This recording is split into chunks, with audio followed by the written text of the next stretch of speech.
तो लिंक डाल दिया आपने? ये कुछ नहीं है। मेल पे खोल दिया? मेल पे I just have to click. हाँ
Recording in progress.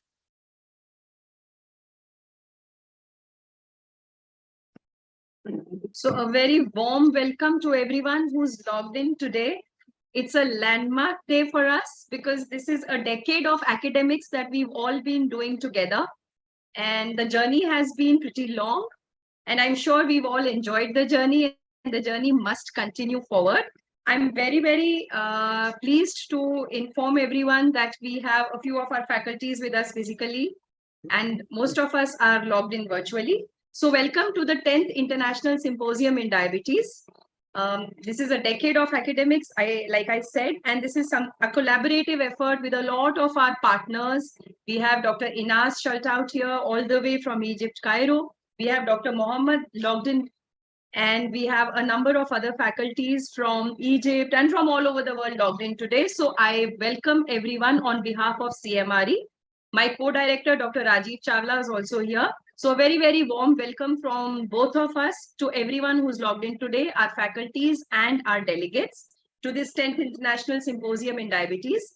And before we start further, can we have the or else, okay, so I'll request Dr. Rajiv Chawla to first say a few words, and then we can have the lamp lighting before we invite Dr. Shaltout and Dr. Hasnan to join us for the inaugural ceremony.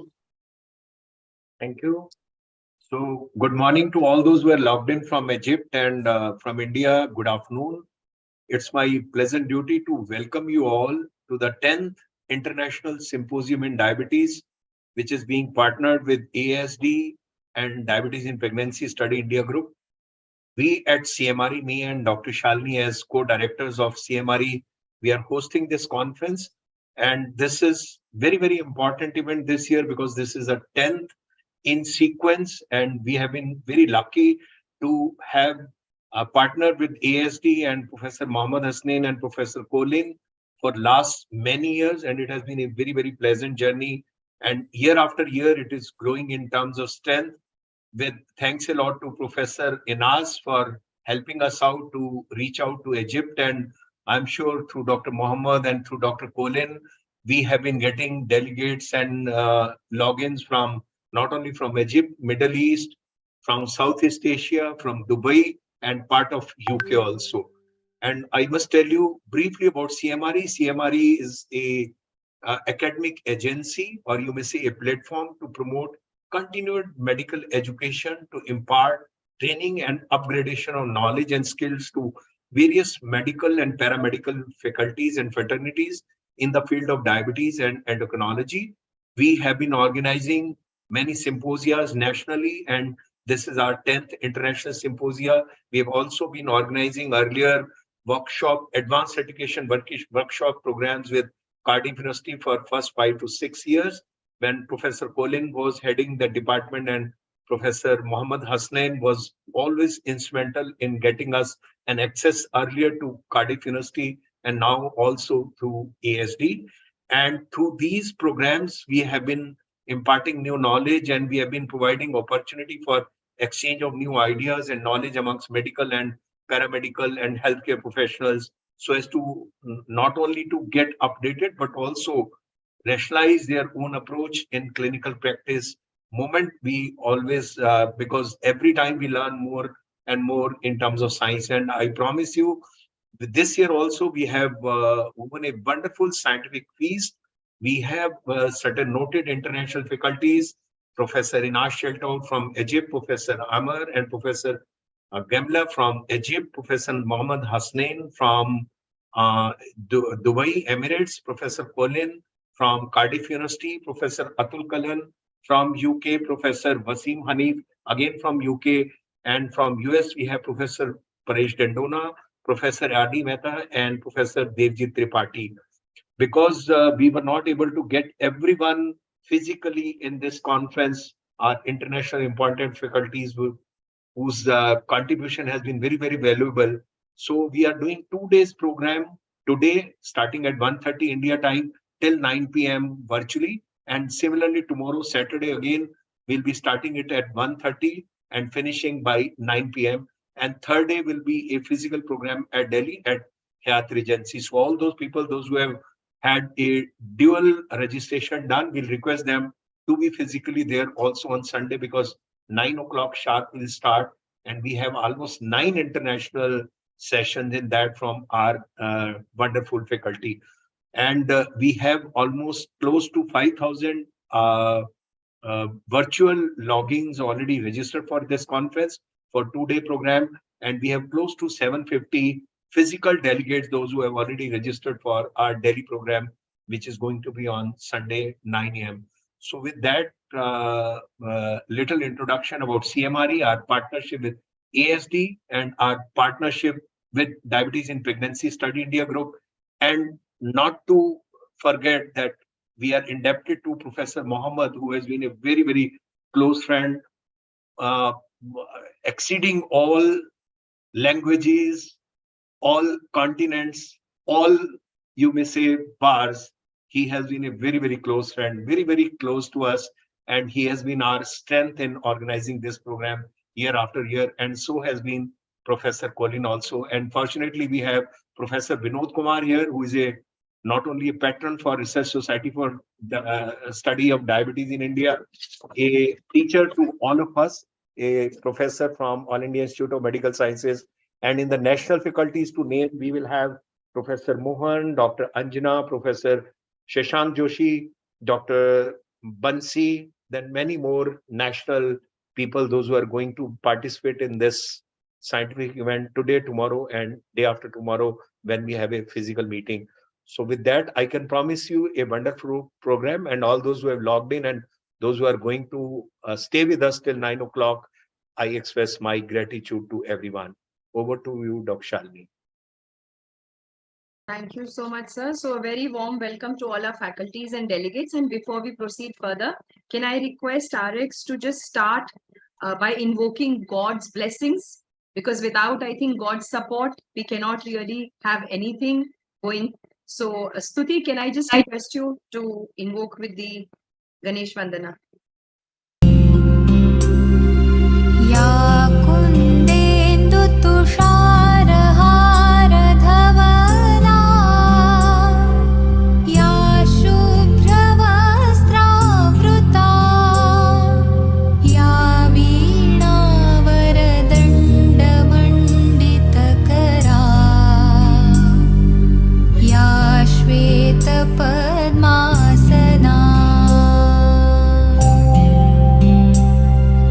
या ब्रह्माच्युत शङ्कर प्रभृतिभिः देवैः सदा वन्दिता सा मां पातु Saraswati Bhagwati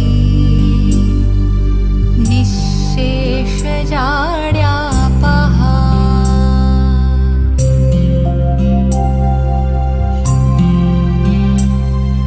शुक्लां ब्रह्मविचारसारपरमा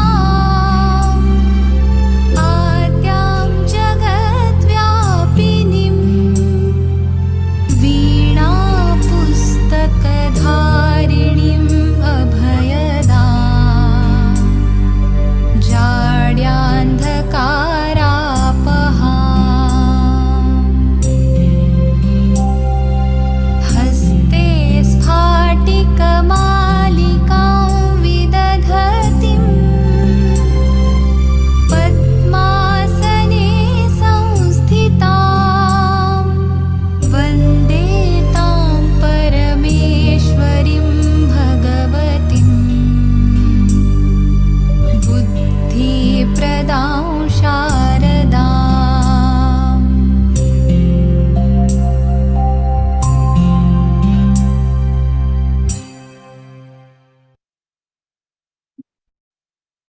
For all our friends who are logged in from out of India, this was invoking Goddess Saraswati, who is the goddess of knowledge and wisdom.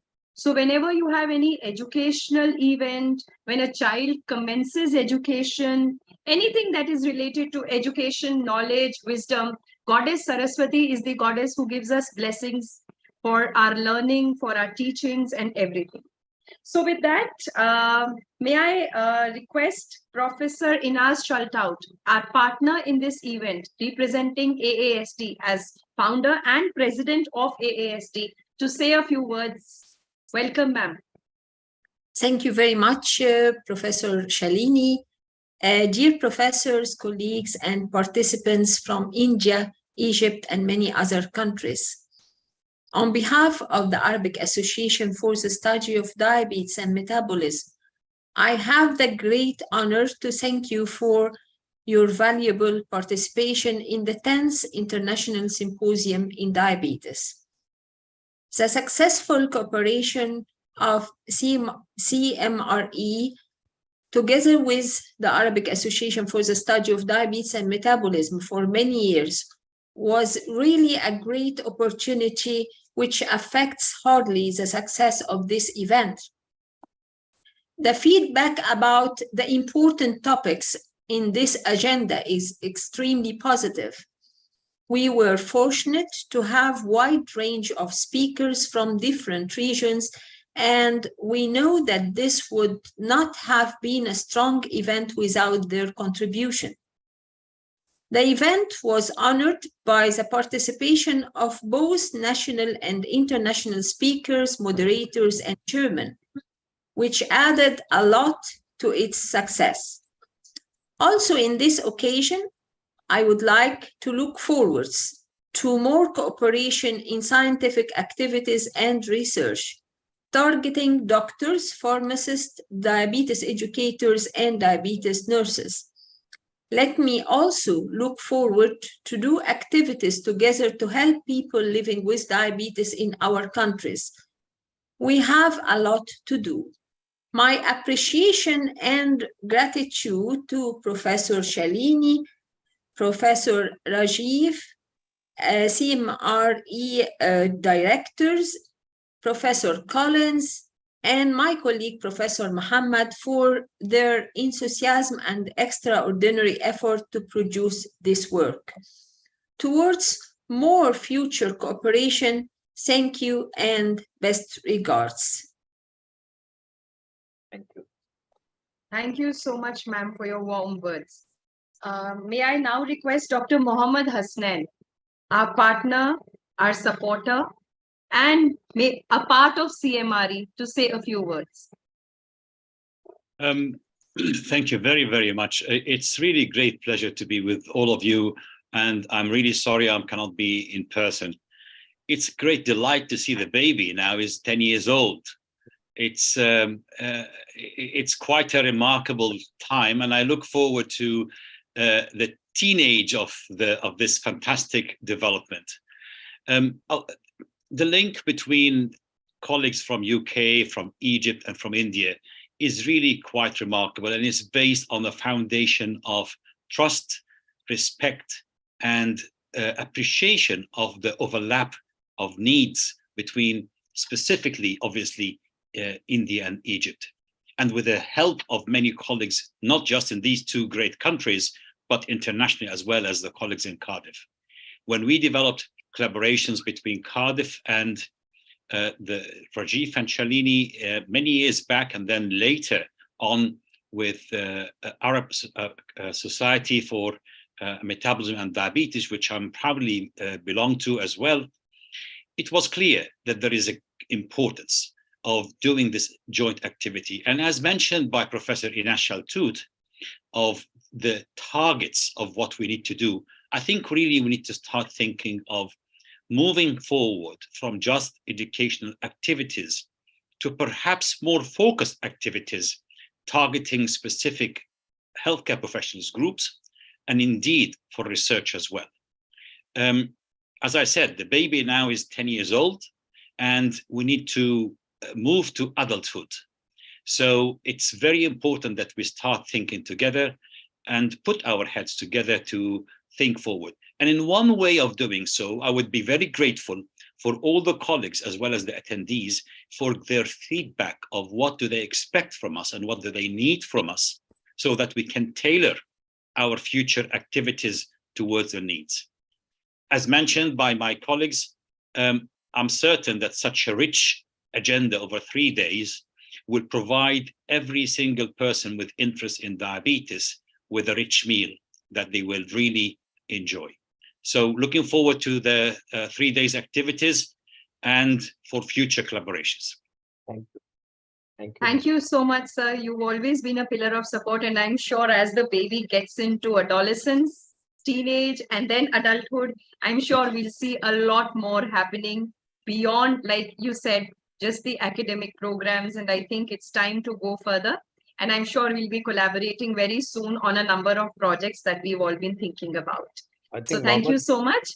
Mohammed, you And will appreciate that seeds sown together by all of us are already flowering and giving its fruits, and it has been a wonderful journey with all of you. Thank you.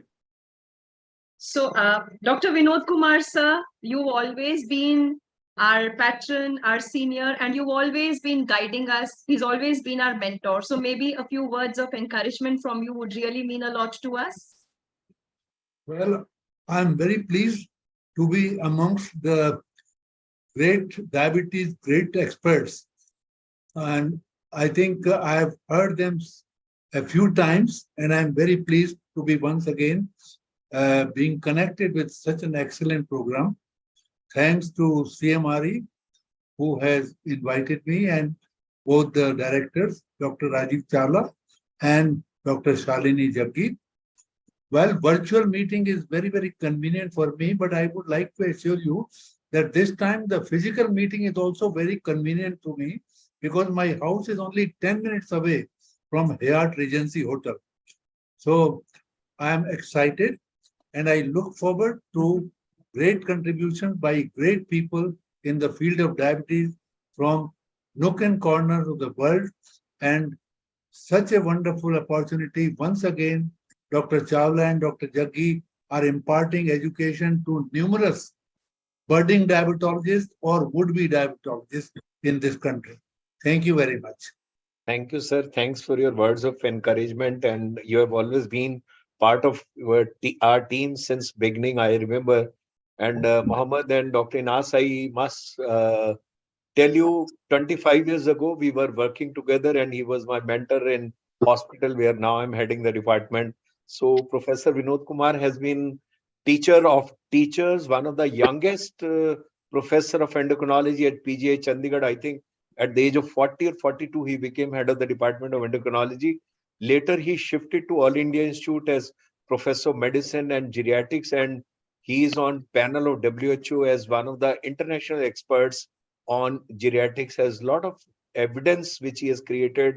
He has written his book on that, and he has been publishing a lot of studies related to geriatrics in India. So he has been a guide to all of us, and presently is also working as patron for Research Society for Study of Diabetes in India, and a real senior teacher and guide to all of us. So I'll invite Professor Vinod and Dr. Shalini Jaggi.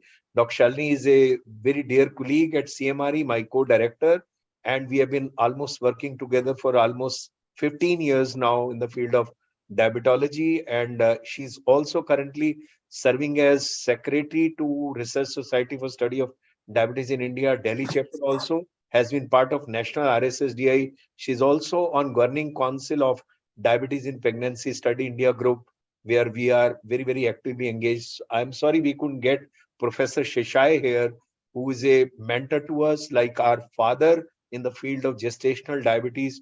I'm happy if he has logged in, and he again has been a part of our journey in diabetes in pregnancy, and we have always partnered with him in all programs. Tomorrow we'll be having him also in one of the keynote addresses, and again, because he was not keeping very well, we couldn't get him in the physical program. That is why what I said, that why that was the reason that we had to have dual mode of CMRE conference this time, serving national and certain international people through the virtual program, and then trying to have many of them for the physical program on Sunday morning, that is 24th. So over to you, Professor Vinod Kumar and Dr. Shalini, to conduct the scientific proceedings. Thank you, Dr. Chawla. And at the outset, I would also thank Dr. Shalini, who would be not only is director, but he's the co-chairperson of this session. And I look forward to learn a lot from the various speakers. And I think the first speaker is Dr. Jamila Nasser from Egypt. Hi, Uh, how are you? Very nice to meet you all. Thank you. Welcome virtually, madam. It's a big chance to an opportunity to be with you. I'm a cardiologist, and I really thank my dear Professor Ines Sheltut. Is the professor of diabetes, and we call her in Egypt the Lady of Diabetes, to join this amazing meeting. I'm very happy to be with you. I'm Jamila Nasr, professor of cardiology and the president of the scientific committee of the Egyptian Board of Cardiology. And I'm very happy to be with you in this honorable meeting. Thank you, Professor Nasser. And we have 7 speakers and 20 minutes each. And as our organizers had already requested us to keep to the time, so that we have a very plentiful panel discussion and a lot of clarifications can be addressed during that session. So, Professor Nasser, you may kindly take over and speak on your subject, that is prevalence of cardiometabolic syndrome in your region. Thank you and welcome. Yes, I do have I am going to talk about the prevalence of cardiometabolic syndrome in Egypt. Actually, Egypt is ranked number 23 all over the world among for the being heart disease. And also, I have to say and stress that around 86% of the Egyptians die from chronic diseases, which is really very amazing. And it's not they do not die due to infectious diseases, but they die from chronic diseases, and 86% of them die from chronic diseases. So it's prevalent. We do have Egypt, of course, is ranked around one of the top 10 in diabetes. It's one of the top 10 in obesity and hypertension, maybe number 14 or something like that. We have the fattest, one of the fattest countries in Africa, and this is really very alarming. And so we are doing a lot of. We are having a lot to do along the prevalence of cardiometabolic risk among Egyptian people, and that's why we are longing to have preventive effort, many preventive efforts to be against these diseases. And of course, as we can see, we are lucky enough that you can prevent 80% of chronic diseases in Egypt. So we are doing this. No, we are not starting. We have the primary prevention, we have the secondary, we have the tertiary, we have the quaternary, but also now we are doing an action plan in Egypt to start the primordial prevention. Primordial, that's to prevent the risk factors from very, very beginning. This is our aim now in Egypt, and this is what we are longing to do, what we are trying to do. We are trying to have an action plan for smoking, and we are adopting a very important equation. This is coming from the European Society of Cardiology. This is our real equation for prevention and prevention of cardiometabolic, of course, and this equation is 035140530. What's this? So we are adopting this equation. 0 stands for no smoking and no depressive moods. 3, you have to just exercise 3 kilometers a daily or 30 minutes a day for 4 days a week. And 5, you have to take 5 pieces of fruits and vegetables a day of different colors. And maybe this is very important and denotes the ample antioxidant properties of these vegetables and fruits. So also you have 140. This is the blood pressure. You should keep it on ample position and ample numbers. 5 3 states for dyslipidemia.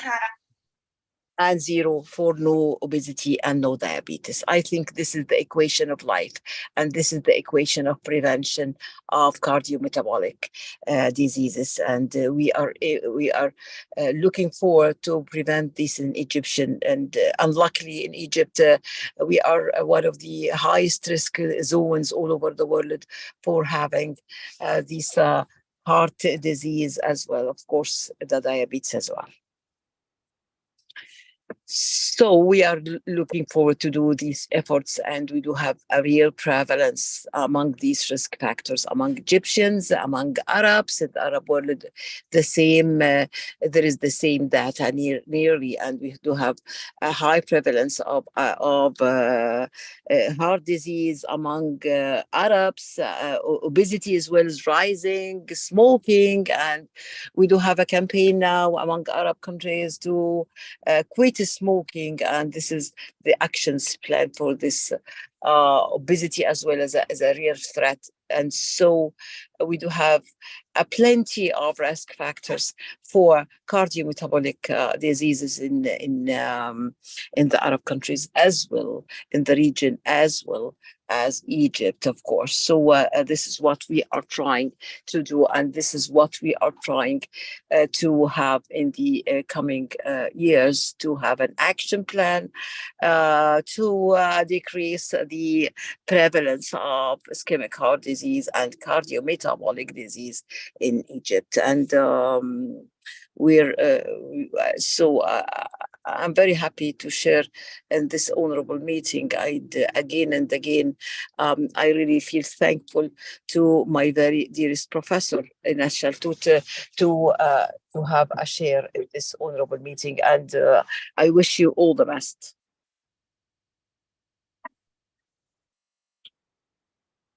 Thank you, Dr. Nasser. Would you have a presentation for us, or would you join us? Yes, I'm trying to have a presentation with you. I will forward to you soon, of course.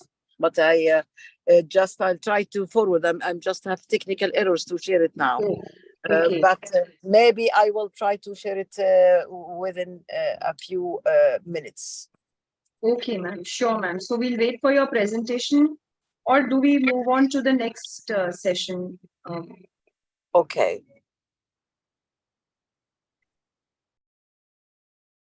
Is by Dr. Mohammed, but I think he needed little time to.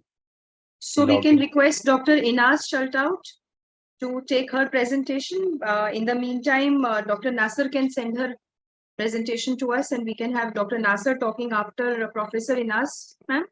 Yes, okay. I'll just try to send the presentation to you now. Yes, Okay. ma'am. If you could just mail I'll it to us. I'll just make it to. Yes, I'll try to do this. For technical errors, I wasn't able to send it, so I will try to get it now. Okay.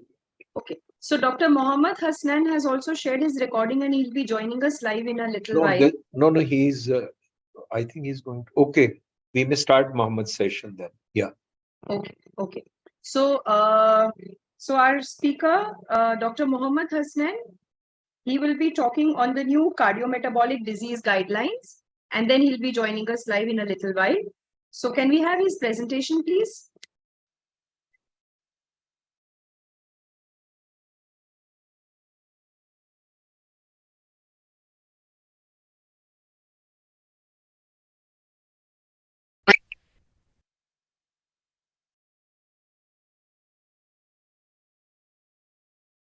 Thank you very much for the kind invitation and for the very warm introduction. It would have been great pleasure to be with all of you, but unfortunately, I'm unable to do so. I hope that in future years, I will be able to be with you. Let me share my presentation and ensure that it is in full mode.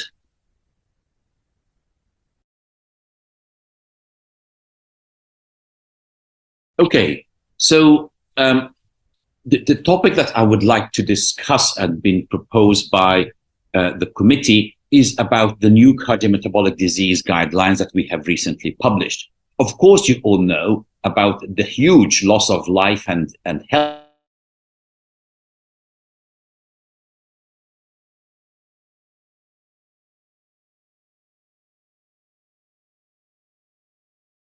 recent recommendations that we have to address all the main 4 columns of management, including the cardiorenal protection, the glycemic control, the cardiovascular risk factors, and we should not neglect weight.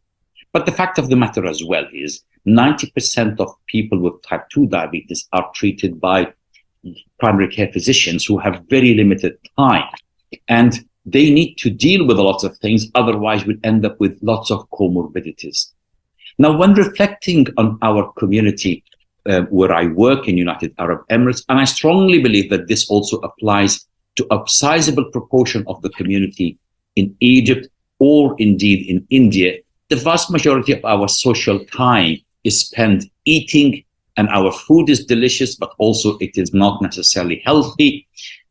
Many people end up going shopping in malls, spending very little physical activity, parking nearest as possible to the place of event, and smoking has become like the social norm. Physical activity, as we have reported in Dubai, is very limited. Moderate intensity physical activity is only done daily by 17%. And vigorous activity, which wasn't really vigorous because it's only talking about 10 minutes on a daily basis, was only done by 5%. Widening the scope a bit and going into the MENA region, the Middle East and North Africa region, 22% say that they are not active, 41% say that they have low level of physical activity. So this is 3/4 of the population with people with type 2 diabetes saying they're either inactive or with low level. Of course, this reflects on high prevalence of diabetes, 21% versus 8% in those who are exercising or not, and equally on weight parameters, 8% in normal weight prevalence of diabetes versus 21%. This is the Dubai data, and the Egypt Alexandria data is not much different. Very high prevalence of diabetes, and a good proportion of them are newly discovered, and the problem is worse as we get older. Looking into other risk factors such as hypertension, and we've published this important information, 1/3 of the population have a blood pressure over 140 over 90. And obviously, if you look into between 120 to 140 and 80 to 90, then you will find another 1/3 of the population. Now, tobacco smoking, as I mentioned, is becoming the physical norm, and it's increasing even among females, where 8% say they are current smokers. We know that smoking among females is underreported because of social stigma. And the sad situation is it starts very early, even teenagers and early 20s, 30% of them are smokers. So it is really quite concerning and needs reflection on how do we address all of these problems. This lovely photo is from a beautiful city in Egypt called Aswan in Upper Egypt. Very nice place to think and reflect and relax. Because if we do not do anything and multiply the risk factors in people with diabetes, then the mortality and morbidity would be 8 times acute myocardial infarction, as from the Swedish data that we saw. So it is very important that we try to address all of these risk factors. And in doing so, the Emirates Diabetes Endocrine Society, along with the Emirates Cardiac Society, joined forces, and I'm delighted myself and Dr. Hani Sabur have led this among a group of eminent diabetologists and cardiologists from many, many countries, and who are all residing in United Arab Emirates. As I mentioned, the burden is quite huge, and obviously there's been a paradigm shift in thinking since the availability of evidence for SGL2 or GLP-1, as well as, of course, the evidence for all cardiovascular risk factors, including hyperglycemia, which is a very important point to remember. I don't need to go through the evidence. You all know it by heart, and I'm sure it's well addressed during the conference. And again, it is important to provide the primary care physician with a simple algorithm that they can follow. After all, we want to address glycemic control. We want to address early diagnosis of the complications. We want to address early implementation of multifactorial intensive therapy, as well as early referral to specialists according to the nature of the problem. So who should we screen? And because of the magnitude of the problem in UAE, we propose to address people with prediabetes. We strongly feel that people with the metabolic syndrome and the prediabetes, it's only a cutoff figure. And of course, we have to address everyone with type 2 diabetes, and we advocate also screening people with type 1 of over 10 years duration. How should we do this? How should we screen? We are conscious that obviously symptoms and signs in people with diabetes who lead a very sedentary lifestyle could be subtle, as well as, of course, many of us are busy and do not do the routine annual screen, which we advocate, including the peripheral pulse as well as the ankle brachial index. Now, many of us are doing the renal parameters, the lipid profile, and the HbA1c. Some miss the complete blood picture on an annual basis and the ECG as well, which is recommended by all. What we have added, because of the nature of the problem that we have, and also because of the resources that are available, we added the ProBNP because, as I mentioned, we have a lot of undiagnosed cardiovascular problems because of the nature of the sedentary lifestyle. The subtle symptoms of cardiac problems or peripheral arterial problems should be highlighted to the clinician, and certainly in a busy center or a busy clinic, having someone to address with skill the ankle brachial index is really quite important. We propose that this to be done annually unless the person has pre-diabetes and very low number of risk factors, where then it could be relaxed to every 2 to 3 years. Now, the screen positive is someone with a physical examination that is abnormal, including obviously the peripheral pulse or the ABI and the retinal examination, as well as abnormal ECG, abnormal renal function, or abnormal ProBNP. And for these, we advocate early referral to the specialists. Now, the specialist could be a diabetologist and an ophthalmologist, for example, or whatever, according to the nature of the problem. And of course, we need to address the lifestyle which is crucial here, as well as obviously addressing all the cardiometabolic risk factors. The person who is screen negative, then we need to quantify the number of risk factors that they have. And for some, they will end up being any stage from a very high to a low risk, according to the risk factors that we adopted for our community. And I advocate that everyone would to look into their community and adjust their risk calculation accordingly. Now, of course, for a person with very high risk, they need to consider SGLT2 inhibitors with evidence or a GLP-1 with evidence, regardless of the glycemic control. We cannot advocate this for type 1 diabetes because the evidence is not there yet. Now, if the glycemic control is not good, then we advocate the combination of both. We need to aim for a blood pressure of less than 130/80, using as a first line ACE or an angiotensin II antagonist, and use a high intensity statin to get the LDL to below 50. And of course, antiplatelet would be indicated. For the high and the moderate and the low risk factors, of course, they would vary according to the level of risk and here the targets of the treatment. We obviously are aware that SGLT2 inhibitors would be better for heart failure and for renal parameters. And we also are aware that there are other lipid lowering drugs that are important, as well as other lipid profile targets that need to be addressed according to guidelines. The patient needs to be in the center of the picture and be referred to the number of specialists that are indeed important to this particular person. Lifestyle, as I mentioned, is key.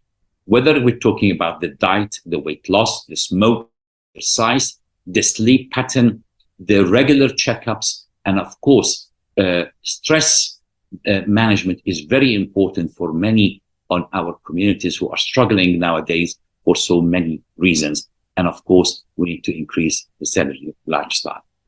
The 4 columns that the ESD along with the ADA have addressed, I think they are very much addressed in our recommendations. I advocate that you have a look at them, and don't forget glycemic control, don't forget the lifestyle, because after all, we have a lot of challenges to implement guidelines.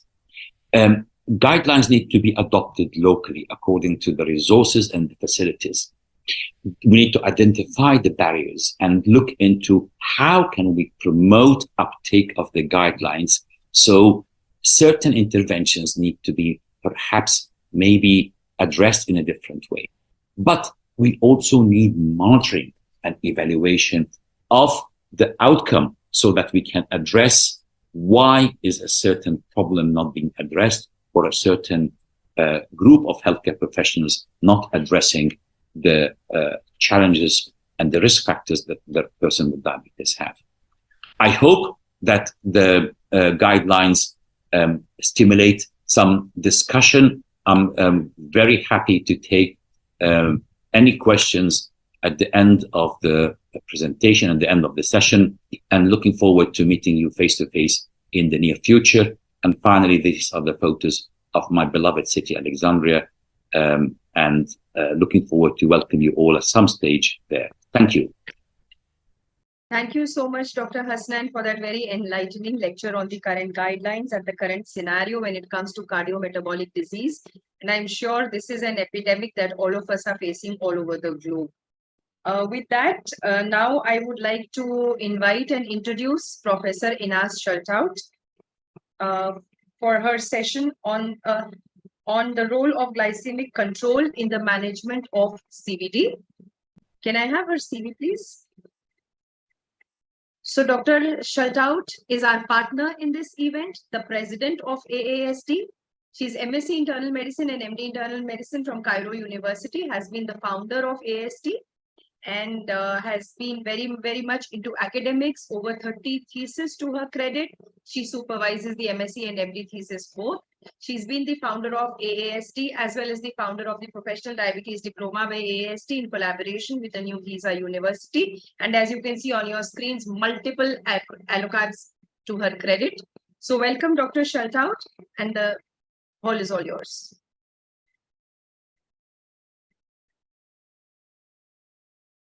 Thank you very much, Professor Shalini, for the kind introduction and for the invitation.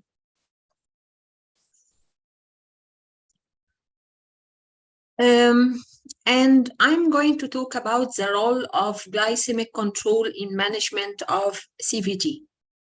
Can you share your slides, ma'am? Are you able to share? Not yet? Can you share your screen, ma'am? I shared, but it's not yet apparent. No? No, it's not. No, it's not visible, ma'am. Share screen. You just need to click on share screen. Yeah. It started. It started, ma'am. You can put it on full screen mode now. No? Yes, we can see your slides. Yes, perfect, ma'am. Yeah. And I'm going to talk about role of glycemic control in the management of CVD. And type 2 diabetes management is more than just hemoglobin A1C control. Patients with type 2 diabetes are at increased risk of microvascular complications in the form of kidney, nerves, and eye complications, and more than 50% of type 2 diabetes develop microvascular complications.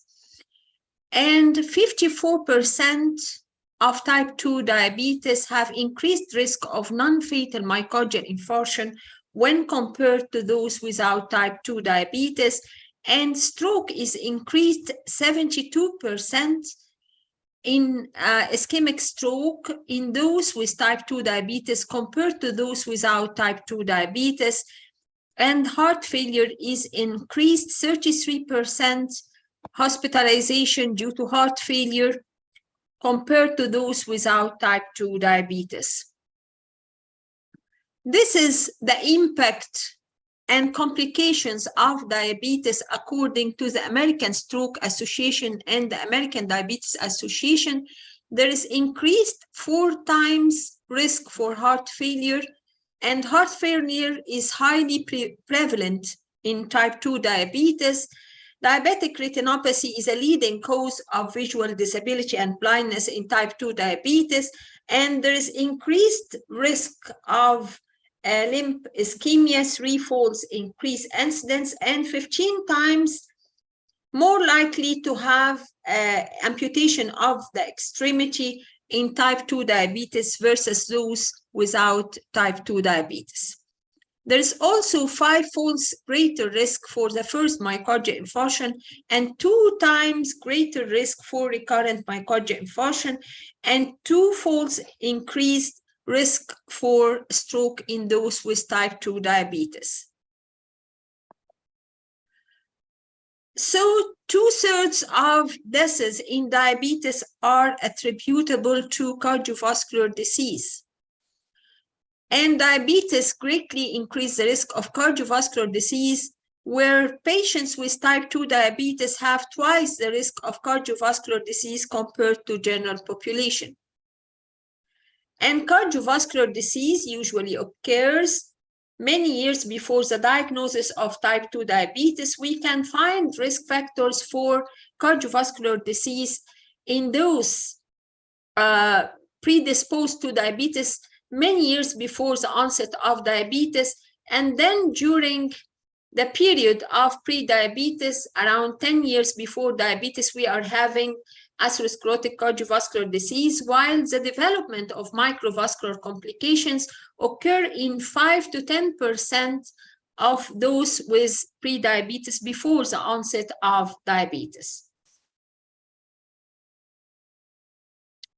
Diabetes can lead to heart failure through both mechanisms, atherosclerotic mediated and atherosclerotic independent mechanism. And patients with type 2 diabetes are at risk for heart failure due to atherosclerotic event like myocardial infarction, and also at risk for heart failure due to direct inflammatory effect in the microvascular endothelium and myocardium with subsequent fibrosis, and those are the 2 main mechanisms for heart failure in diabetics. Cardiovascular disease is frequently asymptomatic and goes unrecognized in up to 44% of patients. They are having subclinical undiagnosed cardiovascular disease. And life expectancy is reduced up to 12 years in diabetic patients with previous cardiovascular disease. Therefore, reducing the risk of premature cardiovascular death is a management priority for patients with type 2 diabetes. According to the AGA standards of medical care, there should be a multifactorial approach to reduce the risk of diabetes complications through glycemic management, blood pressure management, lipid management, and agents with cardiovascular and kidney benefits, together with lifestyle improvement for those with diabetes. And for the glycemic management, according to the UKPGS, the glycemic control could reduce complications, and for every 1% reduction in hemoglobin A1C, we are having many benefits. 21% reduction in deaths related to diabetes, 37% reduction of microvascular complications, 14% reduction in heart attack, 43% reduction in amputations or fatal peripheral vascular disease, and 12% reduction in stroke. We come to an important question. Does SGLT2 inhibitors offer a unique cardiac protection or not?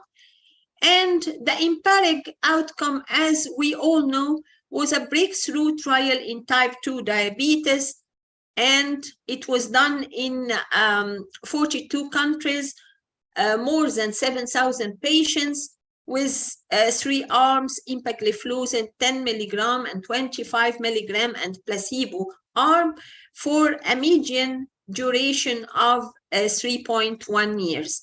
And those were the primary endpoints: cardiovascular deaths, non-fatal myocardial infarction, non-fatal stroke, and other pre-specified outcomes like hospitalization for heart failure and all-cause mortality. And the results of the EMPIRIC trial showed reduction of cardiovascular deaths by 38%, with the use of empagliflozin, and reduction of hospitalization for heart failure by 35%. And those were the outcomes and results of the EMPIRIC trial: 14% reduction of 3-point MACEs, 38% reduction of cardiovascular deaths, 35% reduction in hospitalization due to heart failure, and 32% reduction in all-cause mortality. That's why it was called a breakthrough trial in the history of diabetes research. And these are the proposed mechanism of the benefit of SGLT2 in cardiac and renal protection through glycosuria and natriuresis. And glycosuria will lead to negative caloric balance, leading to reduction of epicardial fat and improvement in cardiac contractility, reduction in inflammation and glucose toxicity, decreased plasma uric acid. All these will lead to cardiac and renal protection, and natriuresis will lead to reduction in blood pressure, decreased arterial stiffness, and improvement of tubular feedback mechanism, leading to afferent arterial constriction in the kidney and decreased intraglomerular hyperfiltration, leading to improvement of renal outcome and renal chronic kidney disease.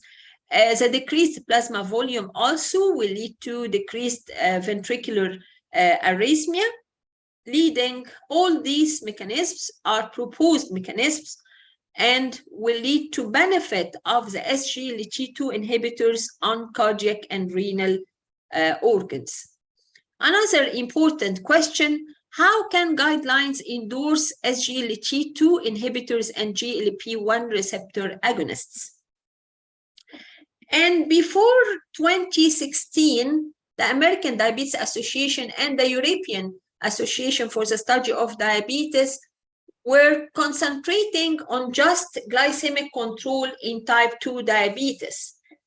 And since 2016, guidelines and societies have been recommending the use of SGLT2 inhibitors and GLP-1 receptor agonists for their metabolic, cardiovascular, and kidney benefits. And we have those societies: European Society of Cardiology, Canadian Diabetes, American Diabetes Association, the ESD, and the American Heart Association, American Diabetes Association. Again, all the associations are deciding to push both SGLT2 inhibitors and GLP-1 receptor agonists in the guidelines to help protection of cardiovascular and kidney disease.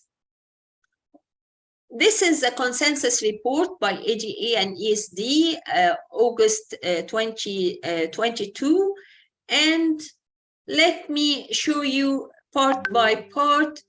For those with atherosclerotic cardiovascular disease or at risk for atherosclerotic cardiovascular disease, those with heart failure. And for heart failure, there is no doubt that SGLT2 inhibitor with proven heart failure benefit is the recommended antidiabetic medication in those cases. And for those with atherosclerotic cardiovascular disease or indicators of atherosclerotic cardiovascular disease, we use either GLP-1 receptor agonist with proven cardiovascular benefit or SGLT2 inhibitor with proven cardiovascular benefit. And if the hemoglobin A1C is still above target, we use the other medication for patients with GLP-1 receptor agonist. We add SGLT2 inhibitors and vice versa. If still above target, we can use TZDs. And for those patients with CKD on maximum tolerated dose of ACE or ARBs, we use SGLT2 inhibitor with primary evidence of reducing CKD progression. And to use SGLT2 inhibitor on GFR equal or more than 20 milli per minute, and once initiated should be continued until initiation of dialysis or transplantation. Or we use GLP-1 receptor agonist with proven cardiovascular disease if SGLT2 inhibitor is not tolerated or contraindicated. So the consensus summary recommended in patients with established cardiovascular disease, we use GLP-1 receptor agonist with proven benefit to reduce MACE or SGLT2 inhibitor with proven benefit to reduce MACE and heart failure and to improve kidney outcome. Again, this was the same for those with multiple risk factors for cardiovascular disease. These are the medications for lowering glucose according to AGA, the summary of different medication characteristics. And let me concentrate on SGLT2 inhibitors and their effect on the cardiovascular disease. For the effect on MACE, those are having beneficial effect, canagliflozin and empagliflozin. And on heart failure, the beneficial medications are canagliflozin, dapagliflozin, empagliflozin, and ertugliflozin. For GLP-1 receptor agonists, those with benefit on MACE, dulaglutide, liraglutide, and semaglutide, and those who have neutral effect are exenatide and lexenatide. And on heart failure, all GLP-1 receptor agonists are neutral. Let me come now to the American Association of Clinical Endocrinology, the consensus statement 2023. And this is the management of type 2 diabetes algorithm according to complication-centric algorithm on glycemic control. And we start with lifestyle intervention and independent of glycemic target and the use of other type 2 diabetes therapies. If the patient is having atherosclerotic cardiovascular disease or high risk for atherosclerotic cardiovascular disease, we use GLP-1 receptor agonist or SGLT2 inhibitor. And for those with heart failure, we use SGLT2 inhibitors. And for those with stroke or TIA, we use GLP-1 receptor agonist or pioglitazone. And let me finish my presentation with 2023 European Society of Cardiology guidelines for the management of cardiovascular disease in patients with diabetes. And this is the management of cardiovascular disease in patients with type 2 diabetes, the clinical approach. For those with cardiovascular disease, we evaluate for the presence of type 2 diabetes. And for those with type 2 diabetes, we evaluate for the presence of cardiovascular disease or chronic kidney disease. And if confirmed, then we have a patient with cardiovascular disease with type 2 diabetes. And for those with type 2 diabetes and atherosclerotic cardiovascular disease, to reduce the risk of cardiovascular disease independent of glucose control, we use GLP-1 receptor agonist or SGLT2 inhibitor. And for those with type 2 diabetes and heart failure, to reduce heart failure hospitalization, we use SGLT2 inhibitors. And to reduce cardiovascular risk independent of glucose control, we use either GLP-1 receptor agonist or SGLT2 inhibitors independent of hemoglobin A1C level. And for additional glucose control, if the patient is still above target, we use either metformin or pioglitazone. By this slide, let me finish my presentation, and thank you very much. Thank you. Thank you to Professor Shellout. It was a very excellent presentation, and your views were very nicely crystallized for easy understanding. And with this, I thank you very much, and I take the opportunity of inviting if Dr. Gamila Nasser has come and sent the presentation, Shalini? Yes. Yes, sir, we Yes, received, so hello. we'll have. We Yes, can, well received. we can Thank you request very much. Professor Nasser, you are Yes. there. So kindly proceed, and you are most welcome. Thank you. Thank you very much. I really thank you. Ma'am, you got muted. Dr. Nasser, you're muted, ma'am. Yeah, okay. Can we have a presentation, please? Yes. Yeah. Yes, you hear me. You hear me fine now? Yes, ma'am. Yes. Yes. I enjoyed very much the presentation of Professor Ines. And next, please, we are talking about the framework of preventive guidelines. We are talking about the preventive guidelines. We're talking about screening. We're talking about risk factor identification, which is really very important. Next, please. Also, we do have the risk factor social health determination. This is the first. And then looking for the unhealthy behaviors like smoking, unhealthy diet, physical inactivity, and maybe high blood pressure, the overweight, the obesity. This all at the end will lead to chronic diseases. Thank you. The next, please. What about the proportion of mortality?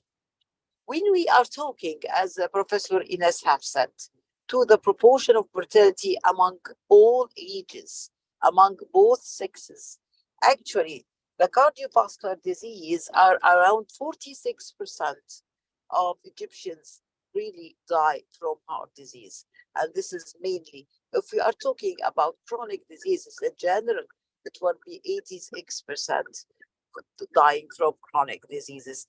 And next, please. Unfortunately, as we can see, that's the regional area that Egypt is ranked 23. It's world rank for having the coronary heart disease, which is really very, very alarming. Next, please. And this is really, I enjoyed this this paper, which I had been the first author in that, and this paper had investigated around 30,000 Egyptians who were coming from all over the countries and looking for the risk factors among them. Actually, this revealed very important data, and we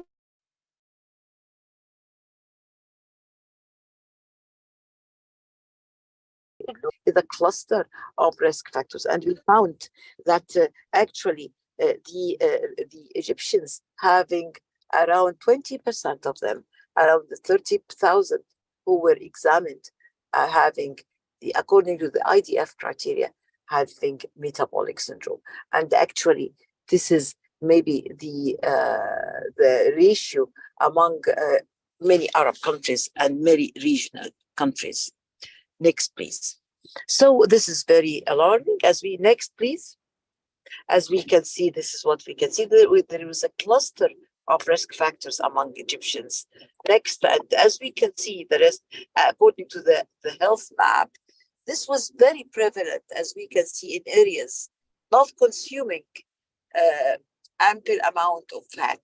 That's to say, the highest risk was found in those areas who are having more risk factors.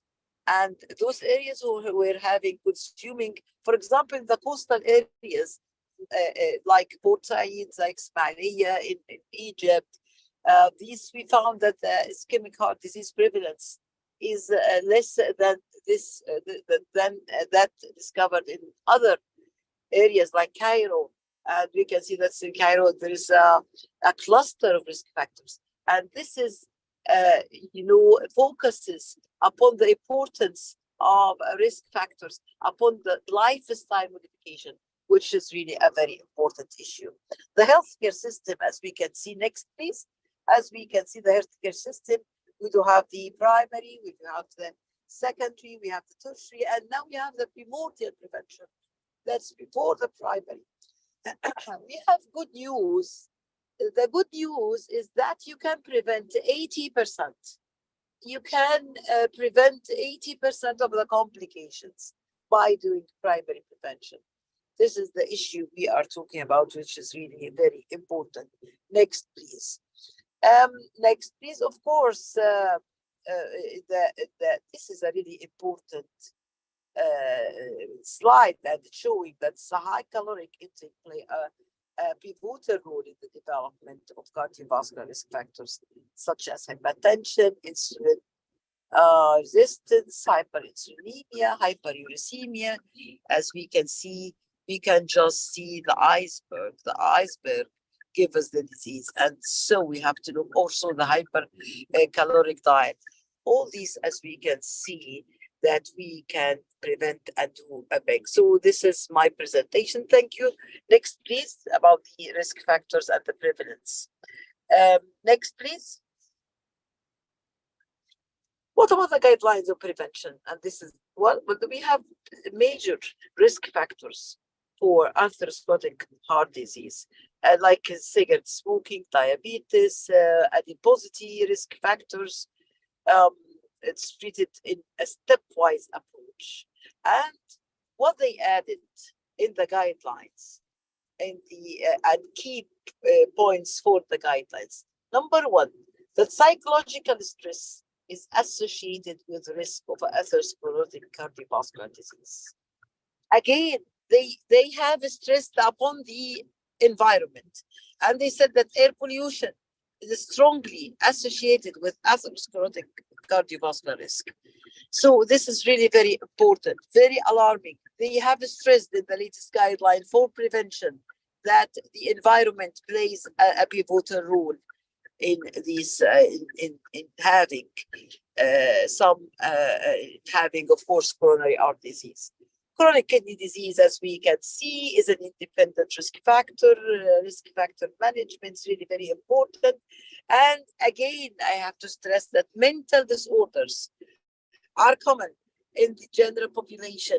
And as we can see, that it's associated again with having a cardiovascular disease and is associated with excess mortality.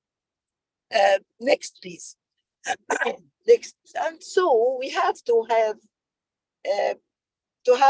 these in real ground basis. What can we see? That's in clinical practice. You have to have regular physical activity is a mainstay of atherosclerotic cardiovascular disease prevention. Of course, quitting smoking rapidly reduces the cardiovascular risk. And of course, the lower the better regarding the lipid profile. The lifestyle intervention are indicated. So we do have a need for a paradigm shift from disease focused to patient-centered care for multi-morbid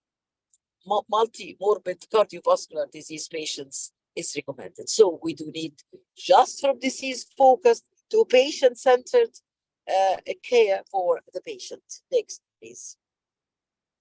And we have to stress again, not that only, that we have to look for the more personalized cardiovascular disease prevention in the guidelines. Instead of one fits all, we have to stress it's nothing to say that's one fits all. It is, we have to personalize each program for each patient. Also, the introduction of a stepwise approach to intensify the preventive treatment is really very important. Next, please. What about the indications of certain lifestyle behavior related? This is really, it's long ago was related to cardiovascular risk. And this is coming from Jerry Morris manuscript epidemiological study long ago in 1953. And the study was conducted on London transport employees, around 31,000 employees, aged from 35 to 64 years. Even though the study was specifically designed to explain the risk of sitting against cardiovascular disease, it was stated that almost those who are having sedentary life had double the rate of fatal cardiovascular disease compared to those who are having an active lifestyle. So this highlighted the importance of lifestyle modification. Next, please. So we have to look that we have to change.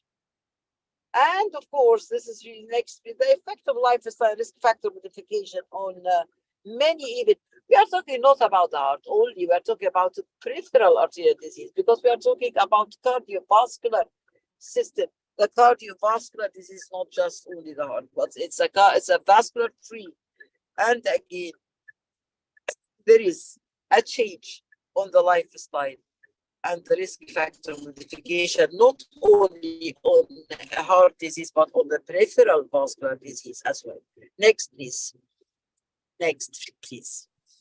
Next, please. And this is this is very nice figure. As we can see, that cardiovascular complication of type 2 diabetes, as our dear Professor Ines, our lady of diabetes in Egypt, have stated that 65% of this cardiovascular disease, the stroke risk increase up to fourfold, the coronary heart disease two to fourfold, and also the heart failure 2 to 5-fold in those who are having diabetes. Next. And this is the cardiovascular continuum. They have the risk factors. We have the risk factors looking for leading to death and the end-stage heart failure death. Among them, I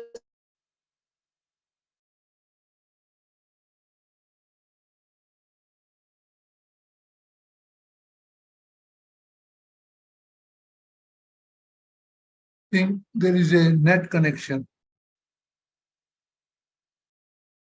It's a connection problem.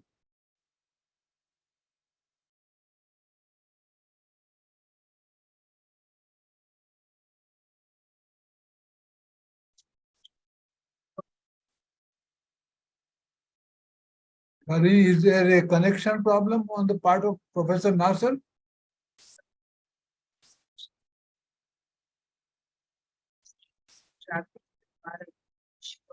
Yes, Shalini?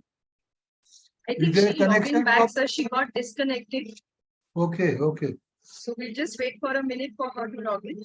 You may come back. Yes. Yes, sir. Yes.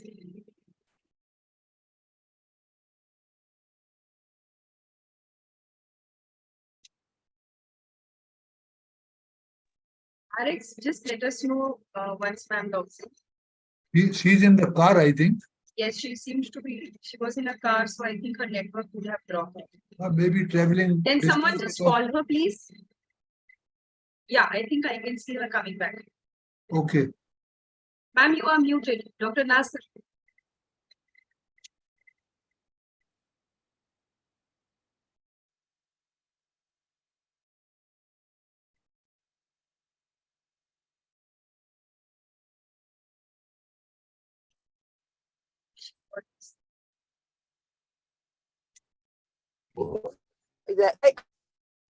Yes.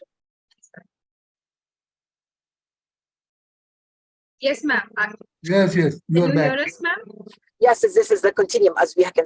Yes, you hear me. You hear me. Okay, ma'am. Yes. You hear me? Yes, ma'am. Yes, Please this is, continue. yes, the decreasing the complications in type 2 diabetes with lifestyle intervention. Now we are not talking about lifestyle as a way, it is a medicine of lifestyle intervention. And we can have marvelous impact on that. Next, please.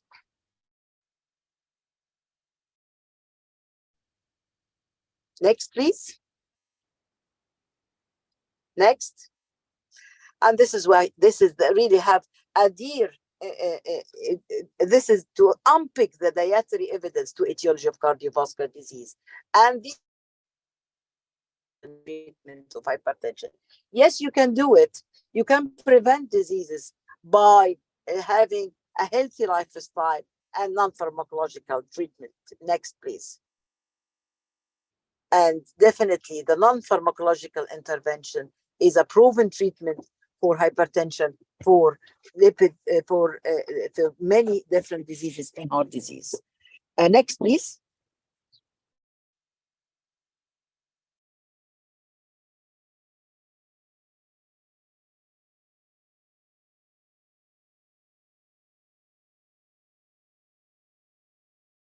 Muted. You are muted now. To put the subject in a nutshell, we do have to have therapeutic lifestyle for LDL, the weight management, the exercise, stop smoking, diet modification. All are these very important, and all of these are really very important. Next, please. And this is the way that you have to make food as medicine and to have important foods as you have. Food is very important. As you have, if you are taking, for example, fish twice a week, this will decrease the stroke by 18%. This will decrease the incidence of myocardial infarction by 15%. So this is really very important and very alarming. Next, please. The nutrient composition of the therapeutic lifestyle changes is really very important. And the next is that look for the next, taking whole grains. Next, please. This is what we call the anti-inflammatory diet. This what we call now. You should take the anti-inflammatory diet because the anti-inflammatory diet is one of the important ways to prevent diseases. Next, please.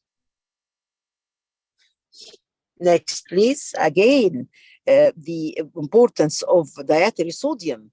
Dietary sodium is a real threat. And I have to stress a very important part of that salt. We are talking about conscious salt, and we are talking about unconscious salt. A conscious salt that you put beside you in the table, but there is unconscious salt. The unconscious salt is very, very hazardous than that because you don't recognize it as it is usually in the processed food. So we have to say no for the protein, and we have to take care of this. Next, please. And we have to say that we have facts on sodium, and we put that facts for each food item. Next, please. The restaurants as well is very alarming. Restaurant foods typically more than 1,000 milligrams per sodium per serving. So this is very alarming. This is the most important slide in my presentation because I have to say that the fast foods is really very alarming. Next, please. If you decrease the sodium by 50% and in restaurants and processed food, you will decrease the blood pressure by 5%, the mean. You will decrease the all-causes mortality. You will have 9% decrease in the prevalence of cardiovascular disease. You will have decrease the stroke by 14%. You will have to decrease the prevalence of hypertension by 20%. All these are risk factors and the impact on health. Next, please. This is very nice. This is a good way of using technology in one of the in one of the exercise. Next, please, and this may be.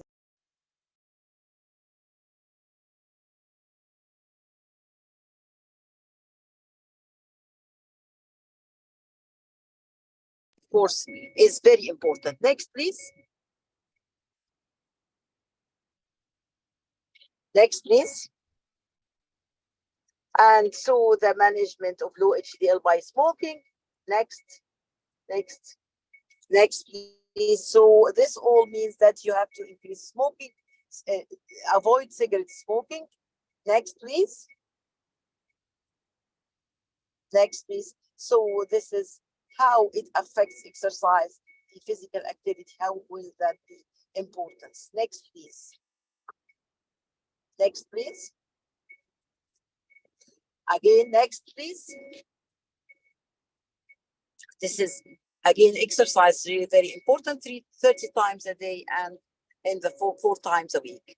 Next, please, will decrease the causes for mortality. So stress management. We do have techniques to stress management as well to decrease the risk factors. Very important, acceptance-oriented approaches for those patients having stress. This is very important by doing different maneuvers for stress management. And of course, this is very important. Next, please. Of course, first wealth is health, as Ralph Wilson had, and this is my last presentation about establishing, next please, the establishing culture of healthy living. Next, please. And the establishment of healthy living, very important. And next, this is the next slide. And we do have, this is one of the next, please. This is one of the very important workshops where we did a workshop using the very young childs in many nurseries, and we try to teach them how to adopt a lifestyle. Next, please. In Egypt, we have national, local policies like dietary changes. As we know, we're responsible for the substantial alteration in the risk of cardiovascular disease. And in many countries, it may be addressed directly. Of course, in developed countries, the success in reducing cardiovascular risk achieved through measures that use diet patterns. So we have to stress upon the diet patterns. Next, please. Next, please.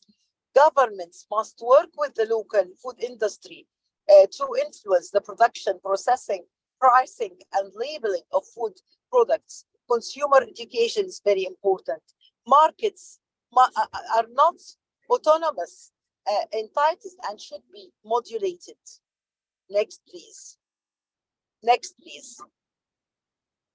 Increase the availability. Genetic modification of crops is really another important. Increase the availability and utilization of vegetable oils in developing countries. The production and preservation of foods.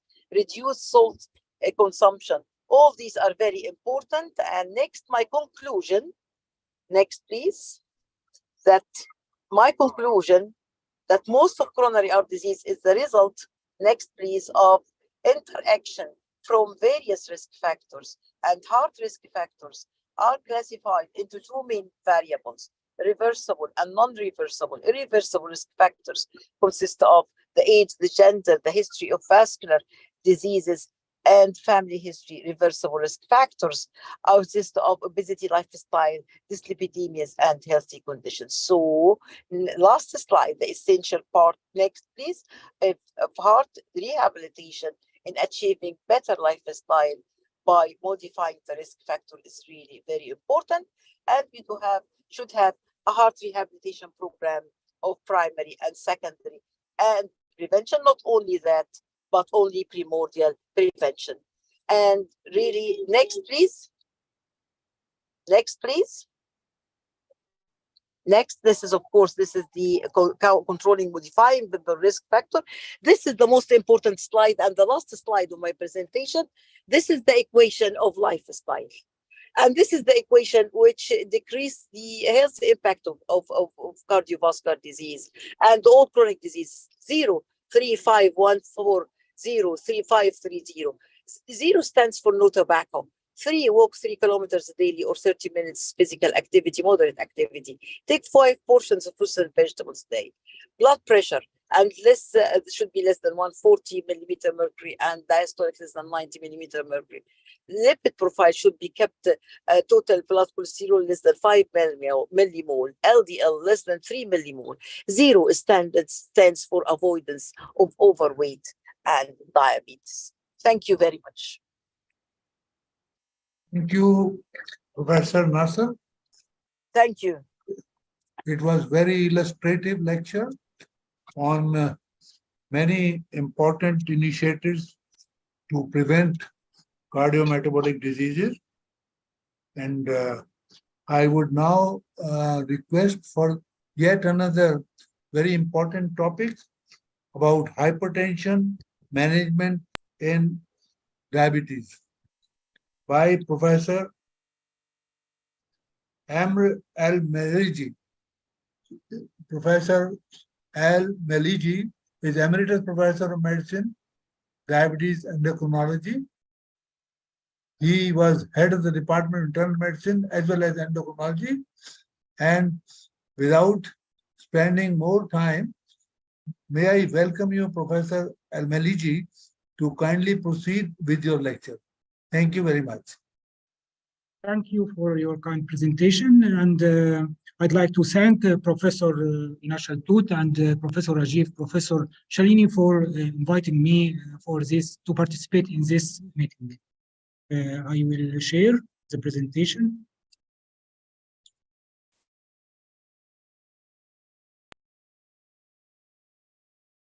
Assalamu alaikum. I am pleased today to share in this scientific activity. My topic is hypertension management and diabetes. This is my biography. Hypertension is defined as systolic blood pressure equals 130 millimeter Hg or more, or a diastolic blood pressure equals 80 millimeter Hg or more. This is in agreement with the definition of hypertension by the American College of Cardiology and the American Heart Association. Prevalence of hypertension in diabetes. Hypertension is common among people with diabetes. This study was published in the Annals of Internal Medicine 2014. The percentage of patients with blood pressure 140/90 or more, or taking antihypertensive medications was 71%. In type 2 diabetes, hypertension has a major role in the development and progression of diabetic disease and retinopathy, in addition to increased cardiovascular events and mortality. At equal level of systolic blood pressure, diabetes is associated with significantly higher cardiovascular mortality. Patients with diabetes are the green bars. Patients without diabetes are the yellow bars. Moreover, numerous studies have shown that antihypertensive therapy reduces atherosclerotic cardiovascular events, heart failure, and microvascular complications, as will be shown in the ADVANCE trial in the next slide. The ADVANCE trial, the action stands for the action in diabetes and vascular disease. In this study, treatment with perindoprel, which is ACE inhibitor, and indapamide, which is thiazide-like diuretic, to achieve systolic pressure of 135 millimeter Hg, significantly reduced the risk of primary endpoint, which is the combined major adverse cardiovascular events plus microvascular events.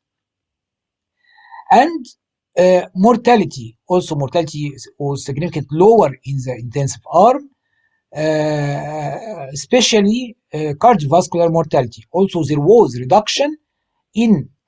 significant reduction in the coronary events and renal events in the active arm versus the placebo arm. That is why screening and the early diagnosis of hypertension in people with diabetes is important. Blood pressure should be measured at every visit. Measurement of blood pressure should follow the protocols for measuring of blood pressure. The patient should be in the seated position with feet on the floor, arm supported at the heart level after 5-minute rest. Cuff size should be appropriate for the upper arm circumference. Again, hypertension is defined if systolic pressure is 130 millimeter Hg or more, or diastolic pressure is 80 millimeter Hg or more, based on an average of at least 2 measurements obtained on at least 2 occasions. In individuals found to have elevated pressure, systolic pressure from 120 to 129, and diastolic pressure less than 80 millimeter Hg, should have blood pressure confirmed on a separate day. You have to give a date, a near date, for the patient to confirm or exclude presence of hypertension. Individuals with blood pressure 180 over 110 or more and have cardiovascular disease could be diagnosed with hypertension at a single visit. No need to ask the patient to come again. You have to start treatment immediately. Postural changes in blood pressure should be checked on initial visit and as indicated. Postural hypotension may indicate presence of autonomic neuropathy, which increases the risk of cardiovascular mortality and events. Also may indicate a need to adjust blood pressure targets. All hypertensive individuals are encouraged to monitor their blood pressure at home. Home blood pressure self-monitoring or 24-hour ambulatory blood pressure monitoring is useful in diagnosing white coat hypertension, which is high blood pressure in the clinic, and normal blood pressure at home, or masked hypertension, which is the reverse, normal blood pressure in the clinic and the high blood pressure at home. Also monitoring antihypertensive treatment and improving patient medication and adherence, and thus reducing cardiovascular risk.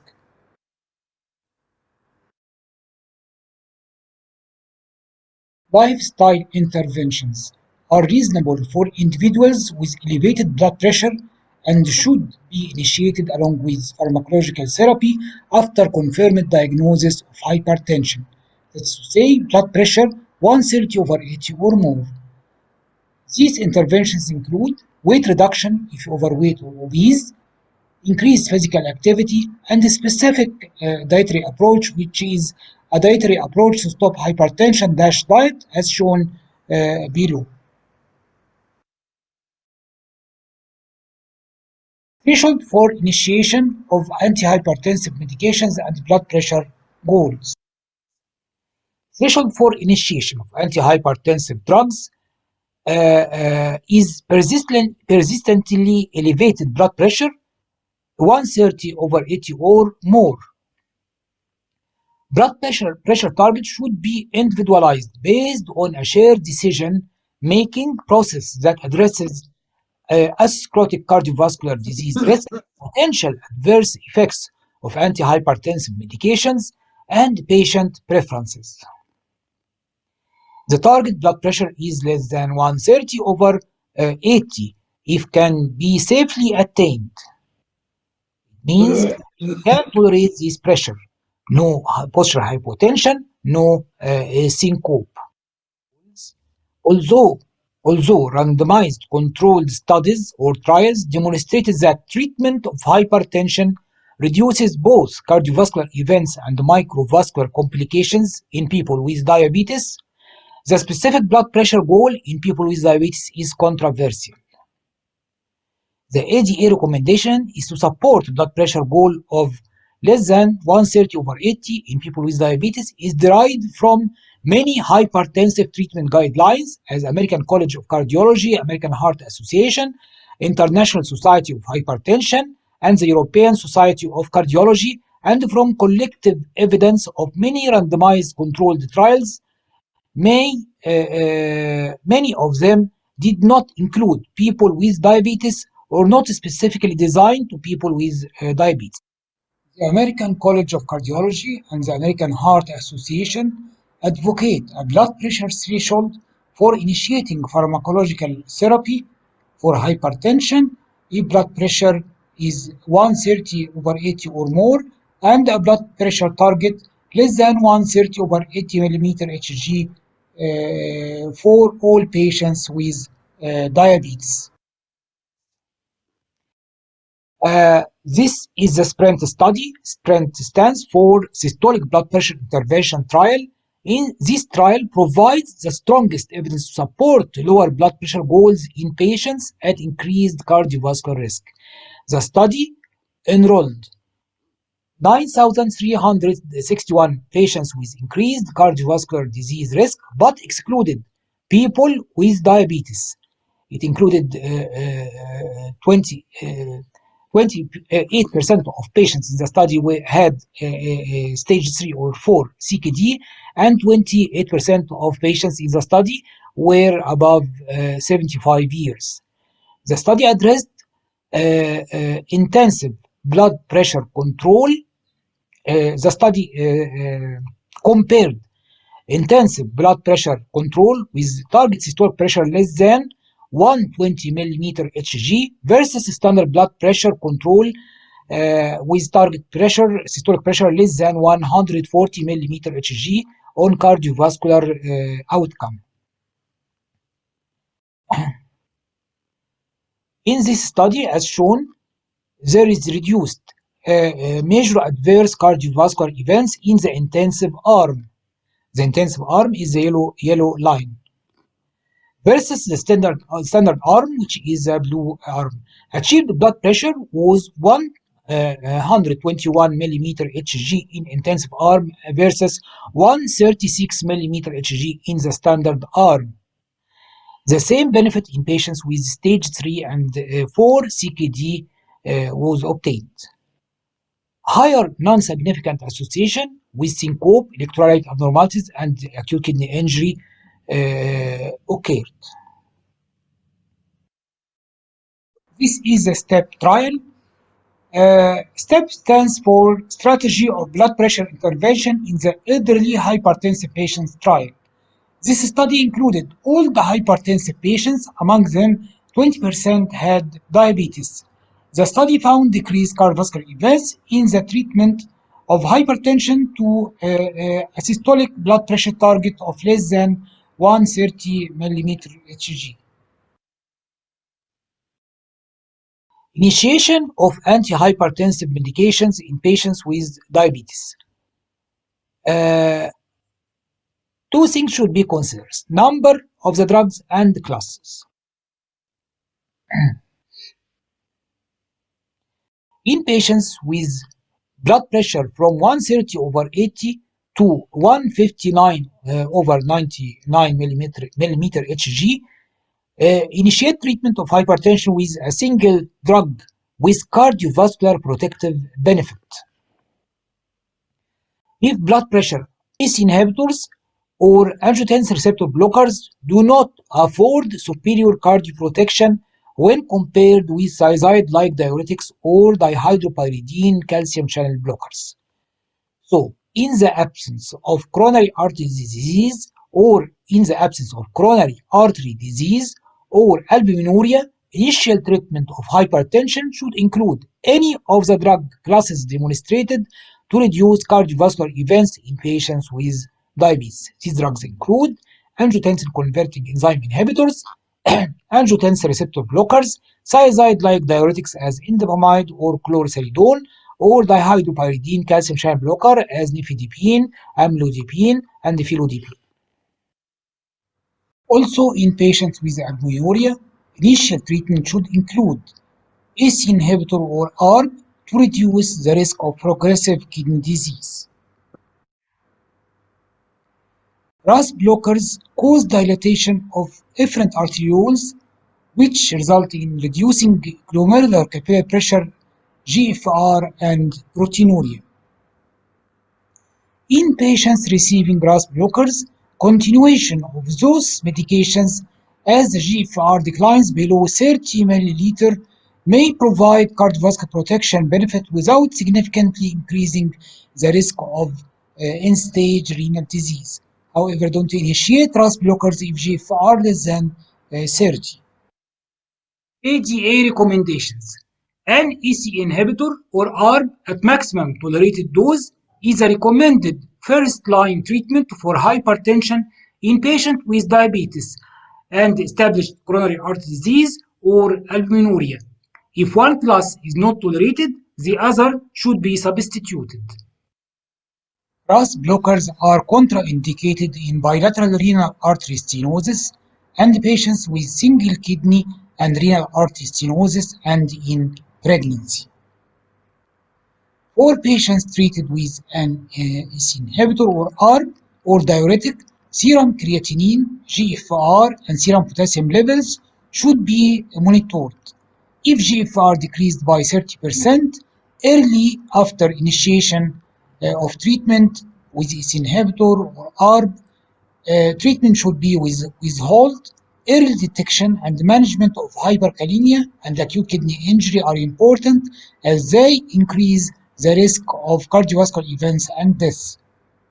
If hyperkalemia developed in patients with CKD or RAS blockers, try dietary measures, sodium bicarb, diuretics to decrease serum potassium, and consider adding one of potassium exchange resins.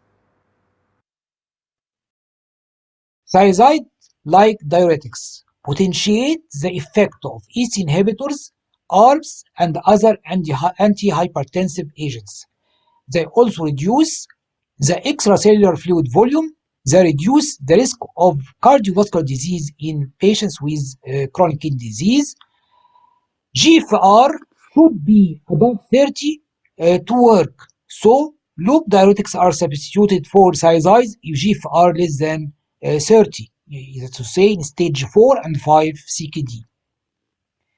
Dihydropyridine calcium channel blockers as amlodipine, nifedipine, and felodipine predominantly dilate the afferent arteriole, resulting in increased glomerular filtration.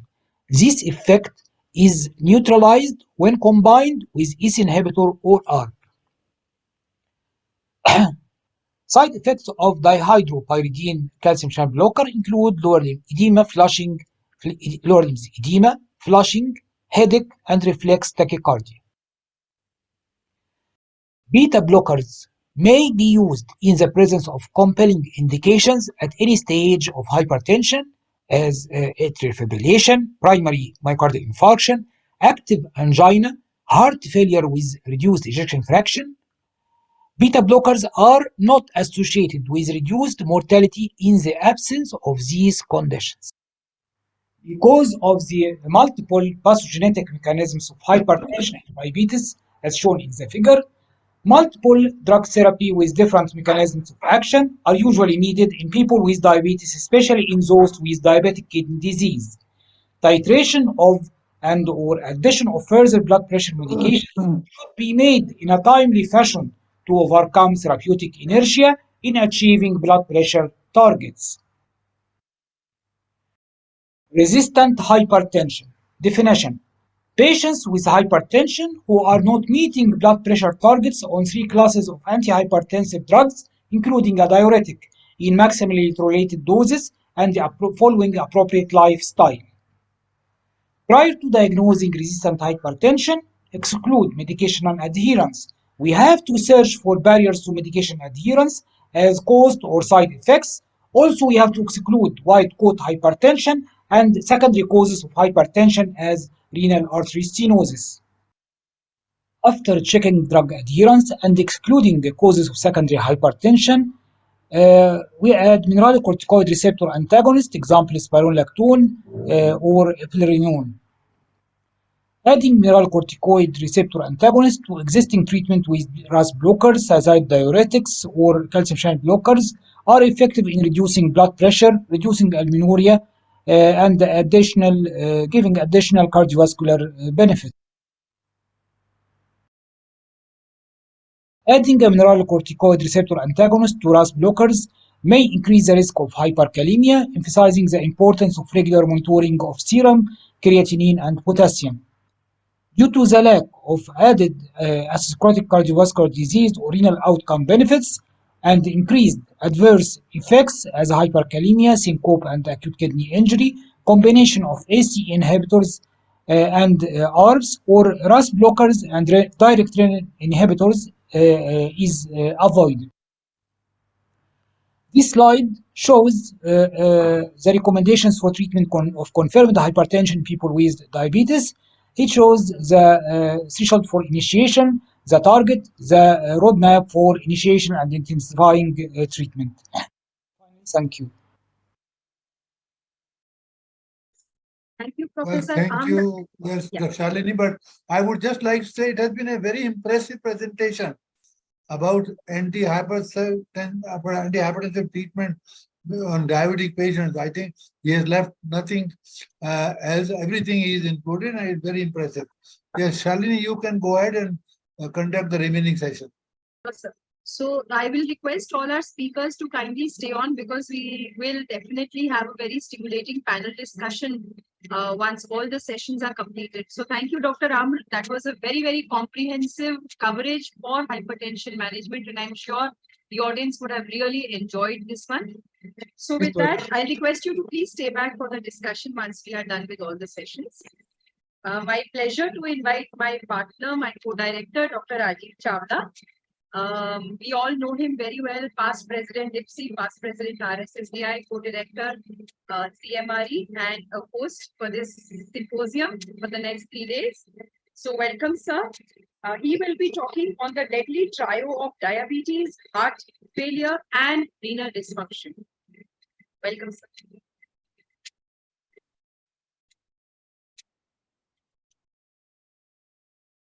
Thank you, Dr. Shalini, for all those kind words, and it's pleasure to be part of this very, very important symposium, CMRE-ASD partnership, and very fact that why we have been continuing with this symposium year after year is that we have not only ethnic specific challenges, solutions, and we not only as Southeast Asians or Middle East people or population from Egypt, we are at a much greater risk for developing micro as well as macro complication. Not only we tend to develop diabetes much earlier as compared to the Caucasian, we also tend to develop complications also to great extent, and that also happens very, very early in these specific populations. So I think when we have discussion later after the sessions, there we will try to involve and engage all these faculties for their regional specific issues, their challenges and solutions, and what are the guidelines in place for particular region.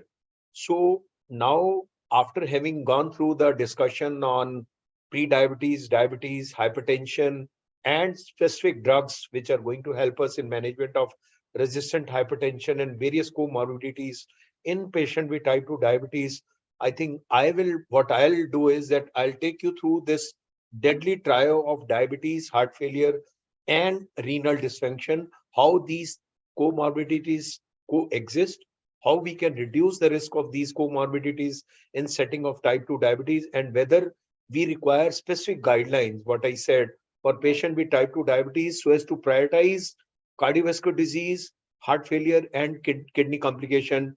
And do we need to screen every patient with type 2 diabetes for these comorbidities? Because CV diseases, heart failure, and kidney complication in patient with type 2 diabetes, at least in our ethnicity, are at a very, very high prevalence. So let me first take you through a significant relationship which exists between systemic metabolism, heart, and kidneys. What we say, it is a common soil hypothesis. But I must tell you that heart is the most metabolically demanding organ. As it said that dil mange more, probably heart requires too much, and it is very much susceptible to changes in volume and metabolism. Not only that, regulation of metabolism or cardio diabetes metabolism by liver, pancreas, and fat is also essential for healthy functioning of all these organs, may it be heart or the kidneys. So there is a very dynamic and very, very bidirectional link between heart, diabetes, and kidneys, as well as endocrine organs like pancreas and liver and fat. Kidney plays a very, very key role because not only it helps in maintaining volume homeostasis, it also helps in maintaining blood pressure. And also now we know with advent of SGLT2 inhibitor, it plays a very, very important role in regulation of glucose also through SGLT2 receptors. So there is an interrelationship between systemic metabolism, heart, and kidneys, which is very well supported by literature. It is not just our whim or our own hypothesis or our own presumption that these three organs, they are linked to each other, but there is a lot of evidence and a lot of studies are published that acute or chronic dysfunction in heart, kidneys, or systemic metabolism may induce dysfunction in other. So if you have a dysfunction of a particular organ, for example of heart, you are at a much greater risk for developing diabetic nephropathy. Similarly, if you have diabetic kidney disease, you are at a much greater risk for developing cardiomyopathies or CVD also. So each dysfunctional organ perpetuates dysfunctionality in other organs through a variety of mechanisms. A lot of mechanisms are there, which I'll be going through. So I have made this like a very, very conceptual talk so that I can highlight this at the beginning of the conference for interest of various delegates, especially the residents and students, those who are logged in, that how these three organs, they work hand to hand in each other and they try to adjust each other metabolism also. And we know that type 2 diabetes is a risk factor for diseases related to cardiovascular system as well as to the kidneys. So any metabolic dysfunction will add to cardiac as well as kidney burden. So metabolic abnormalities are going to affect both cardiac and kidney diseases and going to lead on to progression of the disease if there is a metabolic abnormality or dysfunction. It could be in the form of hyperglycemia. It could be in the form of dyslipidemia, clustering of insulin resistance, hypertension, dyslipidemia, and altered hormonal milieu or presence of inflammatory adipokines, or even these days we say NAFLD is a very, very important comorbidity with type 2 diabetes, and NAFLD itself is a very great CVD risk also. And this, I'll take up this topic on Sunday in the morning when we have a physical meeting, that how NAFLD and CVD and diabetes, they are linked with each other. So any amount of systemic dysmetabolism, hyperglycemia per se, or dyslipidemia or increased insulin resistance will add to fibrosis into the kidneys. There is going to be endothelial dysfunction. There's going to be a further declining of kidney function, microalbuminuria, progression to macroalbuminuria. There is going to be a stage of glomerular hyperfiltration, and that is going to add to fluid retention also. Similarly, any amount of systemic dysfunction or metabolic alteration is also going to increase fibrosis into the myocardial sites. It is also going to induce endothelial dysfunction. It is also going to increase the overall prevalence of heart failure and going to reduce further ejection fraction and also going to lead on to rampant atherosclerosis. Similarly, it is not only the cardiometabolic dysfunction, but the cardiac dysfunction that is also going to add to worries of kidney and metabolism. And any amount of cardiac abnormality may be in the form of neurohormonal activation, hypoperfusion, or volume overload, or arterial resistance, or any change in substrate utilization also is going to lead on to increased free fatty acid levels. There is going to be higher triglyceride, dyslipidemia, further worsening of insulin resistance by deposition of fat, not only into the liver, but also into the myocardium, but also into the pancreas, what is typically labeled as a fatty pancreas also. And that will further worsen onset of hypertension, propagation of hypertension, microalbuminuria will progress towards macroalbuminuria, and there will be a further declining in kidney function also. Similarly, not only cardiac and overall metabolic dysfunction, even kidney dysfunction will also add to cardiac and metabolic burden, because any amount of kidney abnormality will affect cardiac as well as metabolic disease progression, and further outcomes will also change. So once you have a kidney dysfunction, an onset of diabetic nephropathy, even if it is early, we know there is going to be an activation of RAS and sympathetic nervous system, which will then lead on to sodium and fluid retention. There is going to be further worsening of the hypertension, arterial calcification may happen, and oxidative stress and glomerular filtration will also change, and that will further increase insulin resistance through the liver, and it will also lead on to higher prevalence of heart failure, further reduction in ejection fraction, ventricular hypertrophy and arrhythmias are likely to happen, and it will also lead on to rampant atherosclerosis. So increasing overall cardiovascular mortality and morbidity. So having said that, systemic metabolism, kidney dysfunction, or cardiac dysfunction are not only linked to each other, but these are also trying to worsen each other if there is a onset of, say, dysfunction of a particular organ. And we all know that type 2 diabetes is already at a, all those patients, those who have type 2 diabetes, not only we are manifesting early as compared to Caucasian, we are at a much greater risk for developing microangiopathy, more so macroangiopathy, because of these interconnected risk factor. Any amount of clustering or risk factors like overweight, obesity, hypertension, dyslipidemia, or smoking habits will further increase the risk of stroke or maybe CVD. Any amount of significant beta cell dysfunction or worsening of insulin resistance, persistent hyperglycemia still will further increase the risk of microangiopathy like retinopathy or neuropathy. And similarly, any amount of kidney dysfunction will also increase the risk of developing CVD and further increase in cardiovascular mortality. So a large proportion of patients with type 2 diabetes, they tend to have cardiovascular disease and higher CVD and mortality because of clustering of these risk factors. Globally, it is acknowledged that almost 1/3 of patients with type 2 diabetes, they have at any given time CV disease, which is already there. Patient with type 2 diabetes and CV disease, they have further increased risk of other complication like MI, heart failure, stroke, or CKD, versus those patients, those type 2 diabetes patients, those who don't have an established atherosclerotic cardiovascular disease. So it is CV disease or CVD, which not only happens early and tends to be much more rampant in Asian or more so in Indian patients.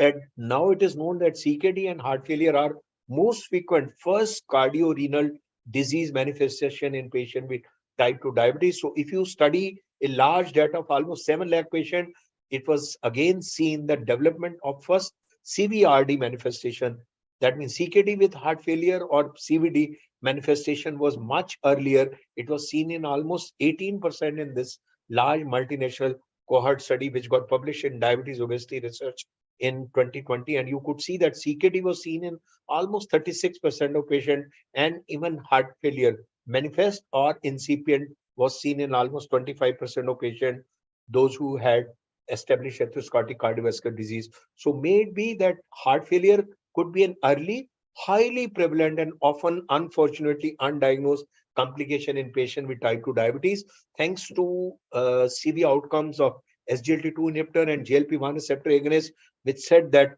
it is something like an elephant is sitting in the room or in your drawing room, because all type 2 diabetes patients, they are at a much greater risk for developing heart failure. Close to 35 to 40% patient at any given time will have heart failure. This wonderful study said that if you follow these patients since the onset, if at onset they were absolutely free of CVD and you follow them for 5 years, almost 68% patient will have some asymptomatic LV dysfunction, either in the form of preserved ejection fraction or maybe a mid-range ejection fraction.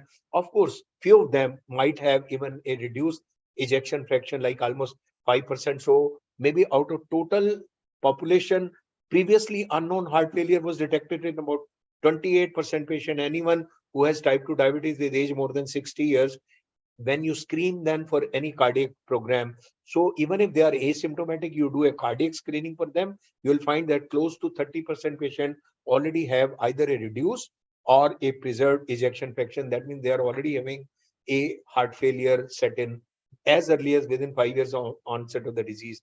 Not only that, kidney disease is an early and very highly prevalent complication in patients with type 2 diabetes. It is said that almost 50% of patients, they will show some evidence of CKD, either in the form of albuminuria or impaired EGFR or both.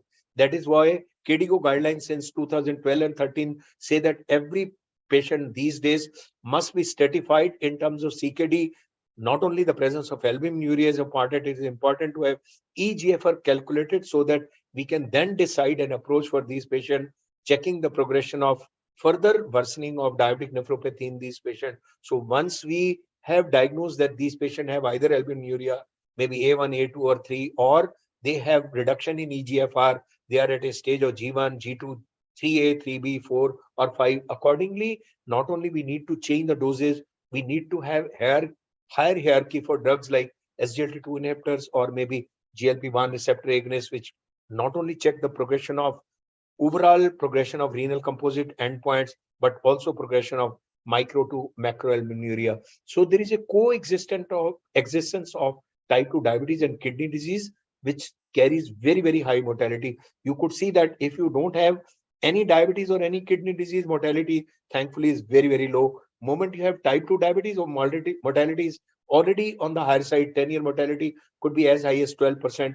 Moment you have presence of simple albuminuria, no nephropathy, yes, they might be still at G1. Still, the mortality has gone up by almost 3 times, close to 30%.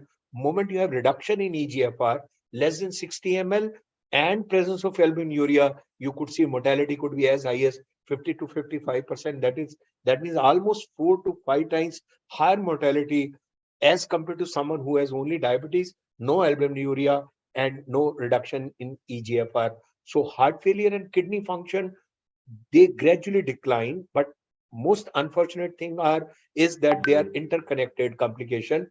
As I said, they are bidirectional, and they are having a mutual link in form of worsening of one organ will worsen the overall manifestation of second organ. So not only diabetic nephropathy will worsen, overall prevalence of CVD and heart failure and cardiovascular mortality. Similarly, presence of CVD will also worsen, or maybe simply presence of heart failure will worsen mortality by CKD also. So heart failure is associated with significantly higher risk of incident CKD and incident CKD or mortality also. So you could see that with heart failure and without heart failure, there is a significant difference for incident CKD also. And so is the difference in overall mortality by presence of simply heart failure. You could see that mortality has almost gone up by 4 times. So let's see how we can further reduce this risk of CV disease, heart failure, or overall deadly trio of type 2 diabetes,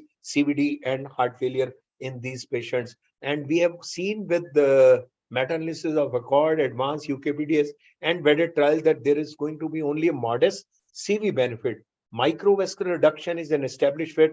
Moment you are in an intensive arm, you tend to get an HbA1c close to 6.5 or 6.8, less than 7. You significantly reduce the risk of microangiopathy by almost 35 to 50%. But all these meta-analysis of trials like benchmark trials like ACCORD, Advance, and UKPDS and VEDET trials have established that there is not going to be a significant reduction in overall CV risk.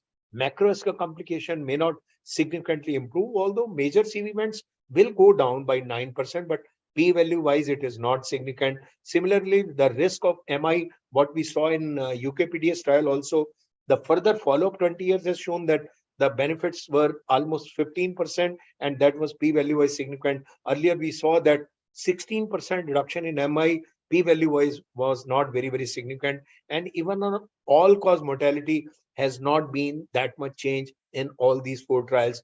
This is what is UKPDS, the intervention trial lasting for almost 14 years, almost 20 years till 1997. And you could see that there is almost 25 to 35% risk reduction in microangiopathy, but myocardial infarction went down by 16%, but p-value was not very, very significant. But the further follow-up for 10 years has shown that even non-interventional post-trial monitoring, where both the arms, intense control versus conventional arm, they were having almost alike control, but there also the benefits of early intervention has led to reduction in MI as well as microangiopathy. And here it was seen that post interventional 10 years follow-up has shown that there was a reduction in risk for developing macroangiopathy and MI, which was p-value wise significant. That means there is a definite concept of a positive metabolic memory or legacy effect. So if you can create a good legacy right in the beginning, right since the onset of the disease, more so in first 5 years of life, you significantly reduce microangiopathy, and to some extent you also reduce the progression of macroangiopathy or risk of 3-point MACE also. And here are all these wonderful CV outcome trials with SGLT2 inhibitor or GLP-1 receptor agonist, where they have looked into the 3-point MACE outcomes after these introduction of SGLT2 and GLP-1 receptor agonist.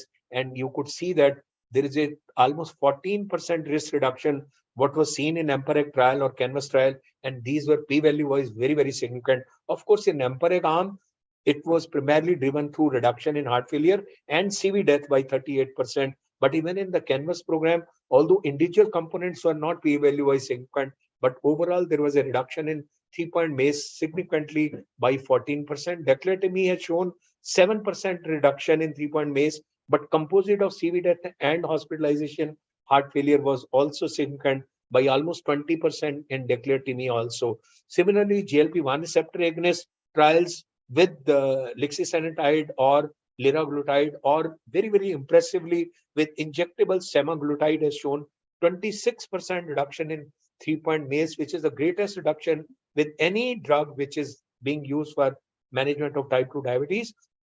Even with oral semaglutide, although p-value wise it is not very significant, there was a reduction in 3-point MACE by 21%. And similarly, a very good trend was seen by almost 12% reduction in 3-point MACE in Divine study with dulaglutide. So CV death outcomes in completed SGLT2 inhibitors and GLP-1 receptor agonists again have shown significant reduction. I told you in EMPERIC trial, it was driven through CV death reduction by 38%. Even Canvas program had 13% reduction in CV death. And similarly, GLP-1 receptor agonist trial, may be leader trial with liraglutide or sustain or pioneer, have shown significant reduction in CV death. In fact, pioneer with oral semaglutide has shown almost 51% reduction in CV death. Hospitalization with heart failure, which is presumed to be a class effect with SGLT2 inhibitor, in all the trials was down by almost 35%. With GLP-1 receptor agonist, of course, there is no worsening, but impressive reduction in hospitalization with heart failure actually is not seen with GLP-1 receptor agonist. Of course, when you talk about composite renal outcomes, these are significantly down with SGLT2 inhibitor as well as the GLP-1 receptor agonist, and almost 35 to 40% reduction what was seen in overall renal composite endpoints in EMPERIC trial, Canvas or declaratimi, and so was also replicated in GLP-1 receptor agonist trials like leader or sustain or rewind trial, almost 25 to 35% reduction in renal composite endpoints. Of course, the parameters of renal composite endpoints in each trials are different, but again, it seems to be a class effect with SGLT2 inhibitor as well as GLP-1 receptor agonist. So the metabolic benefits, CV and kidney benefits of SGLT2 in patient with type 2 diabetes are mediated through multiple mechanisms. There are pleiotropic benefits which are different. Even if you say try to neutralize for glycemic reduction, these benefits are irrespective of the glycemic control, may be because of diuresis, because of glucose excretion, because of natriuresis, reduction in myocardial fibrosis, improvement in endothelial dysfunction, and of course intraglomerular pressure significantly goes down, so that pressure preload and afterload significantly comes down, reducing inflammation and oxidative stress. Of course, there is an increase in hematocrit with SGLT2 inhibitors. So benefits are in form of CV benefits, kidney renal composite endpoint reduction, blood pressure and blood pressure reduction, body weight reduction, and of course glycemic reduction by almost 0.8 to 0.9%. So metabolic, CV, and kidney benefits of even GLP-1 receptor agonists are mediated through multiple mechanisms, either through improvement in insulin secretion, because these drugs they increase expression of beta cell, or through glucagon suppression, through natriuresis or diuresis, or through a central satiety effect by appetite suppression. And of course, it reduces inflammation and tends to significantly reduce postprandial lipids value also. So improving LV function and reducing procoagulant stage, which is there in setting of type 2 diabetes.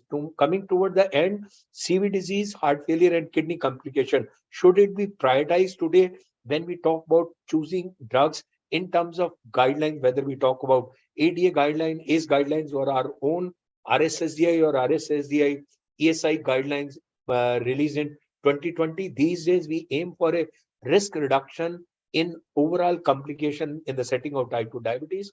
Lifestyle modification and diabetes education structured program goes a long way. Of course, we need to aim for significant glycemic reduction, a blood pressure management, which Professor just now talked about, how we get a good blood pressure reduction in these patients, even if it is resistant hypertension, how we can have a good lipid control, which will go a long way in overall CV risk reduction also, and with drugs which can get you benefits for not only CV risk reduction, but also benefits in terms of pleiotropic benefits. So aim is to have A, B, C, D, E, S approach. A for HbA1c control, B targeting blood pressure control, C of course lipids are very, very important. Drugs to protect heart and kidneys have to be prioritized as most important. Not only we should look for drugs only for significant HbA1c reduction, but we should aim for reduction in CV outcome and renal outcome. And of course, the role of exercise, diet, as well as healthy body weight maintenance goes a long way. But I think most important out of this lecture, what I'll say, that we as ethnicity, as Asians or maybe Southeast Asian or Middle East people, we are at a much greater risk for developing these complications. So smoking cessation, stress management, I'm sure Professor Shashank is here, who is a guru in talking about stress management in type 2 diabetes patient, how to manage, how to reduce your stress, and how you can check for the progression of these diseases. So based on these all studies and data, these days we talk of use of drugs which can reduce overall propagation of these micro and macro angiopathy, may be presence of atherosclerotic cardiovascular disease, presence of heart failure, or diabetic nephropathy or simple microalbuminuria, because then our approach is absolutely different. We are no more talking about glycemic control. We have a holistic approach. We tend to reduce overall cardio-renal burden which is there in setting of these patients. We tend to reduce hospitalization with heart failure. We tend to reduce progression of kidney disease in an aim to reduce 3-point MACE and CV death. So to conclude, there is a dynamic relationship between systemic metabolism, heart and kidneys, and each organ, once has this function, tries to worsen the function of other organ, because kidneys, I told you, cardiac and metabolic control goes a long way, and it's a very dynamic ongoing relationship, each organ sort of affecting another organ. So type 2 diabetes, CV disease, heart failure, and CKD are interrelated and interlinked. The presence of type 2 diabetes is associated with much higher cardiac as well as kidney disease progression, and guidelines and societies, these recommend use of drugs which have proven benefits for not only renal composite endpoints, but also for CV benefits also. So I'll stop sharing here, and towards the end, we can have some useful discussion. Over to you, Dr. Shalini and Professor Vinod Kumar, sir. Yes, I think as you said, we can go ahead with our next esteemed speaker, Dr. Shashank Joshi. He needs no introduction. He's a consultant endocrinologist at Leelavati in Bombay. Lot of publications, Padma Shri from Government of India, and I think I will take more time if I completely read the biodata. So I just welcome and request Dr. Joshi to proceed with his presentation on ABCD. Welcome, Shashank. Shashank has the privilege of being the youngest president of all organizations in this country, may it be RSSDI, API, Journal Editor-in-Chief, or Endocrine Society of India, or even Southeast Asia, which he has just served as chairman. Over to you, Dr. Shashank. Thank you so much, Rajiv, for your kind words. And you and Shalini, I need to personally thank for having me every year in your meeting. And Dr. Vinod Kumar, sir, for your kind words of introduction. The topic allocated to me is a topic very close to my heart, which is a new term coined by my good friend from New York, from Mount Sinai, and a past president of the American College of Endocrinology called Dr. Jeffrey Mechanic. And it is called ABCD, or adiposity-based chronic disease. And fundamentally, it's linked to obesity, because we know that obesity is a chronic serious disease leading to diabetes. There's a lot of science behind obesity linked to diabetes. Weight loss clearly is beneficial, and we are getting more and more medicines which cause weight loss. And there is a lot of mitochondrial connect and metabolic inflexibility linked to this whole ABCD concept. And therefore, do we have sufficient in the lifestyle space or in the therapeutic space to actually address this continuum of obesity and diabetes care, or adiposity-based chronic disease? So prior to the usage of this term of ABCD, actually, if you look at from a population-based strategy, the actionable model is CMBCD, which is cardiometabolic based chronic disease and metabolic drivers. And we know that, from a population standpoint, it warrants a very early and sustained use of interventions, which include functional adiposity, dysglycemia, and blood pressure. So how did this concept of CMBCD grow in and incorporate two important terms, ABCD and DBCD? DBCD a lot, Dr. Rajiv Chawla just alluded in his previous talk, which is dysglycemia-based chronic disease. I am going to focus predominantly on ABCD as a concept, which is adiposity-based chronic disease. And if you combine the two, the adiposity and the dysglycemia, then you get cardiometabolic continuum. So as I told you, this ABCD, which Dr. Jeffrey Mechanic coined, has two parts. Adiposity based, which reflects the abnormalities in the adipose tissue mass or the fat mass, the adipose tissue function, which is the fat function, and the distribution of adipocytes. See, most people are born with a finite mass, but it is the dysfunction of the adipocyte, or it is the ectopic distribution of the fat, which really leads to chronic disease. And the word chronic, the reason we are using the word, because it's all linked to BMI. And we know that in India, we are Indians. So we have excess fat in our body composition. We have ectopic fat in the pericardium, in the liver, in the pancreas, causing fatty liver, fatty pancreas, causing type 2 diabetes. Probably we have the largest population of type 2 diabetes on planet Earth, almost 101 million people. And the chronicity of the disease reflects the risk, the presence, and severity of complications. Similar to ABCD, the concept is ABCDs cannot occur in isolation. It occurs with DBCD, which incorporates and encapsulates the entire term of all forms of diabetes, which is pre-diabetes, type 2 diabetes, and insulin resistance associated with risk of severity or disease progression. And then, of course, we have the CMBCD, which is a medically actionable model to address pathophysiology, which delineates relationship between obesity, type 2 diabetes, and cardiovascular disease. So fundamentally, when you want to prevent at a primary level, secondary level, or a tertiary level, particularly the cardiorenal endpoints or end-stage development of chronic disease process, the CMBCD comes in. So let us look at the model of ABCD. So there are 4 stages of any disease model. One is the risk, stage 1. Second stage is pre-disease, stage 2. Third is disease, which is stage 3. And fourth is complications, which is stage 4.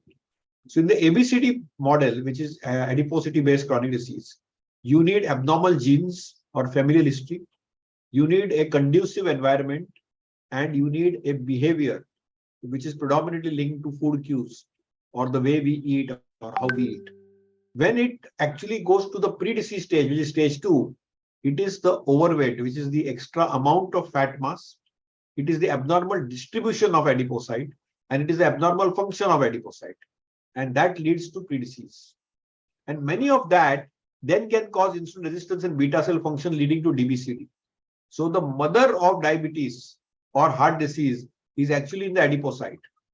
And excess adipocyte, abnormal distribution of adipocyte, or abnormal function of adipocyte is the key generation. But by the time overt disease sets in, we use a oxology or an anthropometric threshold, which is either a BMI, and if it is more than, say, 23 or 25 or 27, in different geographies of planet Earth, we'll nickname it as obesity. Based on waist circumference, you may call it abdominal obesity, or there could be biochemical thresholds. And ultimately, this ABCD will lead to cardiometabolic complications, like, say, an acute myocardial infarction or a stroke or a hypertension, or microvascular complications, or even biomechanical complications like osteoarthritis. And I'll allude to that in the general obesity model in general.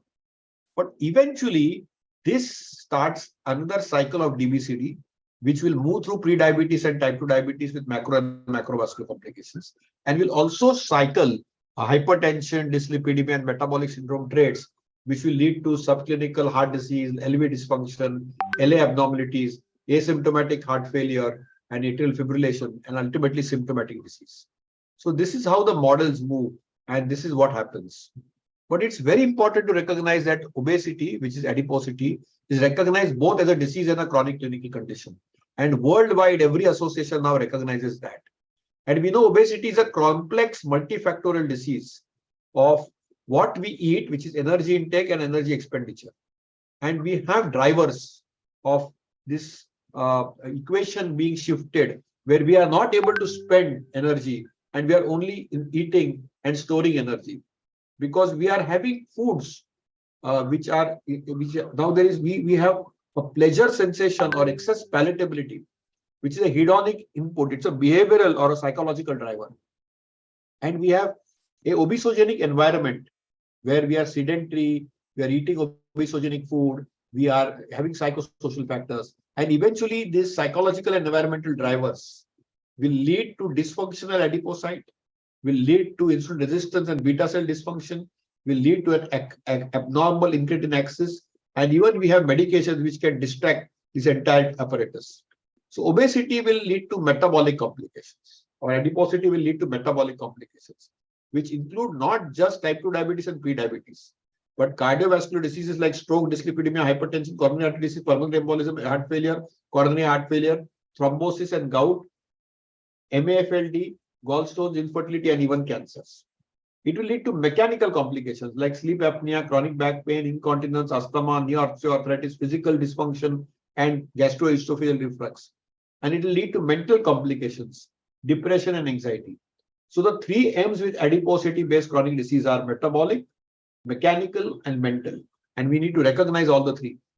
So ultimately, there is a lot of neurohormonal chemistry which is involved in the homeostasis of energy. Whatever we eat is macronutrients as carbohydrate, fat, and protein. It will go through the pathway and filter of taste, stomach ghrelin, stretching of the stomach and intestine, the leptin, cholecystokinin, the peptide YY and oxidomedullin, and eventually GIP and GLP-1. And ultimately, when the carbohydrate is being absorbed through the portal circuitry, it has to transit the first bypass, which is a liver bypass. And obviously, all this is regulated from the beta cells, the alpha cells, and the delta cells, making pancreatic polypeptide, amylase, insulins, GLP-1s, as well as from the adipose tissue, which is leptin and adiponectin. And all this is key in development. We also have neural signals. It is not just the endocrine signals and the autocrine and the paracrine signals, but we have clear-cut signals which are vagally mediated.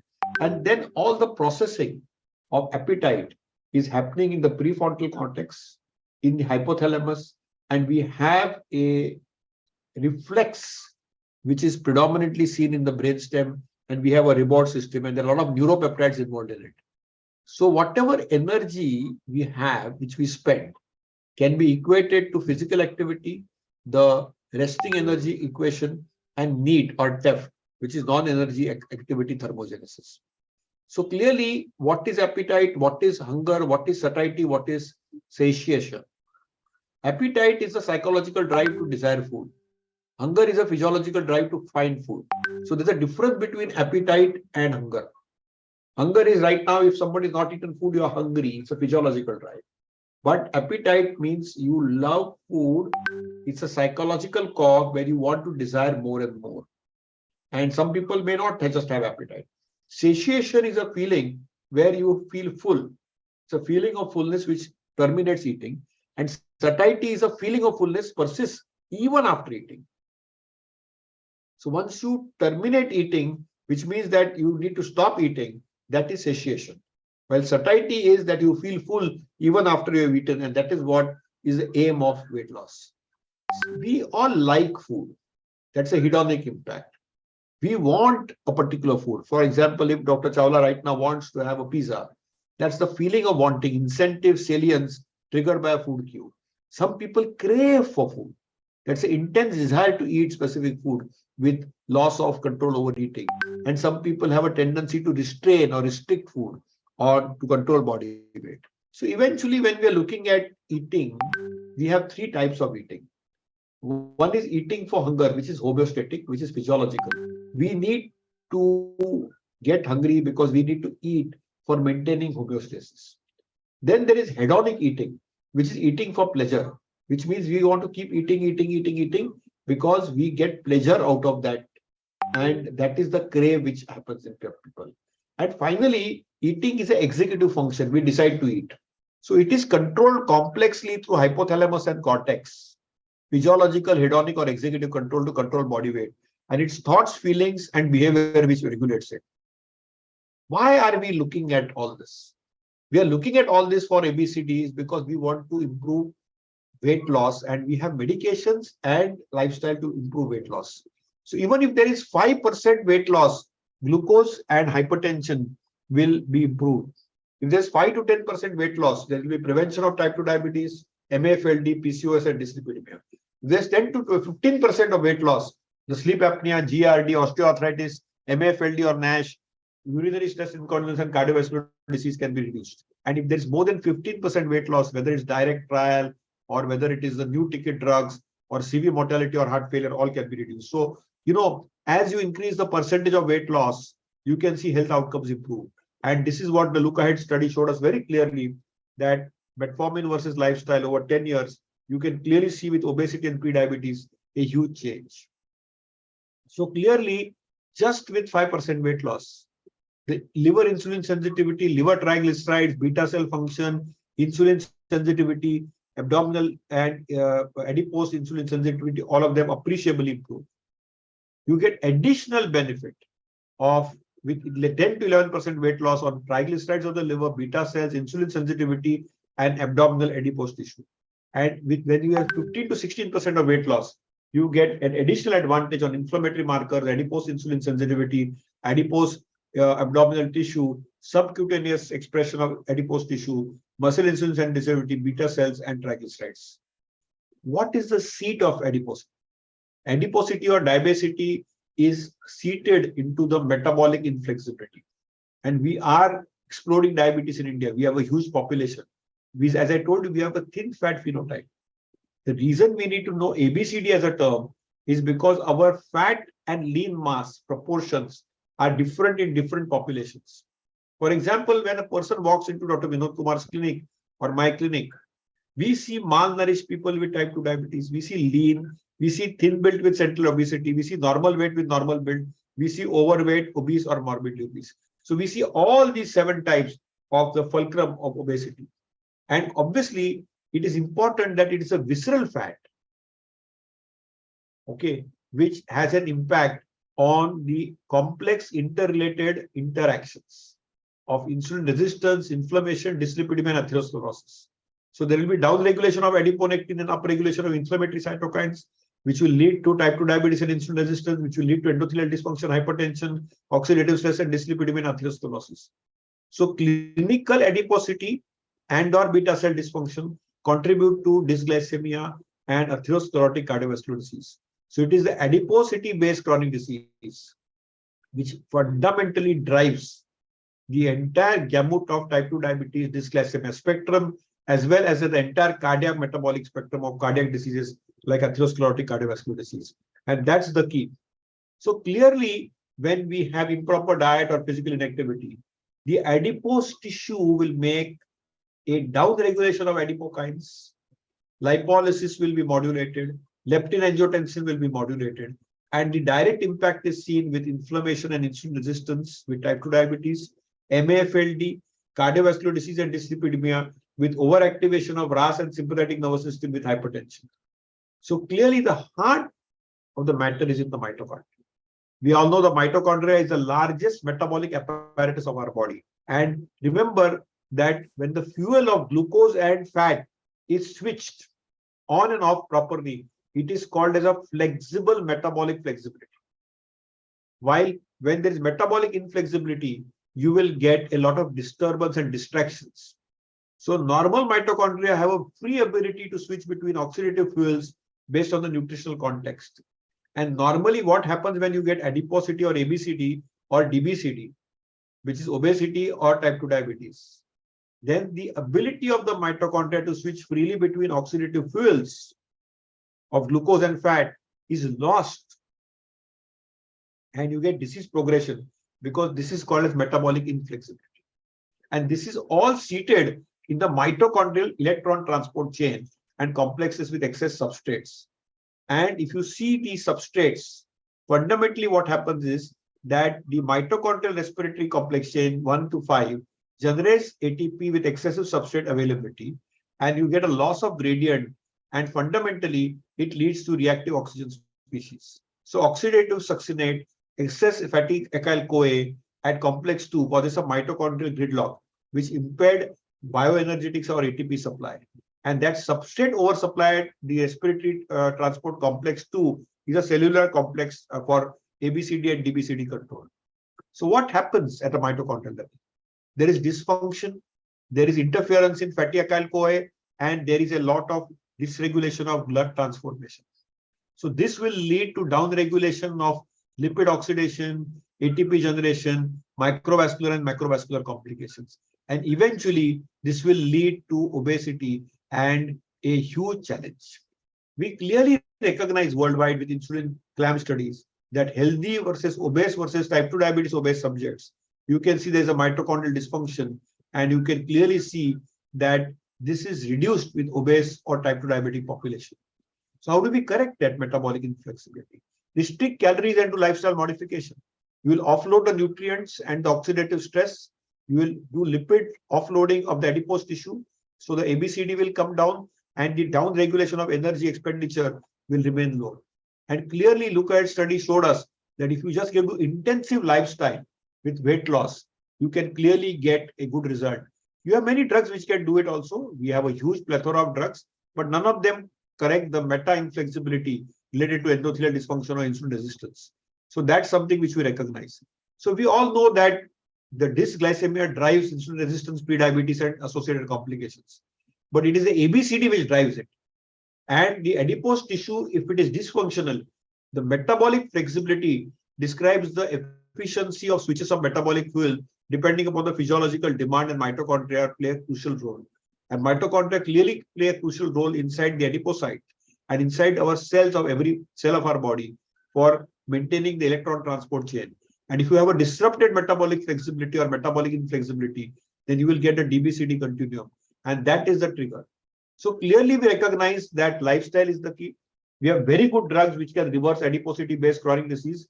But as I told you, I always do my simple mantra that if you really want to change adiposity-based chronic disease, which will eventually lead to dysglycemia-based chronic disease, then you need to eat slowly, you need to eat less, you need to eat on time and eat right. You definitely need to put on some muscle and walk more, do some yoga, do some Surya Namaskar, sleep well and sleep on time. It's equally important that we are living in a digitally intoxicated era.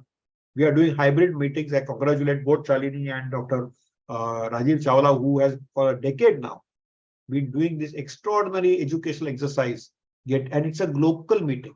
So it is as much global as it is local. But it's important that we do an hour of digital detox every day, at least half an hour before going to sleep and half an hour after getting up. And I think it's not just about health. When we talk of ABCD, it is also about happiness.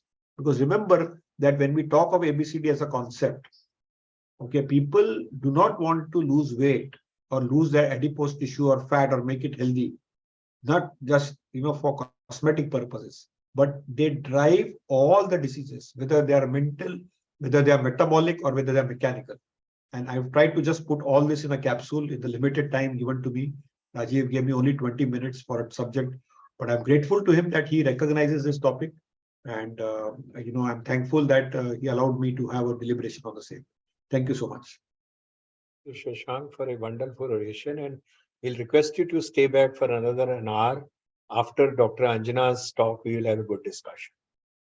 Please. I think Dr. Shashank's staying back is very important because his talk was simply excellent and a lot of things maybe people like to discuss. So, Dr. Anjana, you are most welcome for this symposium, and you are talking on India B, yes? So you can go ahead and speak on your topic, Dr. Anjana. Thank you very much, sir. Thank you for having me. Thank you, Shalini. It's lovely to see you. And Rajiv Chawla, sir, thank you so much for having me. So let me share my slides. Just a second. Okay, so it's full screen now, no? Yeah. You can see, yeah. So today I'm going to be talking about the India Metabolic Health Card from the ICMR-INDIAB study, and I have no conflict of interest to declare.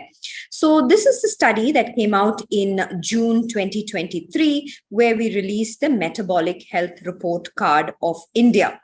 So the ICMR-INDIAB study has been ongoing since the year 2008. It's the largest epidemiological study done ever in India, and it's funded by the Indian Council of Medical Research and the Department of Health Research, Government of India. The primary objective was to study the national prevalence of diabetes, and the only way we can do that in a state like India is to study it state by state, because health is a state issue here. We also looked at prevalence of prediabetes, hypertension, dyslipidemia, obesity, etc., as well as risk factors. So we just had Dr. Shashank Joshi talking about the obesity-related chronic diseases. So this is a measure of the burden of obesity and other chronic diseases. This is a cross-sectional door-to-door survey in adults aged 20 years and above. We've studied the whole country. So we have all the 28 states, the National Capital Territory of Delhi, and 2 union territories of Chandigarh and Puducherry. The other union territories are currently ongoing. In each region, we've studied 4,000 individuals, 2,800 rural, 1,200 urban. So we had 1,20,000 individuals in the study, and the sampling sits on the census of India exactly. So as to date, we have 113,000 individuals who have been recruited, and we have data for in the study. Let's look at the prevalence of diabetes. So the overall prevalence of diabetes is 11.4%. This is for the country as a whole. The prevalence is obviously higher in urban compared to rural areas. In fact, it's about double in urban, 16.4 and 8.9 in rural. Now, shown here are color-coded maps of diabetes prevalence. So red is very high prevalence, whereas green is a lower prevalence of less than 5%. Red is above 10. So look at the color. This is the country as a whole. You'll see that the southern regions have a lot of red and some orange. Similarly, some parts of the north have a lot of red, whereas the central parts of the country, the prevalence is still lower. You're able to see some green in Uttar Pradesh and some yellows in the northeast and the central part of the country. So this is the prevalence as it stands today. However, if you now kind of split this into urban and rural areas, the entire urban part of India is already in red, and red is only 10% prevalence. So you can see that there is a prevalence above 10% in all of urban India as of today. And a lot of the greens and the yellows are in fact coming from rural parts of the country. So this is the prevalence of diabetes. Now, as India is heterogeneous in just about everything we do, whether it is food, language, climate, geography, ethnicity, everything is different in every part of India. So there's no reason why the diabetes prevalence should be any different. We have prevalence rates ranging from 4.8% in Uttar Pradesh to 26.4% in Kerala, Puducherry, and Goa. So you'll see the huge differences across the states in the prevalences. So that was the diabetes prevalence we spoke about. Now, what about prediabetes? Now, we all know that prediabetes is on the pathway to diabetes, and traditional teaching has always been that if you have prediabetes, then a third of individuals kind of reverts back to normal, a third stay where they are, and a third progresses to diabetes. But we also know that in the Asian Indian population, about 60% of all those with prediabetes actually rapidly progress to diabetes. And those can be evidenced in these numbers we see here. If you remember, the diabetes slide was 11% overall. The prediabetes numbers are even higher at 15%. And what's even more, I would say, alarming is that, remember, in diabetes, we had these urban-rural differences where you had a lot of green and yellow in the rural areas and urban was red. Look at prediabetes. It's equal in urban and rural areas. So what does that mean?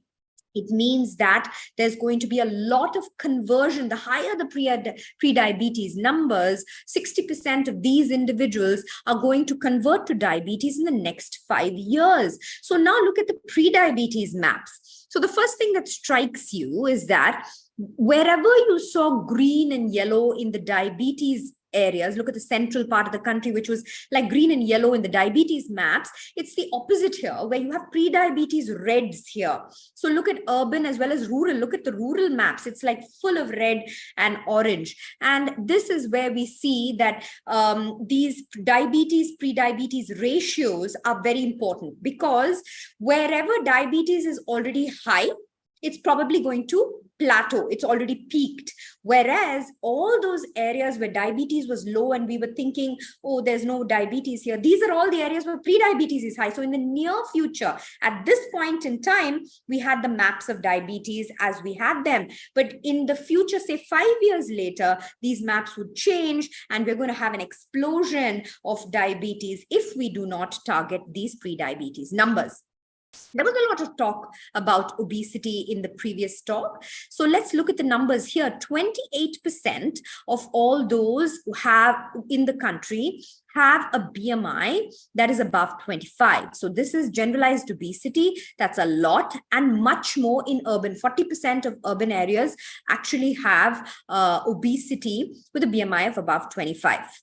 So look at the obesity maps now. Urban areas completely red, and here the red is 25%, not 10.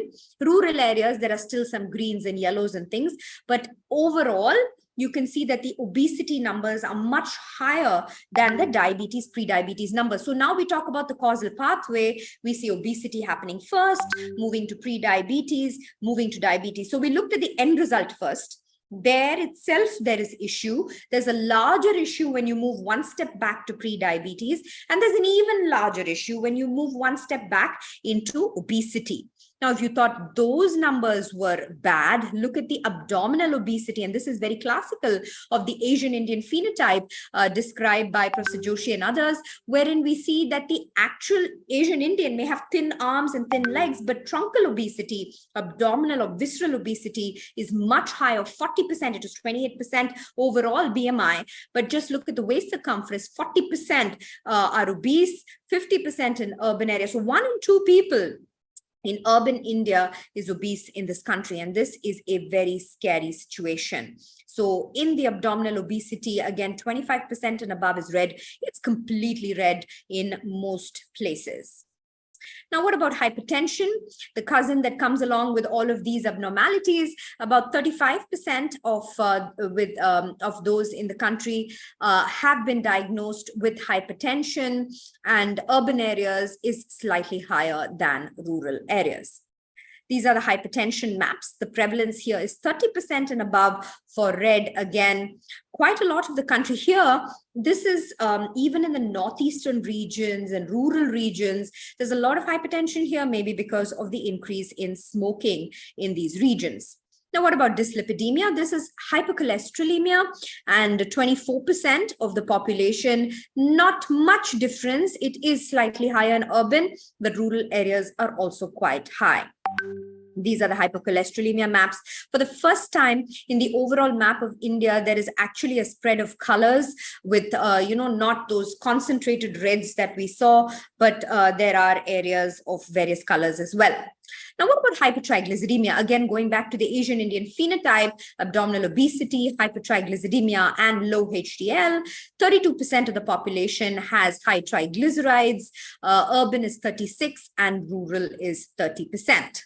Low HDL. Now, this is one phenomenon that we all see, and this low HDL is a problem.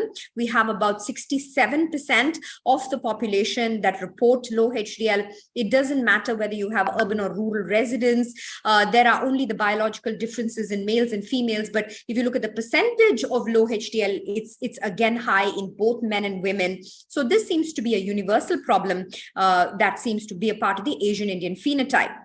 Now, high LDL is 20% overall, higher in urban areas compared to rural, as you would expect. So putting all this together, what are the numbers for India? When you talk about a health report card, what are the numbers for India? Currently, diabetes is at 101 million, which is much higher than the earlier reported 72, 74 million that we reported earlier. Pre-diabetes is at 136 million. Hypertension, 300 million, which is only beaten by abdominal obesity at 350 million. And then in the 200s, we have generalized obesity and hypercholesterolemia. So we have all of these metabolic risks. What are we doing about it? This is an earlier publication from the INDIAB, which looked at levels of A, B, C control. So this is a little different from the ABCD that you heard in the earlier talk. A refers to A1C less than 7, B refers to blood pressure less than 140/90, and LDL cholesterol less than 100 is the C. So A1C, of all the diabetics that we have 100 million, 101 million. How many people have their A1Cs under 7? About 37% in rural and 35% in urban. So about the same, 1/3 of individuals have their A1Cs under control among all those with diabetes. Now, how many people do self-monitoring of blood glucose?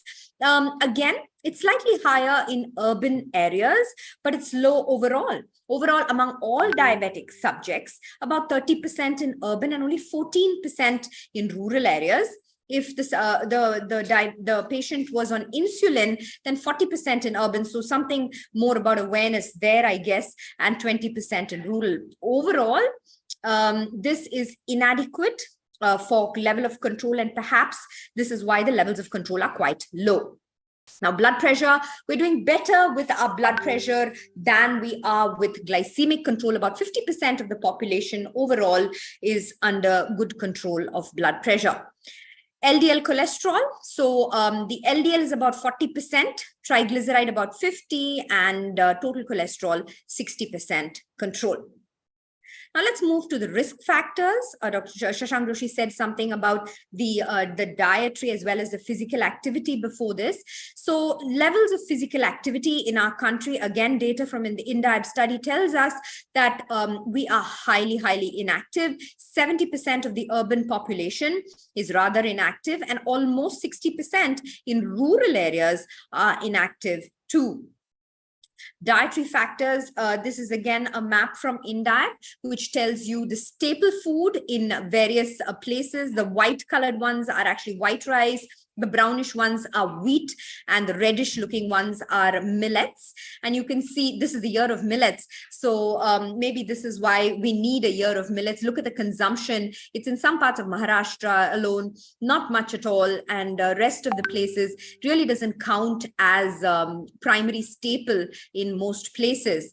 It's also important to note that even those states that report wheat, the refined wheat consumption is so high that there is no, it's equivalent to eating polished or refined white rice, and there is no additional benefit from the whole grain in most places. Fruit and vegetable consumption, we all know that we need 5 servings of fruits and vegetables per day. What's the national average? It's 2.4, and the percentage of individuals who meet the recommendations are only 2%, both among men and women, urban, rural. The consumption of whole fruits and vegetables is abysmally low in the population. So what do we do about all this? Well, there are interventions at various levels that we have to do. One is at the patient level, the second is at the provider level, and of course, the governmental level. So at the patient level, what can one do? We talk so much about diet and physical activity. Is it actually making any difference? Well, this is data to show that just controlling diet and physical activity alone, at least theoretically, can prevent 50% of all diabetes. So at least half of all diabetes can be prevented simply by controlling diet and doing physical activity. So this is the publication from that. So what do we do now in terms of diet? Now, the current intake of population, carbohydrate is about 60 to 70% of everything we eat. So shown here is 62% carbohydrate. Protein is at about 12%. fat about 25%, and fiber is about 3%. Now, in order for us to be able to remit diabetes, so for NDD, newly diagnosed diabetes, remission, and for pre-diabetes to go back to normal, what are the dietary targets at the individual level? What can we do? If you keep the carbohydrate percentage at about 50%, overall, you are able to control as well as remit diabetes.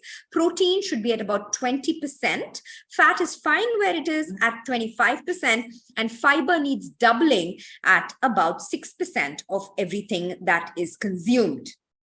Now, what about the provider level?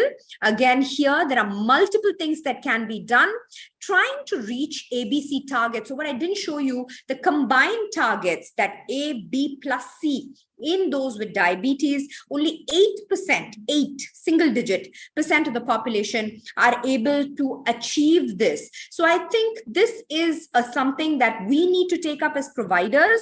The first thing to do is, of course, educate the patient on how to reach there, give them solutions and support them through this journey that they have. First, we identify the at-risk population. Now we know so many people have pre-diabetes, education on how to prevent diabetes. For those who have diabetes, this regular screening for all of its complications. We're now talking about chronic disease together rather than just talking about diabetes and its complications alone. So screening for all this, treating all these, getting ABC control, avoiding inertia. Oftentimes, we don't start insulin. We think that, oh, the patient may, run away or whatever. So we ourselves have provided inertia. Trying to overcome this to see that we achieve better outcomes, I think, is important at the provider level. And the last one is governmental level planning. We definitely need policy, nutritional subsidies for things that are healthy. Currently, fruit and vegetable, very easy to say consume, but it's so expensive. Taxes on things that are unhealthy, the fat tax, the sugar tax, etc. Laws for regulating and having food labels, food safety standards, etc. Providing areas for physical activity. It's not just important to do physical activity, but there has to be a place which is safe, which is available, which is conducive to physical activity. So these are things that are in the purview of government. Also, the largest education programs don't happen at the provider level or at the private level. It happens at the government level. Massive education and awareness programs about prevention, about control, about ABC, etc. Needs to be done at the government level. So I think I'll stop here, and these are the reports from the INDIAB Metabolic Health Card of India. Thank you. Thank you, Dr. Anjana. The paper has very significant policy implications, and now we are open for discussion. All the presentations are over. This has been an excellent seminar, and all the papers were very good. We have learned a lot from the information provided. And if I could begin by in the reverse order and ask Dr. Anjana one or two points. They are not really questions. The first is that, do you have any plan, or ICMR has any plan for revisiting this population as a second wave or third wave study? That is number one. Number two, if you say that about 35% of this population had good control by HbA1c, and a total of 100 million diabetic you found. So should we presume that 35% of diabetic patients in our country are having good control? Did you do HbA1c in every one of them? So that is just what I wanted to find out. Yeah, so the first one is about INDIAB and what are the plans for that. Government of India has sanctioned, so we took one of the highest prevalence states, and we took the lowest prevalence state, which was Arunachal Pradesh, and the highest one was Tamil Nadu at that time. And they have sanctioned for a follow-up study for us at incidence rates, follow up these cohorts, look at mortality, look at various other things that happen over time in the same cohort, plus in the same regions. We are looking at new cross-sectional studies which have been done. So that's a new 4,000. Plus the additional old 4,000 cohort has been followed up. These have just been completed. And in both states, they have been, in fact, the meeting for this presentation is on Monday. So this has already been sanctioned by ICMR. So we are looking at, what can be done in these populations. Now, visiting the union territories are also ongoing right now. Now, DG ICMR did make a comment saying that we have surveyed, we have found high rates, and we have two choices now. Either we can resurvey and find that the numbers are going even higher, or we can do something about it. So now the focus has moved towards doing something implementation science and trying to find newer methods, interventions, and policy towards this. So I think that is where the next steps will be going, even in the INDIAB study. That is one. And the second is, you asked about how we arrived at this level of control. Yes, sir. A1Cs were done. They were done in 1 in 5 individuals and in all individuals with diabetes. So yes, for everyone with diabetes, either self-reported or newly diagnosed, we did A1Cs on them. And that is how we know that 35% of the population have an A1C below 7. Thank you. Dr. Shalini, can you go ahead further to lead the discussion? Sure, sir. I think we've had some great talks, and we've actually discussed how not only the diabetes burden is high, but the metabolic disease, the cardiovascular disease. So it's entirely a continuum. You cannot really say that, you need to focus on only the glucose numbers, or you need to focus only on the heart, or you need to focus only on, one certain part. So with that, when we're talking about precision medicine, I mean, this is an open question for all the speakers here. What do you think is the exact approach that we need, seeing the kind of epidemic of cardiometabolic disease that we are having? We have the guidelines moving from glucose numbers to a comprehensive approach now. So where do we go, and where do we see the guidelines helping us in reducing this burden overall? And what do we need to actually do to reduce the guidelines once the guidelines are there? An open question. I think we can have Dr. Shashank's views, and then maybe Dr. Mohammed and Dr. Shalta can tell us about their differentiations. Well, in 2 parts. One is that, though we are having all global recommendations and guidelines, I think the word recommendations is little better, more apt than guidelines. Diabetes treatment approach is getting personalized or precise, because type 2 diabetes is very heterogeneous. And Dr. Mohan's group, Anjana is here, they have described, like the Scandinavians have described, cohorts or clusters or endotypes. So, every person living with type 2 diabetes is not the same.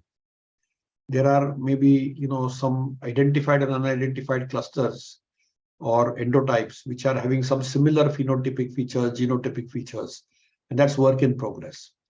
So if somebody is lean, somebody is obese, somebody is normal weight, that's the easiest cohort which we have. But, outcome-based studies are also there on each of these clusters. So, all this needs a different approach. So when we're looking at a precision-based approach, we have to see that though globally the guidance for diabetes is similar, okay, it is having multiple models around it. Formerly, the vision was only glucocentric. Then it became weight-centric. Then it became cardio-renal-centric. And now it is probably a little bit of everything, which means we are looking at glucose, we are looking at weight or adiposity, not just a BMI or a waist circumference. We are looking at also the cardio-renal component. And fundamentally, as Dr. Kamlesh Kunti says, multi-morbidities. So I think it's becoming, cluster-based, and that is what people call it as precision or precise driven or personalized care in type 2 diabetes, because of the heterogeneity involved in it. And as I said, this is work in progress. Natural history is being mapped. And I'm sure Mohammed and Inas and Anjana and Rajiv will have their own thoughts on it. But I think we have to look at sub-stratifying our type 2 diabetic population based on the age of onset, the age of the patient, the duration of the disease, the presence and absence of beta cell dysfunction, presence and absence of insulin resistance, presence of absence of complications, and outcomes. And based on that, you will have to put the yardstick of the model, whether it's an RSSDI wheel or a ESI wheel or an ADM model or a ESD model. We'll have to integrate that based on that so-called subtype of diabetes you're handling. Because outcomes are different. In India, Anjana's group, with Dr. Mohan has shown, there are 2 novel subclusters. And in those 2 novel subclusters, there is a risk of retinopathy and nephropathy, which is different from what is seen in the Scandinavian cohort, for example. So this is work in progress. We need to do prospective work. We need to do natural history data. But clearly, the era of precision medicine has come up. There are a lot of very good articles coming up on precision medicine. But I think the biggest use of precision medicine today is happening in the younger adult population with diabetes. So if somebody is getting type 1 or type 2 or unclassified diabetes between the age 15 to 30, you really need to substratify that patient. Right from C-peptide to GAD antibody, you need to substratify. It could be type 1, it could be type 2, it could be MODY, it could be something else. And even within the type 2 space, you need to do a cluster-based classification.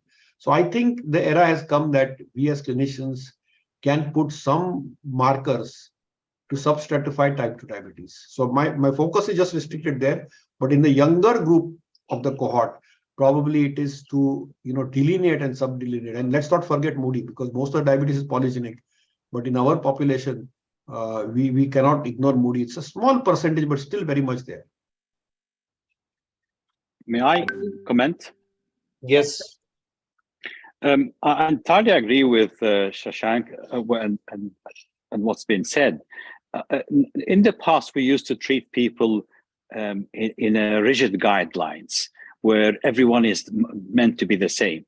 But in reality now, thinking of the full picture of whether it's obesity, glycemia, cardiac, renal, or indeed all of them, age, type of diabetes, all of this means that we need to have precise level of diagnosis of not just the type of diabetes, but the risks of the individual, and then address these issues according to the problem.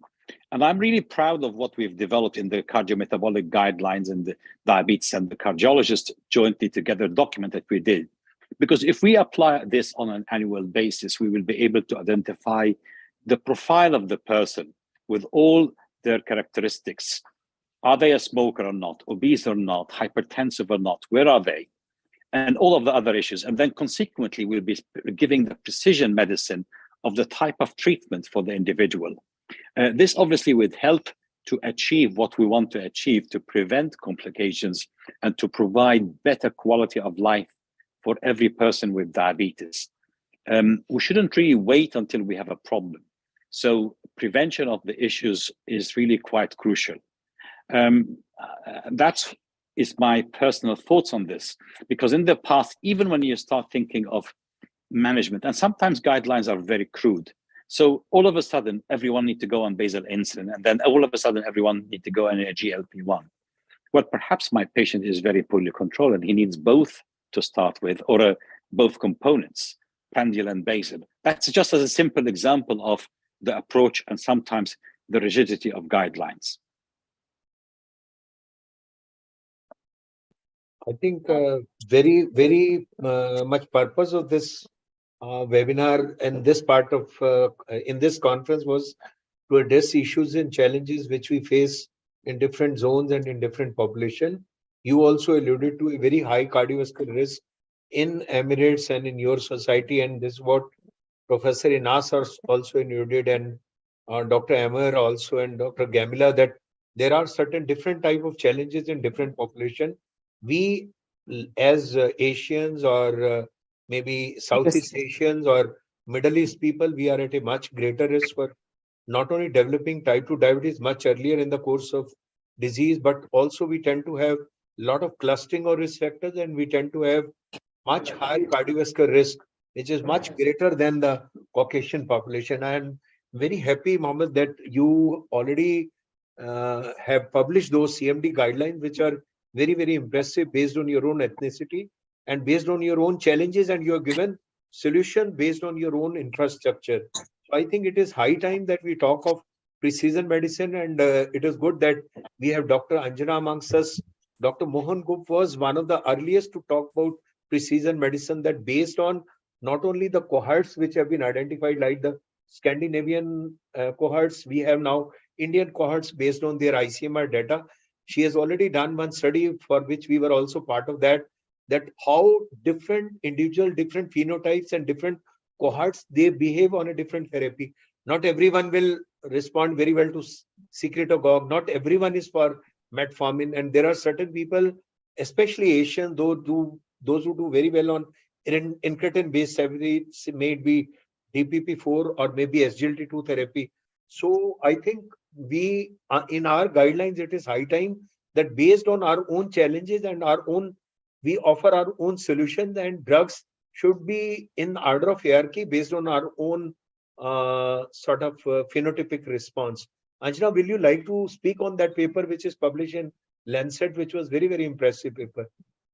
Yes, thank you so much. So I think what we showed in the clustering paper was that of all type 2 diabetes, we were able to make at that point in time 4 endotypes or subtypes. The first one being the severe insulin deficient diabetes. So therein lies a very big percentage of our population. Then we had, of course, the age-related diabetes, and I'll talk about that in a minute.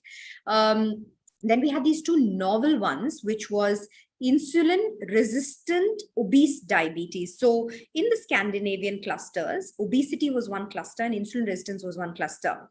In our population, we found we couldn't separate them out and they came together. So the obesity and insulin resistance was one for us. The insulin deficiency was another. Then we had a new type, which is a combined of these 2. So what was combined? The insulin deficiency plus resistance. That was combined. So if you look at the phenotypes of these individuals, you have the very young, thin, insulin deficient phenotype. Then you have the obese, insulin resistant phenotype. Then you have the combination phenotype, which is in between these 2. They are not too obese. They have some, C-peptide and things left. And, they have a combination of the worst of both of these 2, the insulin deficient and insulin resistant phenotype. The last one is the mild age-related diabetes is what we recorded.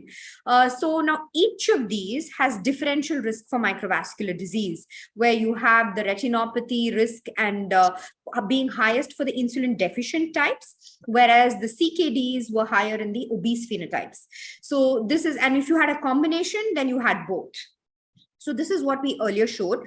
Then we went on to show, and as Sir said, that, we had to look at drug responses, and everybody was a part of it, and or everyone here was part of it. So what we then showed is that each of these, not only they have a differential microvascular risk, they have differential drug responses. However, what we did at that time was a retrospective study. Today, we have an RCT going on this. This is called the aggregate study. And soon we'll have the results of how we should treat each of these subclusters in order to be able to get the best outcome. So that is ongoing.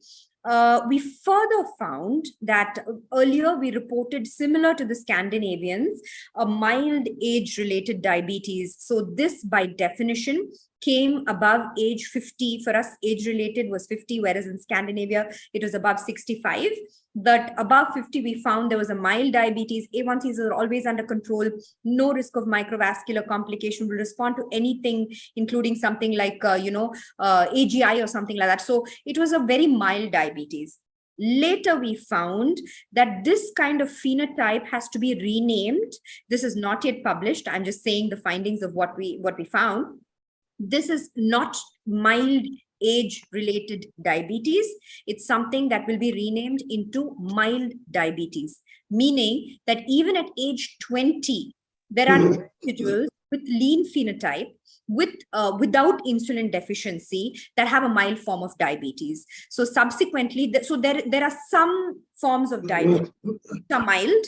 They have very little microvascular risk, but they can come at any age.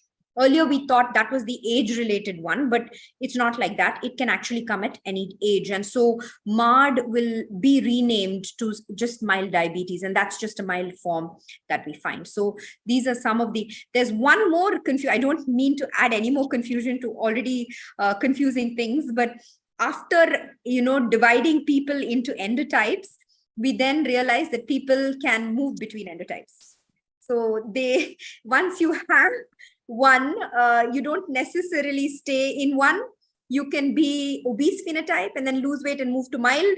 From mild, you can become obese. From here to there to here, people started moving. So now today in our current algorithms, what we have, so when a patient walks in, we give them first priority, second priority, etc. Because there are confusing, people don't fit into boxes. Biology is never like that, right? So we have first priority, second priority. What we can predict with a good percentage of accuracy is for that person, what is the risk of CKD? What is the risk of retinopathy? That prediction is very, very accurate, and which drugs to give are also pretty accurate. But people keep kind of moving between these things as well. So just wanted to say these are the latest things that we'll be publishing these soon. Professor Inas, you also talked about the challenges which you face in Egyptian, and you also shared the data that the way we have in Asian Indians very high prevalence of cardiometabolic disease, the unique challenges. How do you address in your population, and whether you have country specific or zonal or ethnicity specific guidelines, and any particular message you would like to give from ASD? My message about my presentation is early screening of cardiovascular disease, especially of heart failure, because heart failure usually pass for sometimes many years without diagnosis. The patient is coming complaining of mild symptoms like dyspnea, some lower limb edema, and we may explain these symptoms in the form of maybe diabetic nephropathy with some albuminuria causing edema. Maybe the dyspnea is due to obesity. So we need to put in mind that there is high incidence of heart failure in diabetic patients. We said 33% of diabetic patients are more prone to heart failure. So we need to address these patients and treat earlier.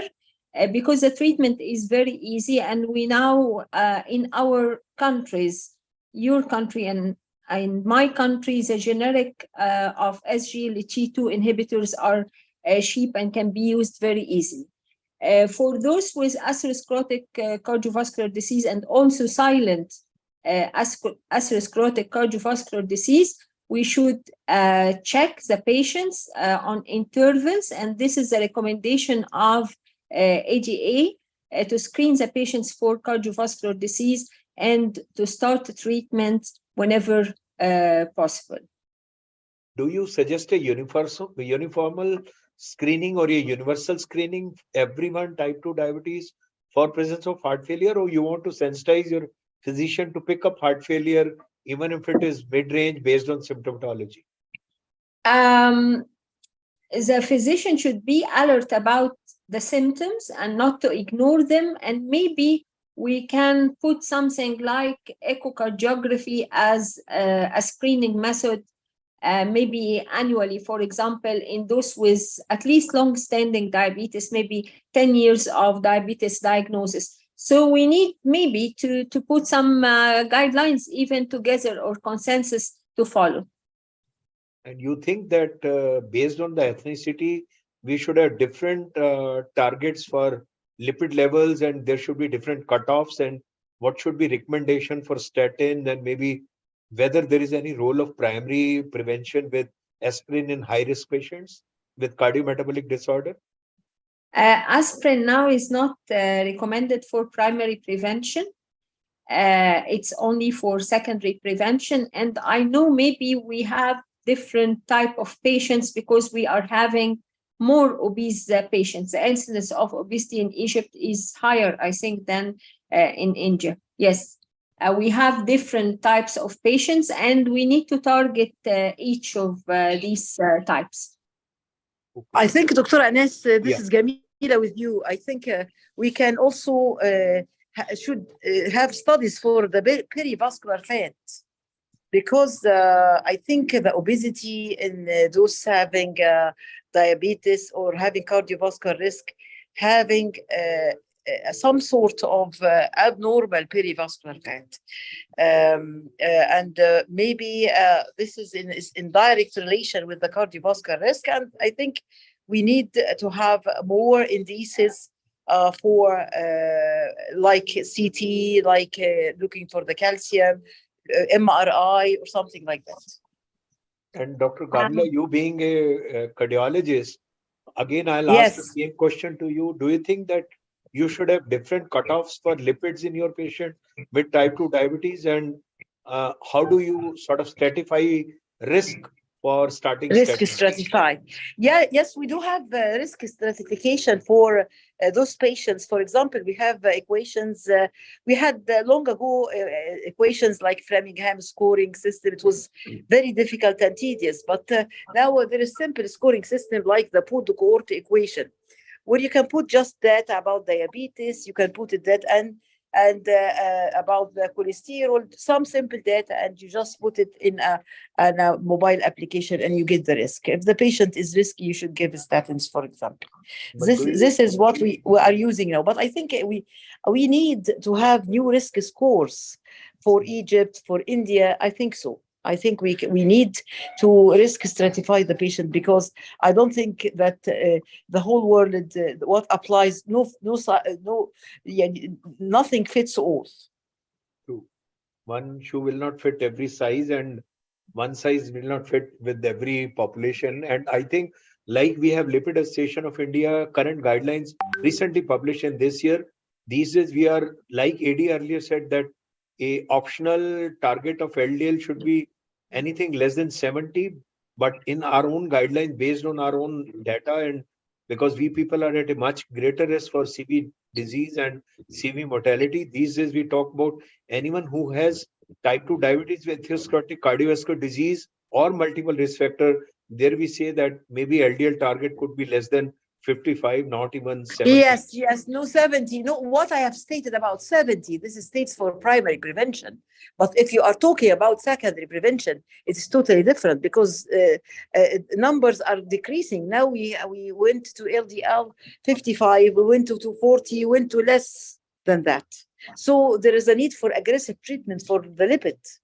But what we are talking about is the primary prevention for the whole population. What the equation I have said, that this is the equation of life. This is the equation of lifestyle modification.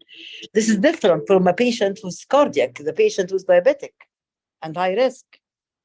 So for a risky patient, you go down the LDL to even 40. True, very true. Especially when it is a secondary prevention in setting of type 2 diabetes, because these patients, they tend to have a rampant atherosclerosis and they tend to have much higher mortality.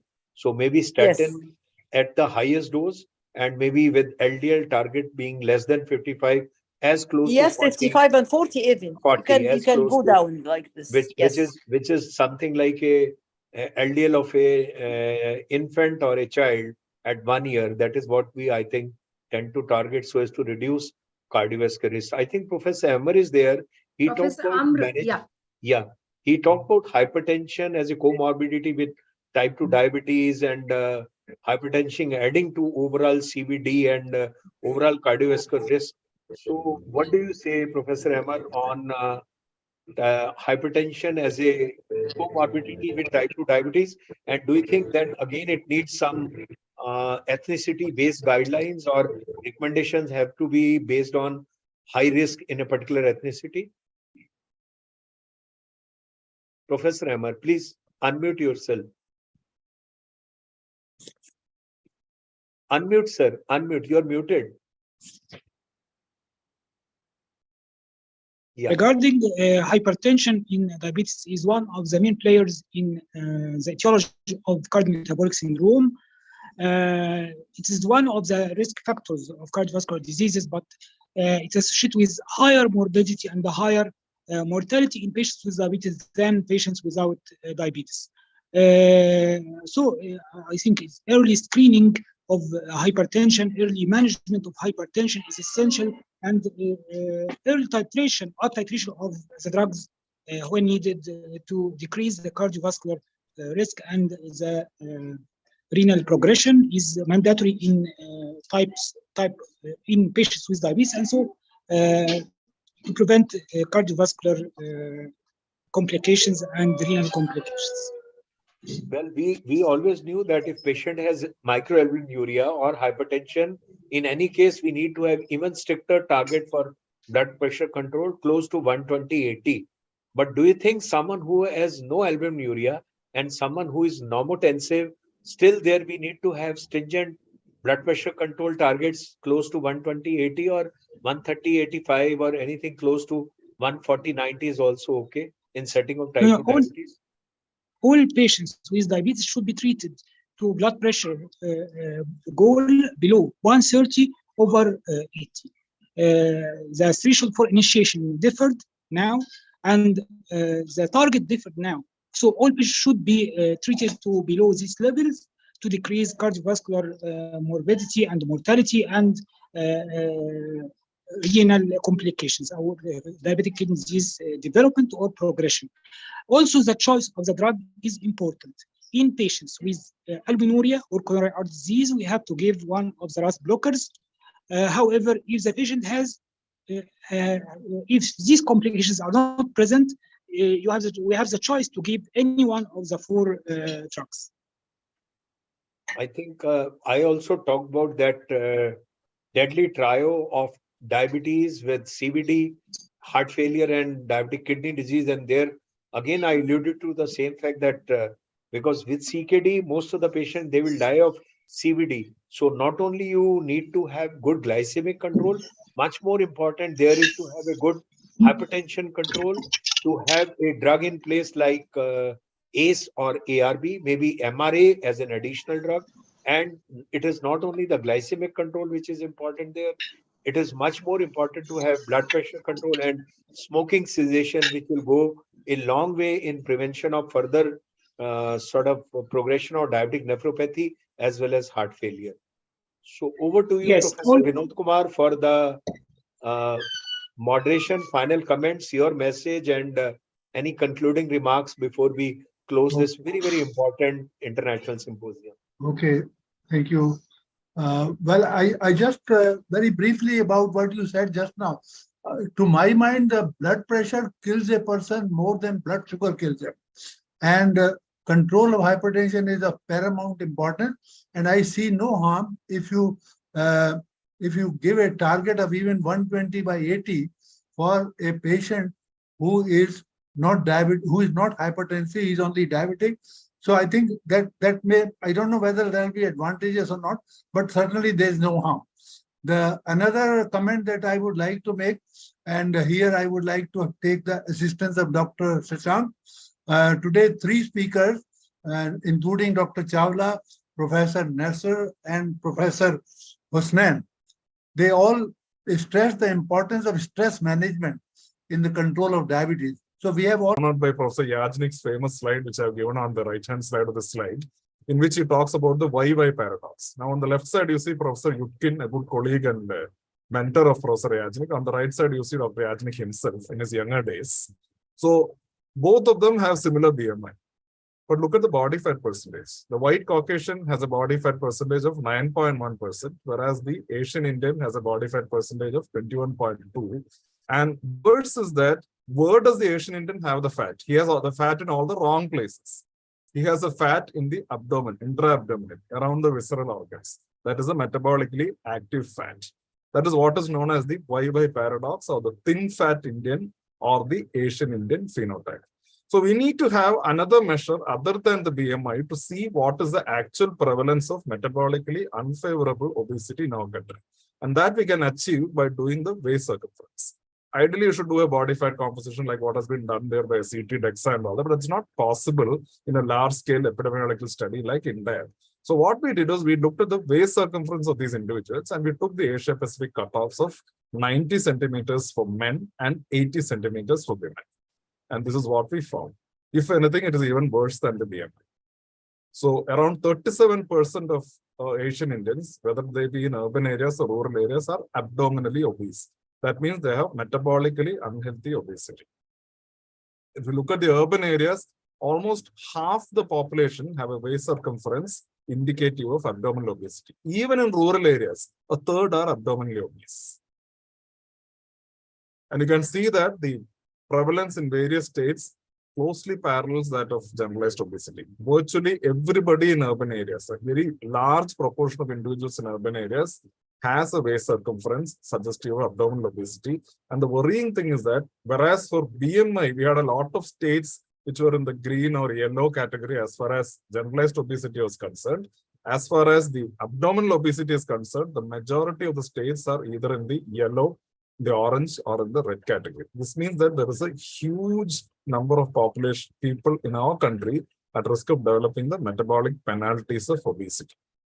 Therefore, it is not surprising that we in India have a big burden of pre-diabetes. We already talked about the burden of diabetes in the preceding talk, and this is the burden of pre-diabetes.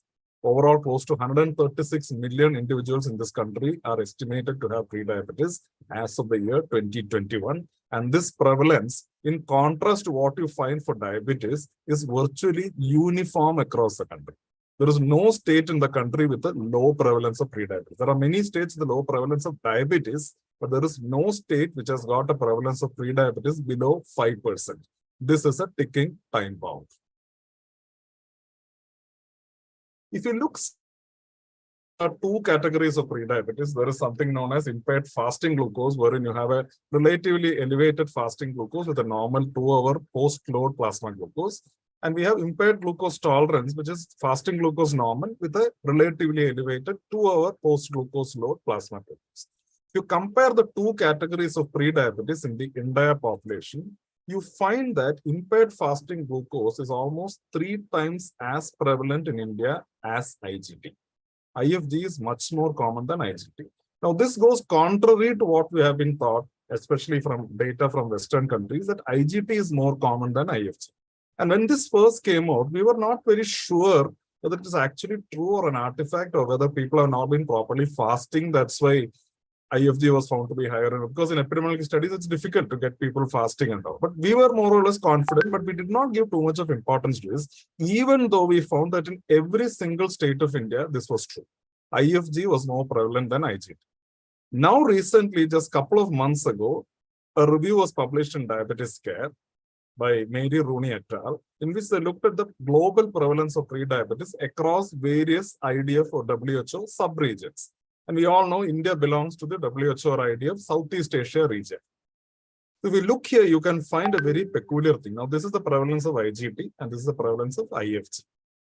So the Southeast Asia region appears to have the lowest prevalence of IGT among all the population studied. Conversely, the Southeast Asia region has the highest prevalence of IFG. And the numbers are very similar to what we found in our ICMR in-diet study. So this is not an artifact. Genuinely, we Asian Indians tend to have higher prevalence of impaired fasting glucose than impaired glucose tolerance. The implications of that we will talk about very soon. So the first implication of having high numbers of pre-diabetes is that there is a risk of progression of diabetes. Now, all of us have been taught in our preclinical and pre-PG and UG days that the rule of thirds applies to people with pre-diabetes. 1/3 will progress, 1/3 will regress back to normoglycemia, and the remaining final third will remain where they are. But in Asian Indians, not only is the rule of thirds not valid, much more than 1/3 will progress to diabetes, but the progression appears to occur much faster than in any other ethnic group. This is data from the Chennai Urban Rural Epidemiology Study, which is a population-based study of the urban population of Chennai. It was conducted in the year 2004. And in 2014, we did a 10-year follow-up of the same population. And in 2001, we had people with NGT, we had people with impaired IFG, impaired IGT, combined IGT and IFG. And we tried to see how many of them had progressed to diabetes. And we found that if we take the population, the entire group which had some form of prediabetes or the other, the rate of progression was 78.9 per 1,000 patient years during this period of 10 years followed. Put that into context. The average rate of progression of prediabetes to diabetes in a white Caucasian population is 35 to 40 per 1,000 patient years. Micronesians in Nauru were supposed to have a very high risk of diabetes, prevalence of diabetes. Even in that population, the risk is only around 62.8 per 1,000 patients. In fact, the only population which has been shown to have a higher rate of progression from prediabetes to diabetes than the Asian Indians is the Pima Indians of the United States, and which is a population which has a very high prevalence of diabetes. They are very obese, insulin resistant, and our population is not that obese. They are not that insulin resistant, but still the risk of progression from prediabetes to diabetes is disproportionately high in our population. That is the first point. And that is probably the reason why the prevalence of diabetes, I'm sure this slide has been shown by Dr. Anjana earlier, we have a huge number of people with diabetes. But see, if you compare the prevalence of pre-diabetes to the prevalence of diabetes, you find that pre-diabetes is more uniform. Most of the states are either in the orange or in the red category. Whereas if you look at diabetes, you still have certain states which are in the yellow and green category. And if you look even more carefully, it will be interesting to note that there is an inverse relationship between the prevalence of diabetes and the prevalence of pre-diabetes. States which have low prevalence of diabetes as of now have much higher prevalence of pre-diabetes. States which have relatively high prevalence of diabetes now have a lower prevalence of pre-diabetes. So what does that indicate? This indicates two things. One is that people do not stay in the stage of pre-diabetes for very long. They just zoom through. They don't stay for 10 years, 15 years like what we find in Western countries. That's the first point. And the second point is that many of these states where diabetes is more and pre-diabetes is less, they have already progressed beyond the peak of the diabetes epidemic. So whoever could have got pre-diabetes and developed diabetes already got. Now there is no further fuel left for the fire to burn. Whereas states like Uttar Pradesh, Madhya Pradesh, Chhattisgarh, the relatively less developed states, still there is a huge number at risk of developing diabetes. And remember, these states constitute almost 30% of India's population all put together. So we have to concentrate on these states. Make sure that people don't get pre-diabetes first of all. If they do get pre-diabetes, make sure they do not progress, because otherwise it will imply huge numbers. And these states, we all know, they do not have the best infrastructure in the country to look after people with diabetes. So that is the second implication. Now, third implication, how do you prevent people from diabetes, pre-diabetes from going to diabetes? These are all the diabetes prevention trials which have been done. I'm sure there are many more, but these are some of the more important ones. And there are two Indian studies in this. One is the Indian DPP, which was done by Professor Ramchandran a few years ago. And the other is DCLIP, which was done by our group. Both of them very similar. We tried to follow what was done in the US DPP, but look at the effect of the intervention on the progression to diabetes. In the US DPP, metformin would prevent the incidence of diabetes and pre-diabetes by 31%. And lifestyle intervention could prevent the development of diabetes in 58%, by 58% reduction. In the Indian DPP as well as the DCLIP, the levels of the efficacy of the intervention, whether it be metformin or lifestyle, was much lower than what we could achieve in the United States. And we tried to see by category of dysglycemia, is there any difference in the efficacy of the intervention? And this is the DCLIP trial. To put it in a nutshell, put it in briefly, this is a trial in which we took people with obesity, pre-diabetes, and randomized them to receive intensive prevention measures, which included diet, exercise. We had these volunteer peer leaders who would go and tell people what to do. And at regular intervals, we were following them up. And in those whom we thought that the disease is progressing, we added metformin. And this was followed up for a period of around 3 to 4 years. What we found is that this particular category, the isolated impaired fasting glucose, there were not too many of them. In contrast to what we found in India, the number was not that great. And the risk of progressing to diabetes also was not that great. But this was a category in which the interventions did not work at all. Whatever exercise you did, whatever diet you followed, whatever you told them, there was only a non-significant 12% reduction of incidence in diabetes in this category. Whereas for somebody with impaired IGT, the reduction of risk was around 31%. And for those with combined IGT and IFG, the reduction of risk was close to 36%, very comparable to what we found in the US. So this is this impaired isolated IFG group, which is dragging down the response to intervention in Asian Indians with pre-diabetes. And the main postulate which our US collaborators said is that probably these people have a different pathophysiology. All our lifestyle modification, metformin, all these things basically look at insulin resistance. Could it be that they may also be having beta cell dysfunction? So thus far, we have been talking about beta cell dysfunction as something which happens much later on in the course of diabetes.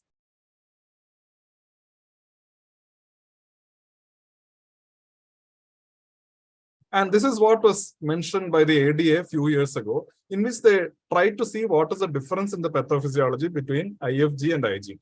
They said that in IFG, the main problem is insulin resistance in the liver and a defective first phase insulin secretion with a relatively normal second phase. IGT, they postulated, was a more severe form of pre-diabetes in which you had skeletal muscle, insulin resistance in the skeletal muscle, and a severely impaired second phase insulin release.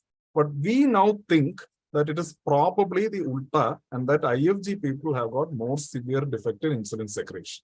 And that is what we found from this study, which we did in people with pre-diabetes of various spectrum of hyperdysglycemic disorders, in which we looked at the insulin secretion as measured by the insulin disposition index in bars here, and the insulin resistance as measured by HOMA-IR in the dotted line. And we find that as we move from NGT to diabetes, as expected, there is a reduction in insulin secretion. There is also an increase in insulin resistance. But the maximum reduction in insulin secretion happened during the transition from normal to pre-diabetes, not from between pre-diabetes to diabetes. So by the time somebody comes to you found to have pre-diabetes, already the beta cell secretion is significantly lost. Now, Ralph DeFronzo says that when somebody develops diabetes, the beta cell function is already lost to the tune of 80%. But in Asian Indians, probably even at the time of impaired fasting, isolated impaired fasting glucose, already 40 to 50% of the beta cell function is gone. And this has implications for therapy. So I like to draw the conclusion here that obesity is definitely a universal and growing problem in India, and it's particularly so in the urban areas. And a high prevalence of obesity, especially abdominal obesity, translates to a huge population risk of developing type 2 diabetes. Therefore, it is not surprising that the prevalence of pre-diabetes is very high, uniformly so across the country. Progression of pre-diabetes to diabetes occurs more frequently and much more rapidly in Asian Indians compared to most other ethnic groups. Impaired fasting glucose is more prevalent than impaired glucose tolerance in India. And this is important because these two categories may have different pathophysiologies and the interventions needed may be totally different. There is some evidence, again not proven conclusively, that IFG is associated with early loss of beta cell function. If so, traditional interventions like diet, physical activity, and even metformin may be insufficient to prevent progression of pre-diabetes to diabetes in this particular category of individuals. Therefore, what can we do now? Right now, we don't have any other therapies, although our subsequent speakers may talk about some of the therapies for diabetes. We really do not have any other approved therapies for pre-diabetes. So what we need to do is that we need to prevent people from becoming obese in the first place. This is known as primordial prevention. All the studies I've shown you earlier, they are primary prevention. Primary prevention is too late in Asian Indians because they already developed the disease. So we need to go for primordial prevention. Do not become obese in the first place. And of course, we need to do more research to find out which category of drug will best arrest the progression of dysglycemia in this particular group of individuals, bearing in mind the unique pathophysiology. Thank you for your attention. Thank you, sir. And the stage is well set regarding enlightening us how this phenotype is typical for pre-diabetes and obesity. And here moving forward, would like to ask my co-chair to invite the next speaker who will take through us the reversal journey. Over to you, Dr. Ami Sanghvi. Yeah. A very good evening to everyone present here. First of all, congratulations to Dr. Shalini and Dr. Rajiv Chawla for organizing such a wonderful program. And now, since after this wonderful deliberation by Dr. Unnikrishnan, by Dr. Ranjit Unnikrishnan, we move on to Dr. E.G. Unnikrishnan, who is going to be discussing with us about a reversal of diversity, a reality. Can we have his CV, please?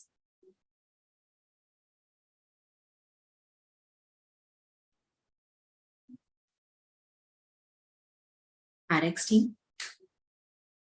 Yeah, so I guess Dr. A.G. Unnikrishnan, a very well-known personality amongst all of us. He's the endocrinologist and CEO of Chelaram Diabetes Institute, Pune, and he leads the clinical care, research, education, and also oversees philanthropic rural diabetes care program at the institute.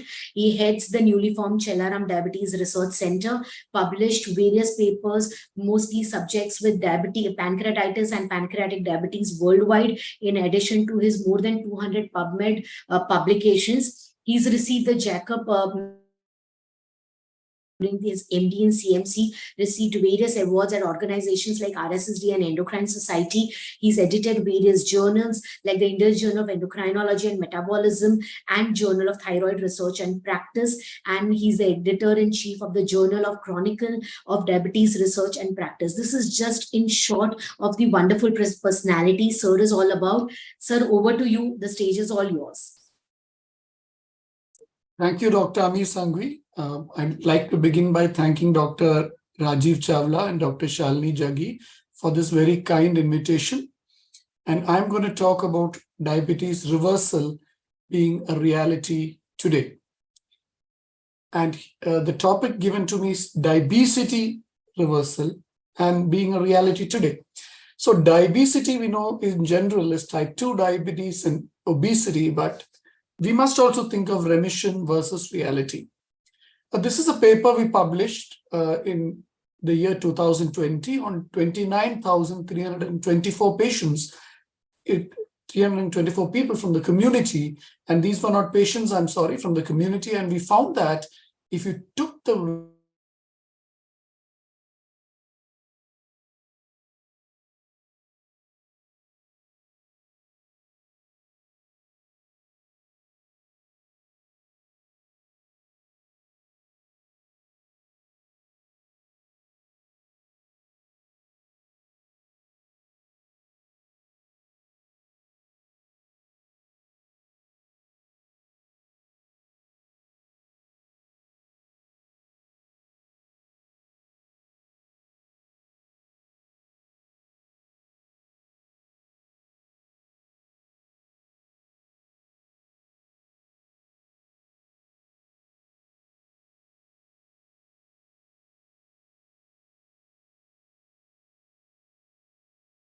Recording in progress. Statistically significant with a trend in an increased BMI. So an increase in obesity in this large study correlates with an increasing occurrence of both newly diagnosed type 2 diabetes as well as hypertension in this study. And therefore shows that this study, which was done in rural India, actually shows the occurrence is likely to be much more higher in urban India. So this is going to be my brief agenda.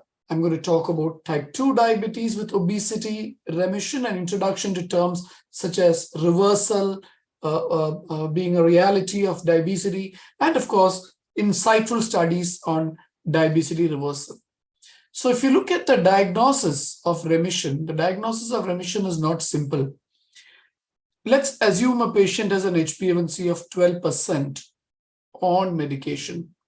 Now the medications have been reduced and the A1C is 5.8.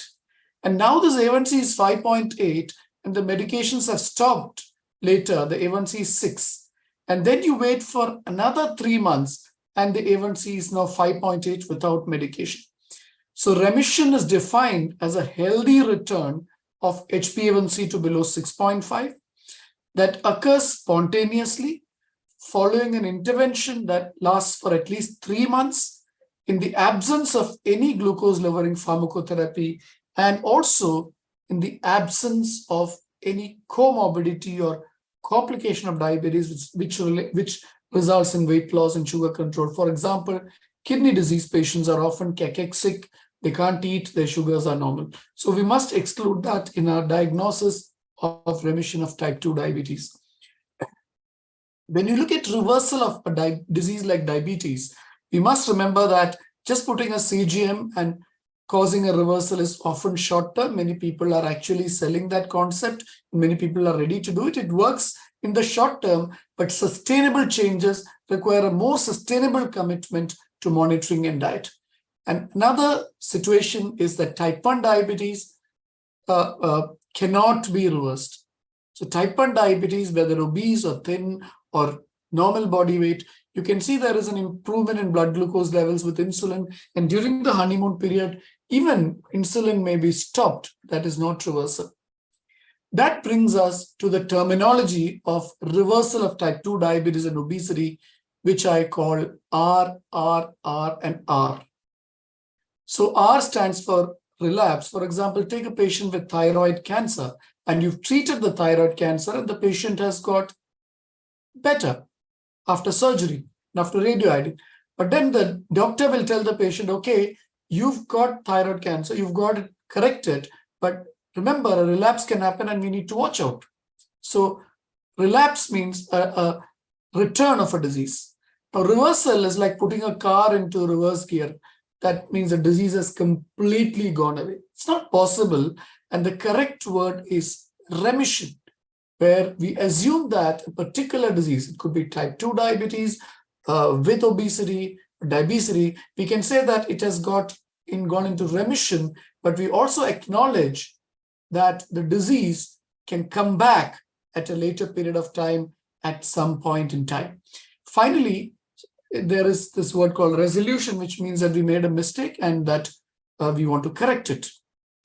That brings us to the second part of my presentation, impactful studies in type 2 diabetes relating to reversal. So the most impactful study is a direct study. The importance of the direct study is that it was a randomized trial, but more important, it was done in primary care practices in Scotland and England. And it was predominantly a weight management intervention. It was not a truly glucose management, it was a weight management intervention compared to best practice guidelines. They took patients between 20 to 65 years. They took people with type 2 diabetes within 6 years of diagnosis. They took people with a body mass index of between 27 to 45, and they took people not receiving insulin.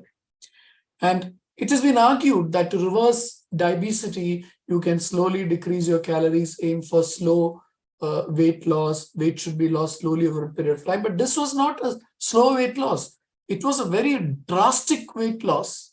And it was a drastic low-calorie diet. And it was a drastic withdrawal of both the anti-diabetes and antihypertensive agents. And the total diet replacement was about 850 calories per day, a formula diet given for 3 to 5 months. So friends, this is again a new concept that instead of telling a patient to slowly reduce the weight, slowly reduce the calorie, which is difficult to follow, a drastic reduction in calories and in weight. And as I showed you, they stopped anti-diabetic and antihypertensive drugs. And I would like to remember my study in which we showed that obesity is related to new onset diabetes and hypertension. So both these were stopped and this diet was followed. And what they found is that at 12 months, 50% of the patients achieved remission to a non-diabetic state and were off anti-diabetes drug. The second thing they found is that remission of type 2 diabetes is practical.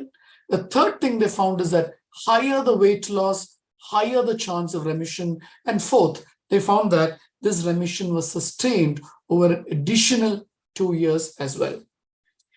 Many years ago, in fact, prior to the direct study, we did a small study in India, very small study of type 2 diabetes people. We did a 3-month intervention with, again, not a low-carb diet, not a very low-calorie diet, but with a balanced low-calorie diet of 1,000 kilocalories per day. And what we found, this was the calorie patient was taking before the diet. 2,200, and the program diet was 1,000 kilocalories per day. The energy from carbohydrate was 65%. We reduced it to 50%. The energy from protein was 10%. We hiked it up to 30%. The energy from fat was 25%. We kept it at 20%. So what we found, this is a meal replacement we used, but what we found is that people with this group shows the people who responded. Second is the people who did not respond. Younger, we can't really make statistical, juggleries out of these small numbers. And I admit these are very small numbers to talk about, but nevertheless, this is 38. The younger people were likely to respond. People with a shorter duration of diabetes likely to respond. People on lesser number of OADs likely to respond. The BMI was similar in the two groups, but you can see that people who responded lost weight, almost 12 kilos, almost 7 kilos. And you can see the BMI also came down from 31 to 27. The waist circumference came down, and the A1C came down from 9 to 6.2. Even in the non-responders, the median A1C came from 9.1 to 7.1. Though they didn't respond in terms of reaching an A1C which is non-diabetic, they did have a good control. And therefore, friends, the C-peptide was maintained. In fact, the C-peptide was reduced, showing that less insulin had to be produced to maintain the blood sugar levels at an A1C of 6.2. And serum insulin also reduced, and the fasting glucose also reduced. This was the A1C in the responders and the non-responders, the C-peptide in the responders and the non-responders. The HOMA-IR, you can see everything improving, and the quickie score of insulin production also improving. So friends, we've looked at type 2 diabetes with obesity or diabesity remission. I've introduced the term and said that remission is properly a scientific term, but reversal is scientific and also acceptable because the patient gets motivated to follow diet and exercise and modify their sugar levels or their weight. If you see Dr. Roy Taylor's impactful weight loss intervention in type 2 diabetes in the direct study, it led to a reversal of diabetes with weight loss being the predominant group in which the reversal happened. Now let us see what are the mechanisms of reversal of diabetes and of remission. So if you take a patient, if you take the population BMI, the population BMI might look like this, an inverse Gaussian dumbbell-shaped curve. And you can see if you change the entire population's BMI from here to here, you will shift the entire curve here. So lifestyle interventions at the community or population level might actually do that, and we must dream big today. But if you take individual patients, take an individual patient with a high BMI here, they bring down weight by some kilos and diabetes gets reversed. A similar thing can happen even with a low BMI. So this is a concept of, other than the population, an individual person in that population and a personal fat threshold, and everybody having their own personal fat threshold. So even people at a lower BMI, they might reduce less fat, but for their body, that amount of fat reduction is good, and type 2 diabetes can reduce because obesity in these people is predominantly central. So that's a concept of, within a population, a personal fat threshold. But it's also important to understand that when there is a negative calorie balance, the lack of calories means that whatever liver fat is there, the fat in the liver undergoes beta oxidation and cause metabolism, and lipolysis takes place. That lipolysis can actually improve the insulin action. Second is the low carb in the low calorie diet means that the less glucose that is available for de novo lipogenesis into the liver, and means that the less glucose is used up for glycogen production, and in the remaining time, the glycogen is just burnt up to give glucose again. So the glucose is not there in excess to be converted to fat via de novo lipogenesis, and this reduces liver fat. And eventually, Pancreatic fat also comes down in a similar way. Just like fatty liver, you also have fatty pancreas, and that might improve the beta cell response as well. So early on, you get the reduction in insulin resistance because the hepatic fat comes down. Less glucose means glucose used only for glycogen production, glucose not available for fat production in the liver or fat deposits in the liver. So the insulin resistance starts coming down parallel to the reduction in hepatic fat and probably even muscular fat. And later on, the reduction in pancreatic fat results in an improvement in the first phase of insulin secretion. So friends, this is probably the reason why long-term remission of diabetes happens, because diabetes is the disease of type 2 diabetes and fatty tissue, and the reduction in hepatic fat means there is a resolution of hepatic insulin sensitivity within days because of the drastic, remarkable calorie reduction, and this rapid fall in liver fat normalizes sugar levels. But eventually, over weeks or months, there is a return in beta cell secretion parallel to reduction in pancreatic fat. So it's important to know that when we eat glucose, what happens to the glucose? And that suggests, this study suggests that the key abnormality, the key point of insulin resistance in the body in type 2 diabetes with obesity is probably the muscle. Because if there is normal insulin sensitivity in the muscle, most of the glucose that we eat gets oxidized. Some of them are stored as muscle glycogen. Some of them are stored as liver glycogen. And a very little bit is stored as de novo lipogenesis. But when there is insulin resistance at the muscular level, the muscle cannot drink up glucose, the glucose level rise. Glycogen sort of remains the same, but what happens is the oxidation comes down because the muscle oxidation goes down. And of course, you can see that the muscle glycogen is also reduced. The liver glycogen C is the same. But this big chunk shows that the high glucose is now taken up by the liver to form what is called de novo lipogenesis and liver fat, and that worsens the situation. And by correcting the muscle insulin resistance, probably by exercise or even by diet itself, can reduce insulin resistance generally, can actually impact diabetes reversal at a very long-term fundamental level.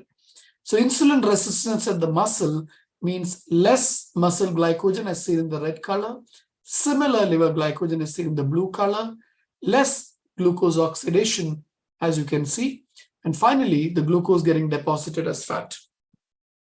And that brings us to early time restricted feeding. The authors did this study of breakfast, lunch, and dinner for 12 hours, and then 12 hours till the next meal. And in the other group, they gave breakfast, lunch, and dinner, and all this the patient finished in about 6 hours and 18 hours till the next meal. What they found is that this extended fasting resulted in a decrease in postprandial insulin, increased insulin sensitivity, increased beta cell function, decreased blood pressure, decreased appetite, and oxidative stress reducing, and fasting triglyceride also came up. So fasting or restricting intermittent fasting also seems to have a good role in diabetes reversal. So friends, when there is a positive calorie balance because of pre-existing muscle insulin resistance, this leads to liver fat. Liver fat means that there is more insulin resistance, more insulin secretion. There is more islet triglyceride happening. The pancreatic fat increases, and this causes beta cell dysfunction, decreased insulin response to food, and that increases blood sugar level. And that is a twin cycle hypothesis. So by simply reducing the calories, you can reverse the twin cycles of both liver fat, pancreatic fat, obesity due to fat, and type 2 diabetes. Now let me look at what is the way forward. Exercise and diet are two very different but important interventions. In early phases of remission or reversal diets, exercise patient is told to continue the same exercise because exercise can lead to compensatory overeating. So diet is more important in the early phases, but in the long run, exercise is important. So initially, as I said, one cannot outrun a bad diet. People likely to undergo reversal of diabetes are people with diabetes of short duration or less number of OADs, willing and motivated, and with a BMI of more than 25. Friends, it has been a pleasure discussing this topic with you, and I enjoyed listening to Dr. Ranjit's presentation as well. Thank you, chairpersons. Thank you, Dr. Chawla. Thank you, Dr. Jaggi, for inviting me.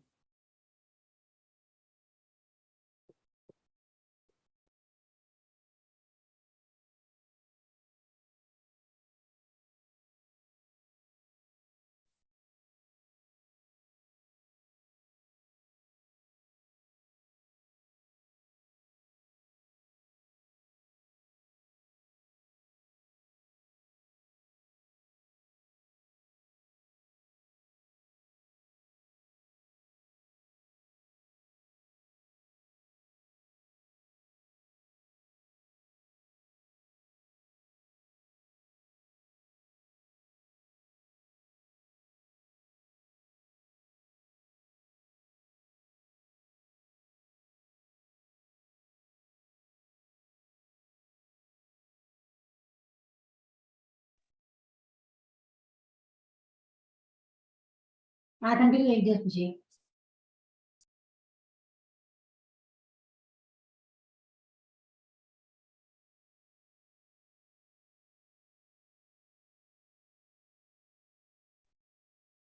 evening, Unni sir. Yes, we are just waiting for the organizers. I think the questions are after the session. I think. Good evening, Ranjit sir. Dr. Sangvi, hello, Dr. Ranjit and Dr. Rastogi. Yes. I think Dr. Rastogi and the two Krishnans are together now. Times, Dr. Chawla and Dr. Jaggi, I don't know. Amy is there? Dr. Yeah. Amy, would you like to introduce Dr. Rastogi so that he can start? Sorry, there was some technical problem. Very, very sorry for that. Thank you, Dr. Unikrishnan, for this wonderful presentation. And I'm now going to be introducing Dr. Rastogi, Ashu Rastogi. He's going to be talking about the latest treatment in town about injectable semaglutide. We all know about oral semaglutide. Let's hear about injectable semaglutide. To introduce Dr. Rastogi, he is the associate professor at Department of Endocrinology, PGI-MER, Chandigarh. He's published around 120 research papers. He's got the best research paper in 2021. He's been awarded the RSSDI Award for Innovation in Challenging Scenario. Lot of awards to his credit. He's been the secretary at the Diabetic Foot Society of India and at RSSDI. Has been a part of various phase 3 and phase 4 trials. Let's learn more about injectable semaglutide from Dr. Rastogi, and sorry for that technical glitch in between. So just allow me to share my screen.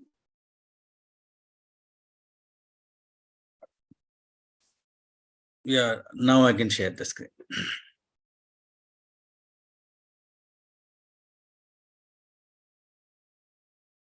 Can you see my slides?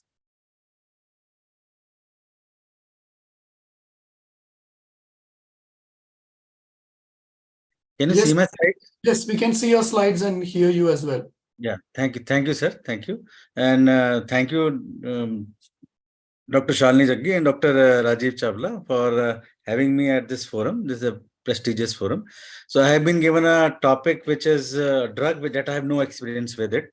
Why? Because this drug is not available in India. But I have been hearing from our colleagues from the West about its efficacy, and we have definitely read many of the trials, especially the sustained trials and the step trials regarding to the injectable semaglutide. Though personally, I have experience with the oral semaglutide, but probably I'm not having a direct conflict of interest with semaglutide because it's no more, it's not available in India. So I just start with the molecule, because how this molecule, especially the GLP-1, has been tweaked to make a drug which is quite long acting and which could be used at least even once a week. And this is a drug that has 94% homology with a human native GLP-1, and it has a T-half of approximately 1 week. And you can see this is the peptide chain of this GLP-1. So what has been done to increase the duration of action of this drug is that they have added a diacid chain, which is a fatty acid chain, to the lysine at the position 26 with a spacer. And this is a specialty of Novo Nordisk, that how they tweak the drug, which helps the mankind in increasing the T-half of the drug.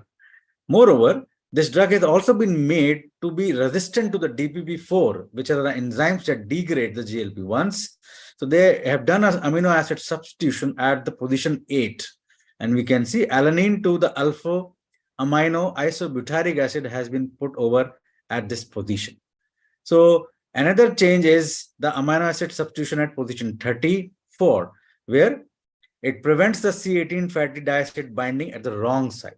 So overall, this has made a drug which is resistant to DPP-4. This has made a drug which is quite long acting. And fortunately, they have also made a drug. This is an injectable form. They have also been successful in getting an oral formulation. But probably today I will not be talking about the oral formulation, only the injectable one. But before I go forward, let me tell you that the US FDA recommendations and the DCHI recommendations regarding the use of semaglutide. So US FDA recommends semaglutide in a dose of 0.51 and 2 milligram once a week for type 2 diabetes patients for glucose control.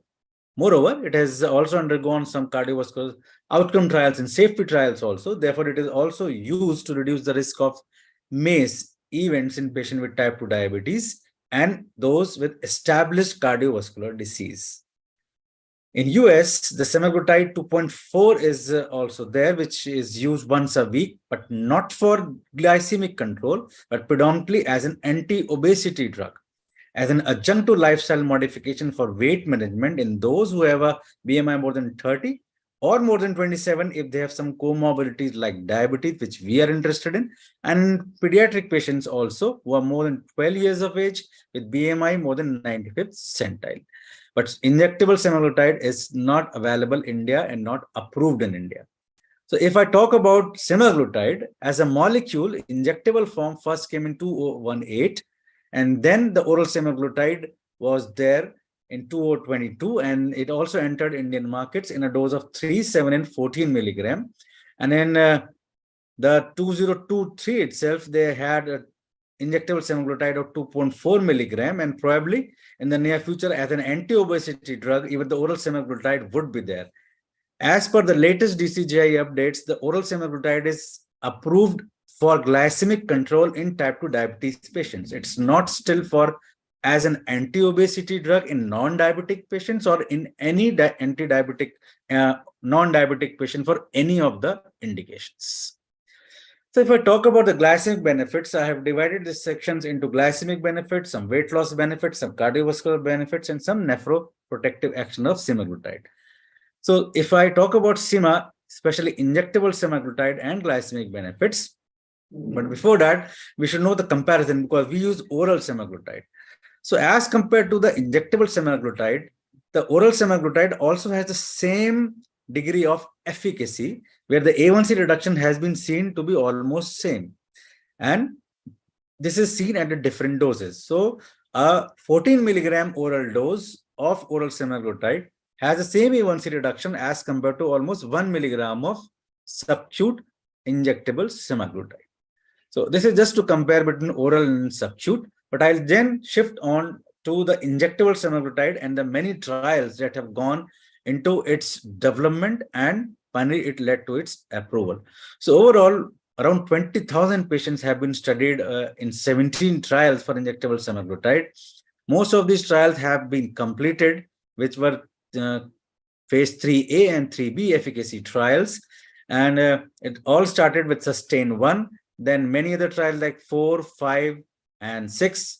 And most of these were initial comparison with the addition of semaglutide as compared to exenatide or insulin glargine or sitagliptin in those patients who were already on metformin.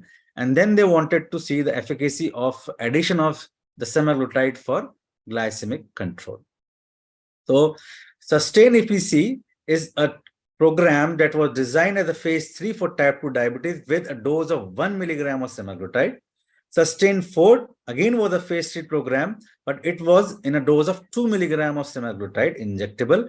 And STEP program is a phase 3 program. It's predominantly a anti-obesity program with a predominant primary outcome measure as weight loss. And I'll discuss all these here.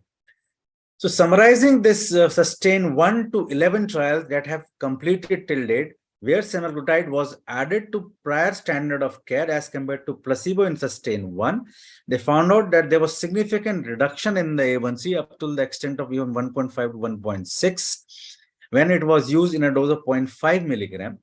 And if we compare its efficacy with any other maybe DPP-4 inhibitors or SGLT2 inhibitors in SUSTAIN 2 and SUSTAIN 8, you can see the efficacy of the semaglutide was much, much higher as compared to any of these drugs. But my interest would be to compare the semaglutide, which is a class of a drug from GLP-1 RAs, compared to other GLP-1 RAs, maybe exenatide, dulaglutide, or liraglutide. And here also you can see, if you compare to any of these injectable GLP-1 RAs, the semaglutide showed a significant greater reduction in HbA1c as compared to dulaglutide or even the liraglutide in SUSTAIN 10 trials. This is related to the SGLT2 inhibitors. The reduction in A1C was 0.1% as compared to the 1.5% reduction in A1C with injectable sema, when the baseline A1C was 8%. With insulin glargine, you can see there was again a greater reduction in the A1C, and same is with the basal bolus insulin. So overall, this suggests there is significant A1C reduction with injectable semaglutide up to the extent of 1.8%. Further dissecting out the A1C reduction, that what is the proportion of patients who could achieve our ED targets of less than 7% and some younger patients who can achieve a target of less than 6.5. This is all across the spectrum from SUSTAIN 1 to SUSTAIN 11. You can see there were greater number of patients, almost 3/4 of patients who were put on injectable semaglutide could achieve the target A1C of less than 7%. And almost 50 to 60% could achieve a target A1C of less than 6.5%. And interestingly, this was without any significant increase in our risk of hypoglycemia or weight gain. That is advantage in these trials. Comparing again amongst between the GLP-1 RAs, the A1C target was better achieved with injectable sema as compared to lira or exenatide. So this is regarding the mean change from baseline when in the SUSTAIN 4 trials where the semaglutide was used in a dose of 2 milligrams. So this was a comparison of sema 1 with 2. So what they showed that there was a greater reduction of the A1C with semaglutide 2 milligrams, suggesting that this is a dose-dependent effect. And participants who could achieve an A1C target of less than 7% were again greater with those who were receiving 2 milligrams of semaglutide. And you can see there was almost around 20% more patients who could achieve A1C more than 7% with 2 milligrams as compared to 1 milligram. Yes, the GI disorders were more commonly reported with the higher doses, but they were associated with higher efficacy also. So this A1C reduction has also been seen in the STEP trials, which I said that it was the primary outcome measure was weight loss and not glycemic reduction. And again, it showed that there was significant reduction in the HbA1c with dose of 1.7 milligram versus the placebo, and the semaglutide 2.4 milligram was tested in these STEP trials. And they showed that there was significant reduction in these trials of A1C along with the nice weight management. So this was glucose-dependent A1C reduction. More A1C reduction was seen in STEP 2, especially in patients with type 2 diabetes. So these suggest that this drug has shown promise regarding the A1C control. Now let's see the weight loss benefits, because we know that GLP-1 RAs are known to reduce weight loss. How do they do? This is just because of their molecular action, and they could also enter inside the blood-brain barrier, and they can directly activate the centers involved in the satiety and appetite, especially the area prostrema and the nucleus tractus solitarius. So you can direct activation of these hypothalamus satiety centers, which leads to the reduced energy intake and reduced appetite with semaglutide injectable.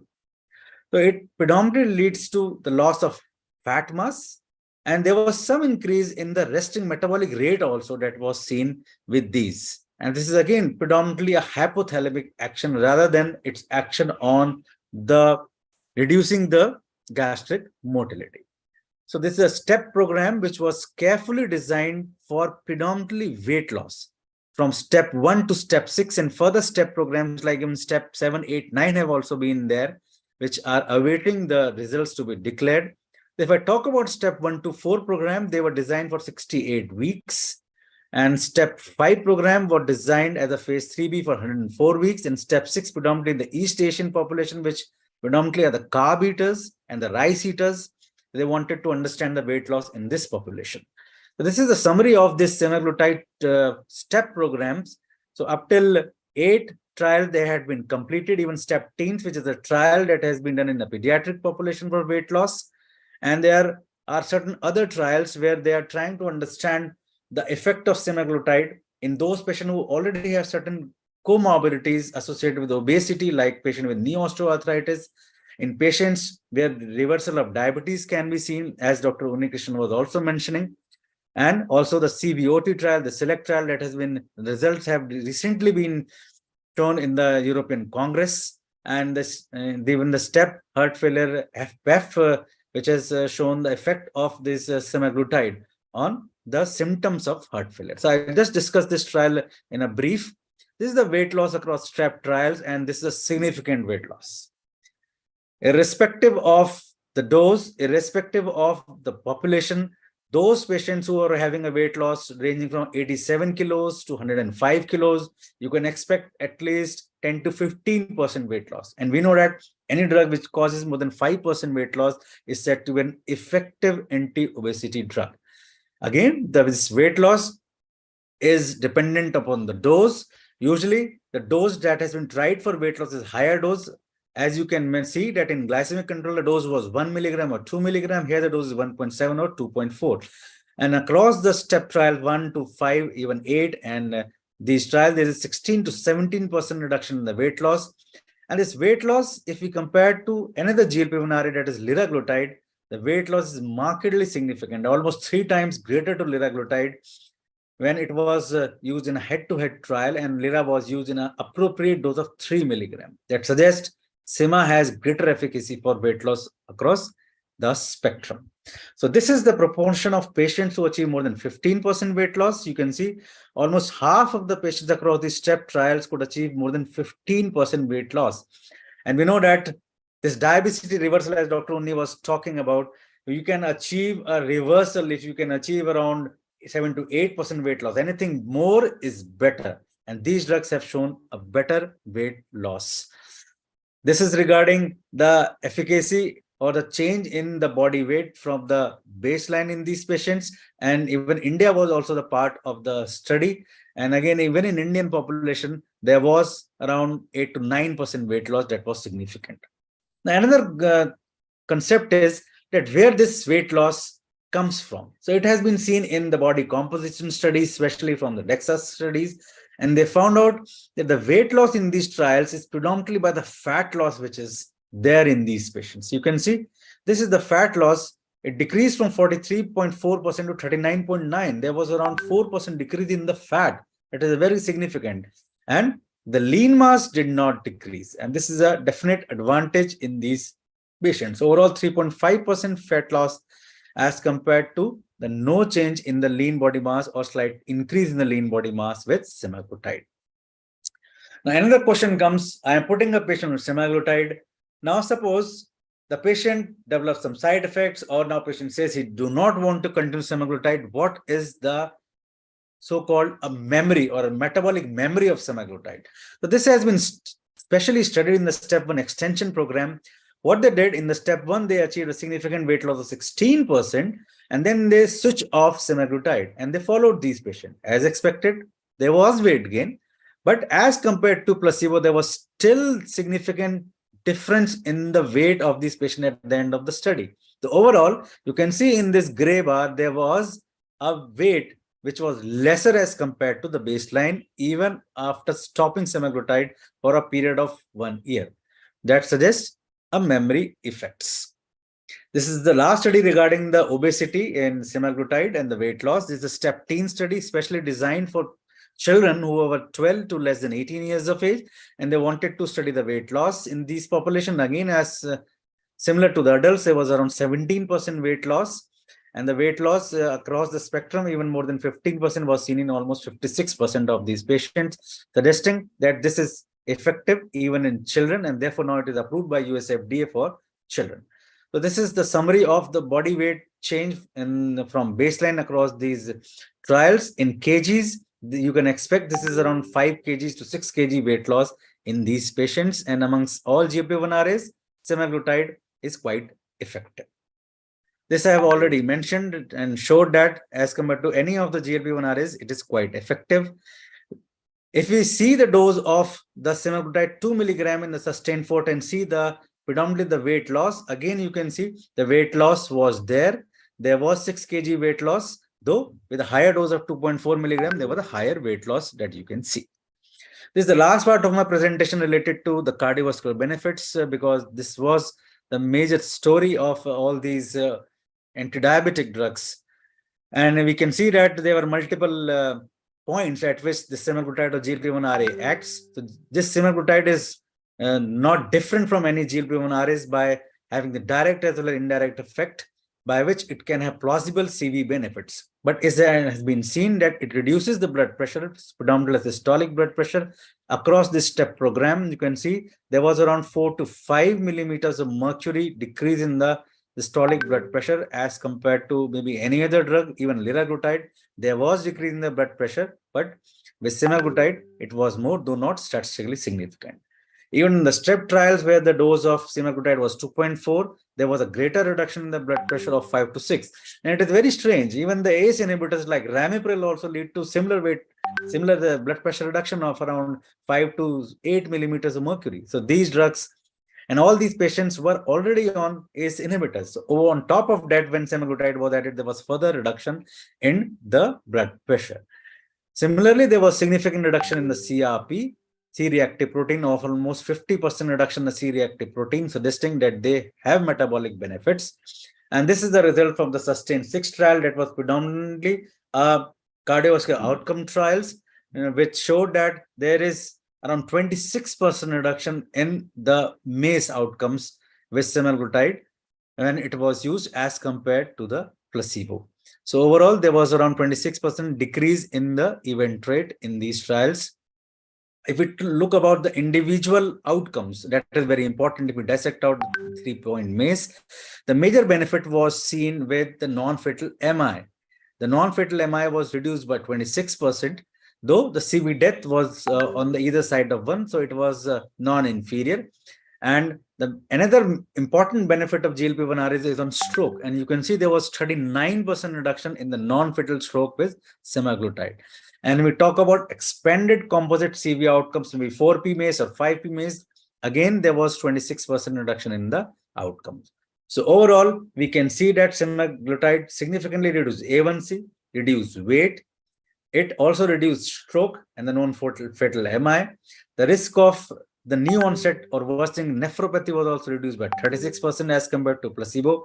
And importantly, I want to highlight the risk of diabetic retinopathy, because that has been repeatedly mentioned in many of the trials regarding some worsening that has been seen, but in that has been seen, the risk of diabetic retinopathy complication, a 76% increase in risk was seen with these GLP-1 RAs. This is a word about SELECT trial, because this I wanted to highlight, because this recently the results were out. This was a very large trial done in 41 countries in 17,000 patients, and they wanted to study mainly overweight and obesity patients, and they just declared these results and showed that there is 20% reduced MACE events in patients who were using semaglutide 2.4 as compared to the placebo. So this is again a very recent trial that has been published. This is a semaglutide in patient with HFpEF, and obese, and they wanted to understand the symptoms related to heart failure in those who were having an ejection fraction more than 45%. They had a 6-meter walking distance more than 100 meters, and KCCQ scoring was less than 90 points.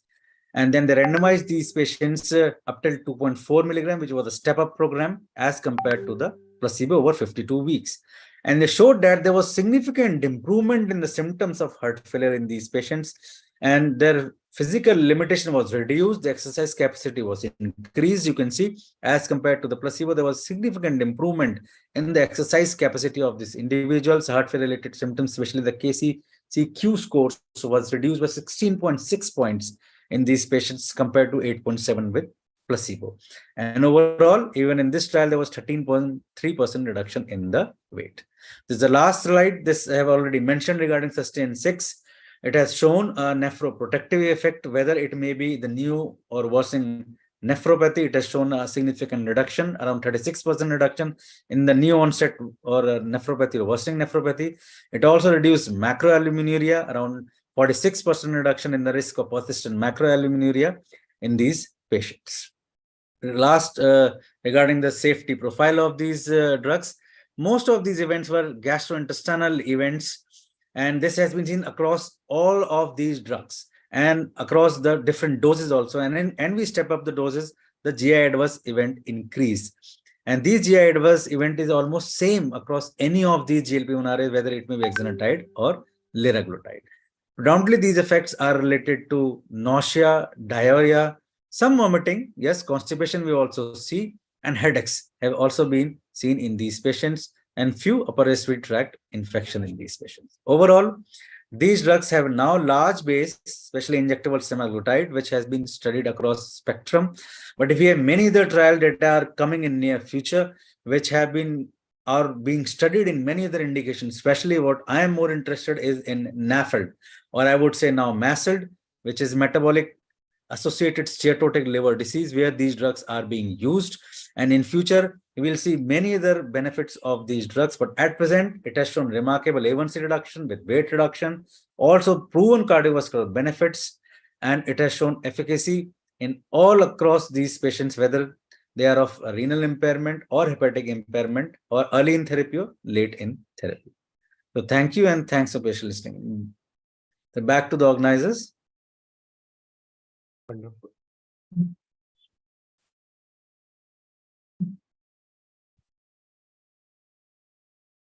Dr. Amy, you are there?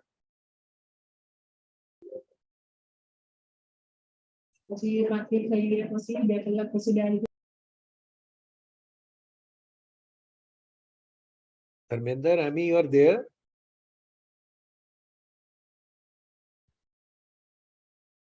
So I think it has been a wonderful session. Yeah, Amy, you are there. Yeah.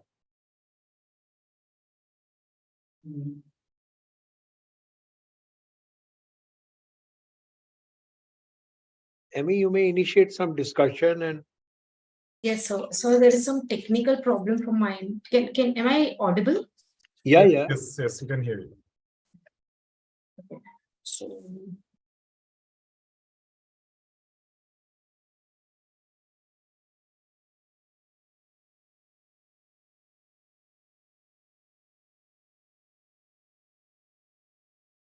Dharmender, you may initiate. yeah, he's also there. Yeah.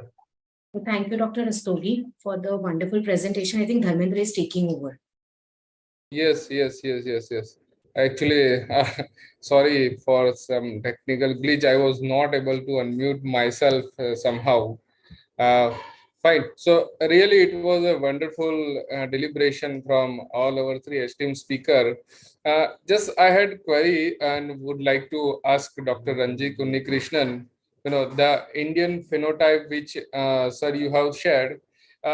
Now that new cluster classification for type 2 diabetes is again in the news, and we do have, I think, studies from our center also. Now, can you please throw some light on regarding this new cluster classification in the terms of how our Indian population prevails that, and what does Indian phenotype contribute for that classification, that proportion of the people with diabetes? So that's a very interesting, because we also had that same question when we tried to divide people into clusters. And what we found was that the obesity associated diabetes is quite uncommon in India, for the simple reason that our people are not that obese in the conventional sense of the term.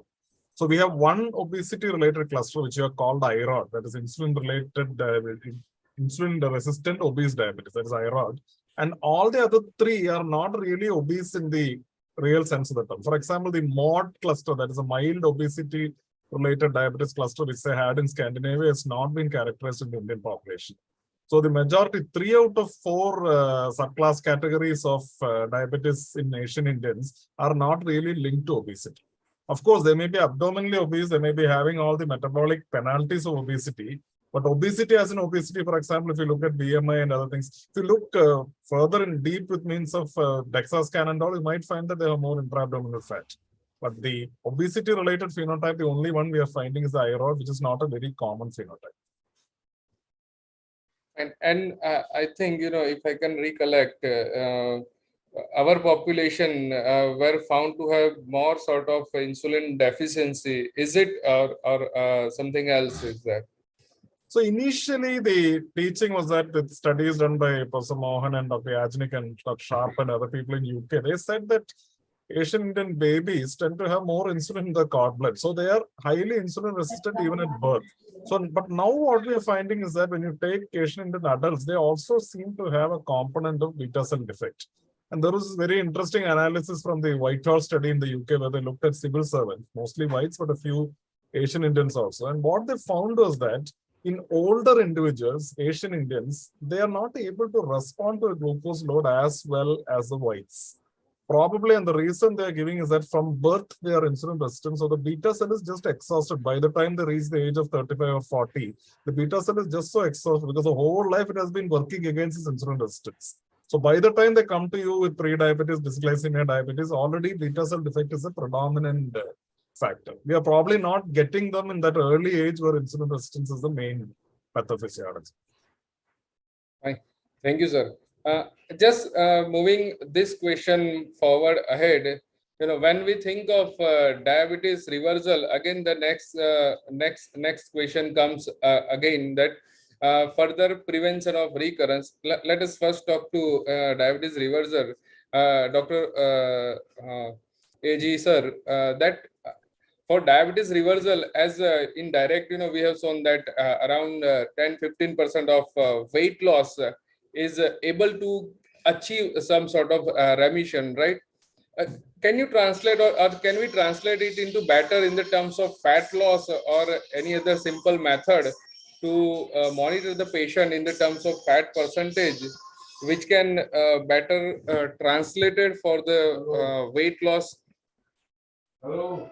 So yes, I think Dr. Ranjit also mentioned that a simple tool is a simple waist circumference. Of course, there are now many tools to assess the fat mass, like you have the bioimpedance analysis, bioelectrical impedance analysis, you have DEXA scan.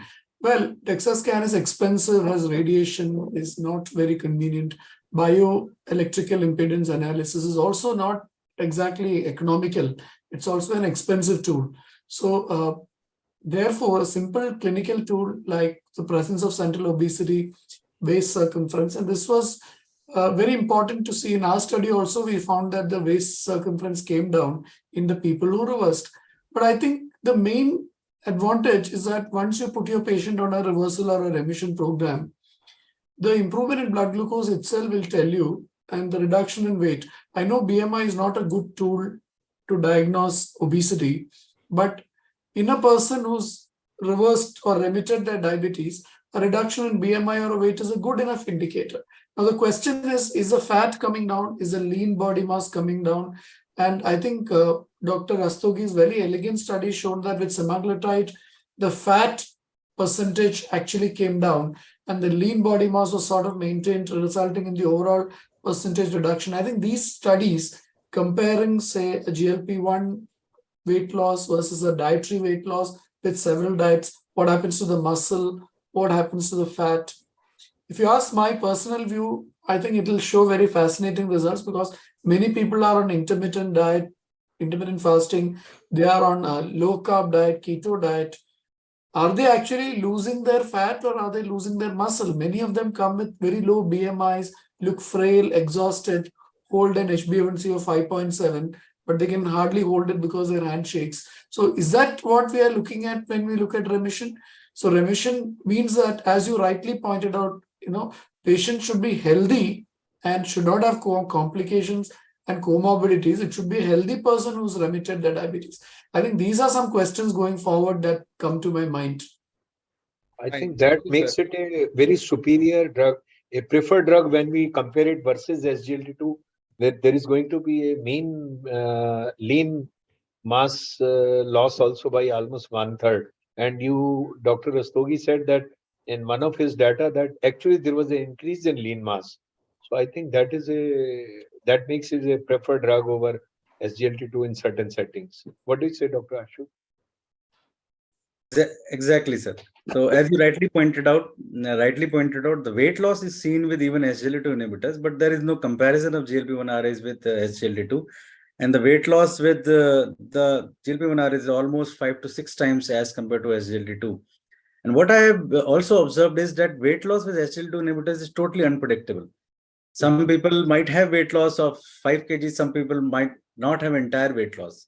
And as Dr. Unni was also mentioning, what are we losing at the end of the day is more important. Is it the fat? Is it the lean mass? Is it the skeletal mass or sarcopenia? And we know that all the ill effects of sarcopenia. So with SGLT2 inhibitors, we are at risk of losing the lean mass also. And we have also done our studies at our own centers where we have done even DEXAs and even the MRI in these patients. They have seen that, yes, the lean mass also reduces compared to GLP-1 RAs, which are relatively preserving the lean mass across the spectrum. One thing I want to ask, when we have now, that dream of diabetes remission may become the reality, as Dr. Unni Krishnan has mentioned that, initial years of diagnosing and if there is no end organ damage, we can think of. Now, do clinically, we make a patient to have that dream in initial years if they are coming to, because nowadays more and more patients are coming to us in their early age because of more diagnosis or what. But if that patients are coming to your OPD, and do we make them to have this dream also that if yes, if you can do this, we can achieve that dream? Can clinical conversation for people with diabetes can be like this? What is your opinion, Dr. A.G. Unikrishnan, sir? So it's like this, people want to stop their medicine and undergo type 2 diabetes remission, we'll help them. No problem. That's why, because our job is to help the patient. But if you ask me very personally, if an HbA1c is 12 and a person is a smoker and has a high family history of heart disease with dyslipidemia, by denying that patient SGLT2 and GLP-1 and just controlling the diabetes by a low-calorie diet, is it going to offer any cardio protection and renal protection, which is important in the long run? So I think that we should discuss this choice with the patient, that there is a choice to control your diabetes with medications which can protect your organ. But if you really want, we can help you with your dietary process so that you can stop the medication. But stopping the medication is not the goal of diabetes care. The goal is to control the sugar and also be healthy and live longer with a good health span. So I think this discussion should come forward. And but at the end of the day, we have to also take patient choices in management. I think that way, Dr. Uni, a drug-induced weight reduction with CV and renal composite endpoint reduction is much more better than doing intermittent fasting, where although Yes. you may lose an equivalent amount of weight, but still you may not get benefits in terms of CV risk reduction or maybe a renal composite endpoint reduction. Absolutely. What do you say, Ashu? Exactly, sir. And what we have seen is, sir, the compliance is really an issue. We can just talk over it for length for hours, that we ask a patient to follow a particular lifestyle with intermittent fasting. But how do you expect a patient who is now, because we are having diabetes at 30 years, 35 years, to have intermittent fasting for next 40 years? This is impractical. This is not possible. So we have to give them the choices, as Dr. Unni was already mentioning it. Yes, these are a drug. I am a physician. We have to offer a drug. So as I say, medicine 2.0 is about the treatment of the disease. But at the end of the day, we should also practice medicine 3.0, which is about the prevention of disease. So let them not be obese. That's the best thing. But if they are having a disease, drug have to be given. See, until unless we are working in community centers, by the time they reach us, they're already obese. So preventive strategies have to be in the community, and of course, it has to be a grassroots level only. Then you can ensure that we don't let them be obese and let them not require any drug at all. Just before we conclude, please allow me have one last question. Yeah. Because now with the use of GLP-1 and SGLT2, we are witnessing good weight loss, and of course, patient requiring less medication as compared to previous what he or she was used to. Now, when it comes to down titration, would like to learn from all of you esteemed seniors that when it comes to down titration, what comes in our mind, and what protocol, or is there anything do we follow which to be stopped first, and how do we go ahead? Because when that question comes between either GLP-1 and SGLT2, or either it's DPP-4 and SGLT2, let's say patient is not having any established cardiovascular disease and we want to down titrate. How do we go ahead clinically?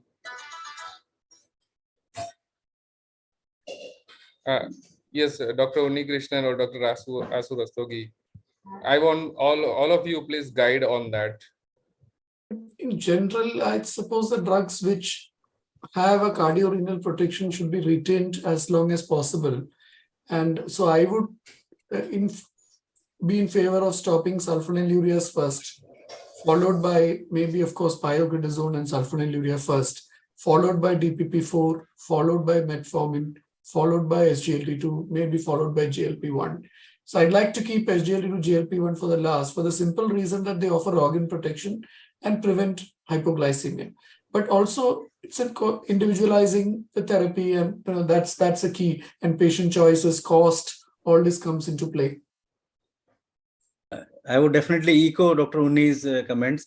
And what we do in our practice is, because once the patient's A1C is less than 7.5%, and I'm specifically talking about those patients who are less than 60 years of age. More than 60, definitely we'll like to down titrate, but those who are like less than 60 years and having A1C less than 7.5%, we usually down titrate gradually, and it's not an abrupt down titration. And the choice of the down titration is exactly as Dr. Unni was mentioning. Even in our prescription, the last drug to be off the prescription is SGLT2 inhibitors. But there is a catch into it that SGLT2 inhibitors usually lose their efficacy of the glycemic control once the A1C is less than 7% or nearing 6.5%, and that has been well shown. So but they have a benefit that they do not cause hypoglycemia. So in elderly population, yes, if there is no risk of maybe UTI or there are not any other contraindication for SGLT2 inhibitors, again, just even at 7.5%, we start down titrating, and we usually make these patients off drugs once they achieve a A1C of roughly around 6.5%. And we have so many patients elderly. Now, as in the other Western countries, we are also seeing octogenarians, people with 80 years now coming to us. And I've seen many of these patients, strangely, they don't require any drug. This might be because maybe some decrease in insulin resistance, I would say. Chandigarh is a city where people, yes, do exercise, really do exercise, and they come walking 80 years. Some amount of physiological glucose intolerance, so they may not be having very high sugars. Physiologically, with age, they have some glucose intolerance, and moment they start doing exercise and all that, maybe very low dose metformin, they are done good, I think. I think we'll have to conclude here. It has been a wonderful session. Thanks a lot, Dr. Ashu, Dr. A.J. Unnikrishnan, and Dr. Ranjit for wonderful deliberations. And Dr. Dharmender and Dr. Amy, thanks a lot for moderating the session. Thank you, sir. Thanks a lot. Go to the next session. Over to Dr. Rutul to start the next session. Thank you very much, sir. Thank you. So now our next session is on Fixing Fasting First Symposium. And for that, we have Dr. Bhavna Sosale, who is going to talk on Barriers to Insulin Therapy, Challenges and Solution. She is MD, MRCP and FRCP and a diabetologist from Bangalore and very well-known figure in the field of diabetology. So over to you, Dr. Bhavna. Thank you, Dr. Rutul. Thank you to the organizing team, Dr. Rajiv Challa, Dr. Shalini, for this invite. Please give me a moment. Let me share my PPT. Now, what I'm going to be covering now is going to be something that most of us know, because it's nothing new to doctors that there are barriers when we want to initiate insulin for our patients. But let me just take a couple of minutes to look at some of these barriers and then spend some time to also think about how we can overcome these barriers. So yes, as we identify the problems that we face, we then need to figure out how to find solutions. And that's what we'd like to do today. Now, there's a lot of theory in some of these slides. We don't have to go through every line, but we know that starting insulin is not always easy for most of our patients. Cost may be an issue, patient awareness and education is an issue. They don't want to take it just because it's an injection and they prefer to delay it as much as possible, considering that several drugs in the past couple of years, like DPP-4s and SGLT2s, have gone off patent. There are more oral therapies available for patients, even when cost was an issue. So we often find that, the guideline directed therapy of, 2 or 3 OADs at the maximum dose, and then you start the patient on an injectable doesn't often happen. They want to delay. The other challenges are, again, educating patients on dose titration, because we need to remember that starting insulin is often not enough. The dose titration needs to continue, the SMBG has to happen, patients have to learn all of this, and then the regimens get complex over time as well. And all of this has resulted in poor adherence and challenges, and patients, even with insulin, are not always under control because of some of these issues. Now, there's still a lot of phobia just because the medication is available as an injection, even today. There's still a lot of mental blocks for our patients, and they do consider that insulin is a terminal treatment. It's the end of my life, and hence I don't want to take it. I'm going to delay it, whatever happens. And it's a fear of the unknown because they've heard a lot of stories from their friends, from their family, from their neighbors, that it's difficult and someone had a kidney failure with insulin. So there's a lot of misconceptions and myths that patients carry, and all this baggage, it becomes our responsibility to get rid of it. And then they also have doubts about the actual benefit of insulin. The other thing that happens is sometimes patients are willing to take it and they take it, but they come back to us and they haven't titrated. So they come back and say, they haven't titrated the insulin. So they're like, you're giving me this injection. It's supposed to do all this magic of getting my glucose down. And somehow that hasn't actually happened. The fact is that it's not really magic. Taking an injection doesn't solve everything.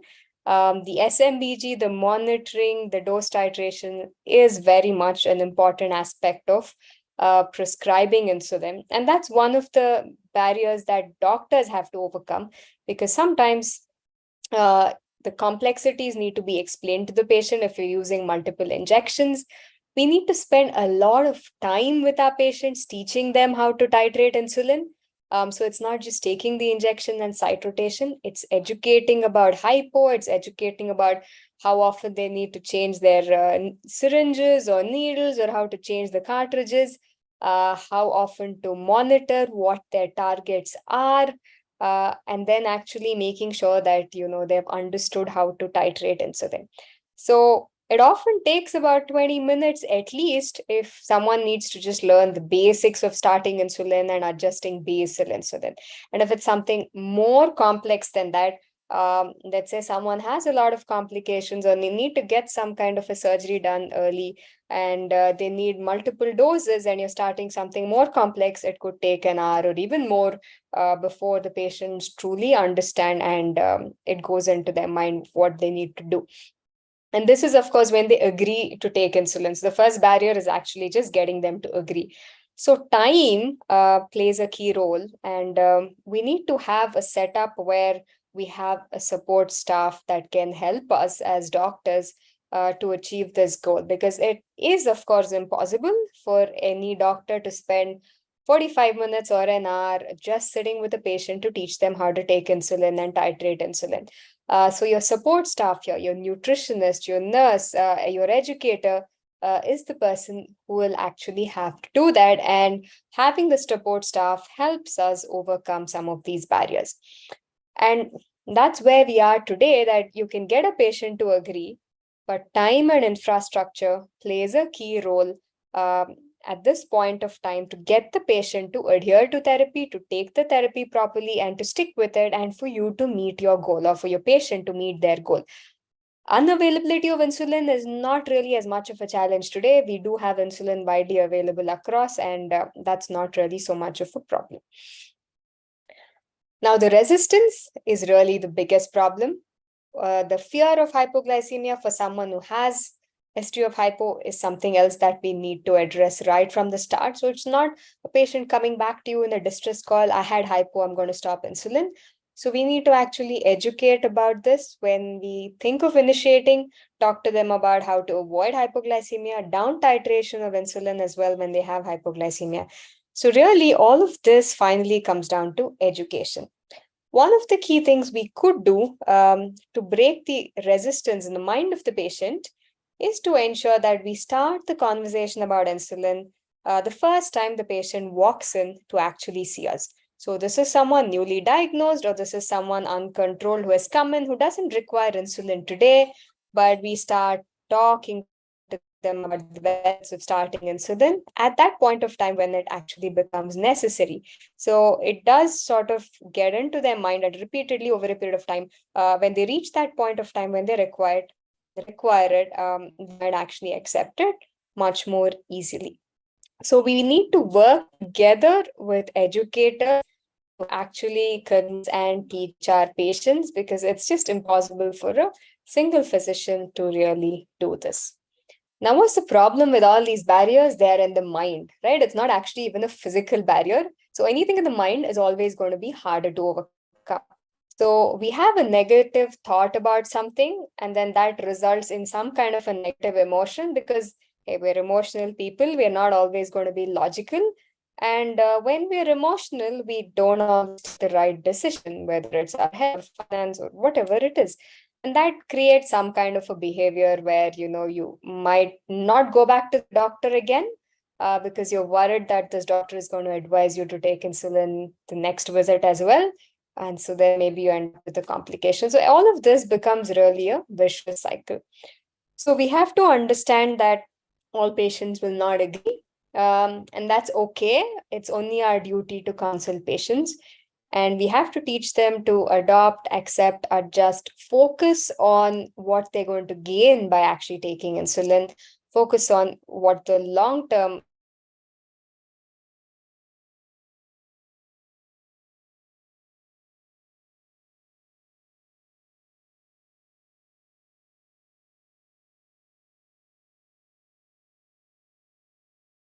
point of time, because hey, you threaten someone to do something, they're not going to come back to you. That's one. And that actually is one of the reasons that the fear sets in of, oh, if I do, it's like I'm doing something wrong and this is the consequence. So maybe I don't do this at all. So maybe this is something bad. This is like a punishment. So we need to stop using insulin as a threat. So getting patients to change their mindset is always going to be difficult. So we need to tell them, give them different examples. So you can't really change the fact that your sugars are not under control. You're put in your best efforts. You are on all the right OADs. You're still not getting there. And so we need to change our mind and we need to start accepting. So things always aren't going to go our way. And that is something that patients have to accept. Now, we have to make insulin the hero here, give them examples, talk to them about what they could actually face if they don't take insulin. So they take insulin, they live a long life because they're under better control. they have a better quality of life, they're able to spend time with their family, play with their grandchildren. So whatever it is that you think will echo with your patient emotionally. So use emotion here and make insulin the hero. And if they don't take insulin, what is the consequence? So they're probably going to still live a longer while. Nothing's going to happen in the immediate next couple of days or years. But it's really the question of quality of life. What's going to happen to their vision, their heart, their kidney, their other medical problems, and the fact that none of these problems go away once it actually sets in, and we ideally want to avoid complications. So some of the things that we actually do is we ask patients to say, okay, let's say close your eyes, see if you can just walk around the consultation chamber, tell me where the door is, tell me where the chair is, do you think you can climb a couple of steps with your eyes closed? How do you think you feel? Is it scary? Do you feel brave enough to do this? So what do you think your vision is going to be like if you don't take insulin, if you have, let's say, early retinopathy? Do you think you want to take that risk? So give them something that they can think about. So at least if they don't listen to you at that point of time, maybe it's something they will reconsider when they actually come back. So they need to actually think about what they want in the long run, because it's really not the short-term consequence of something's going to happen to me if I don't take insulin today or in the next 1 or 2 weeks, unless of course it's something like BK, and that's a different situation altogether. So we have to use examples, and because humans are emotional people, we have to use emotion and make them understand that this is better for them, and it actually helps them connect with their family, connect with their loved ones, stay healthy, or work longer, whatever it is that their passion is in their life. The problem most patients think is that insulin is addictive, and we just tell them it's not. You can stop it anytime you want. It's your own free will. There's no force. Insulin is not going to do anything to your brain that makes you get addicted to it. But if you don't take it, you'll see your sugars going up again in a few hours or in a few days. It doesn't cause kidney damage. It doesn't cause death. So these are all the fears that patients have.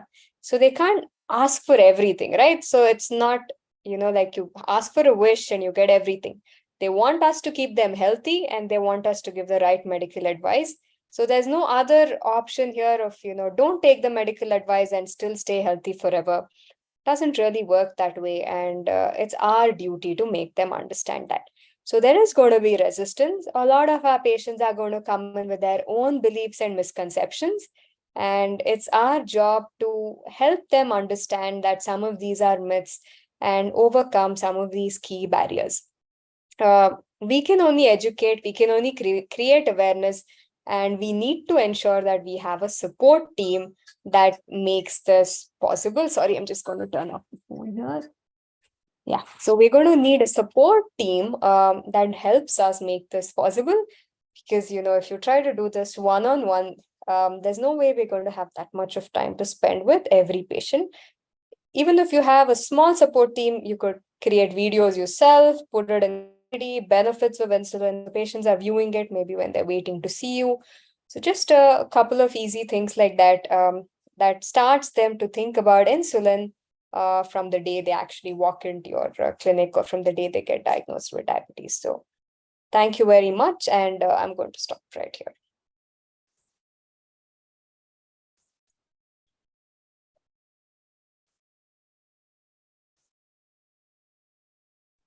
And if you don't mind, if there are any questions, if it's okay, I would like to take it now, because I might have to rush in 15-20 minutes or so, because I'm pretty sure I'll get interrupted with some calls and something. If that's okay. Yeah, that was really nice. Otherwise, I'm sure Dr. Tejas will be able to take my questions as well. So no problem.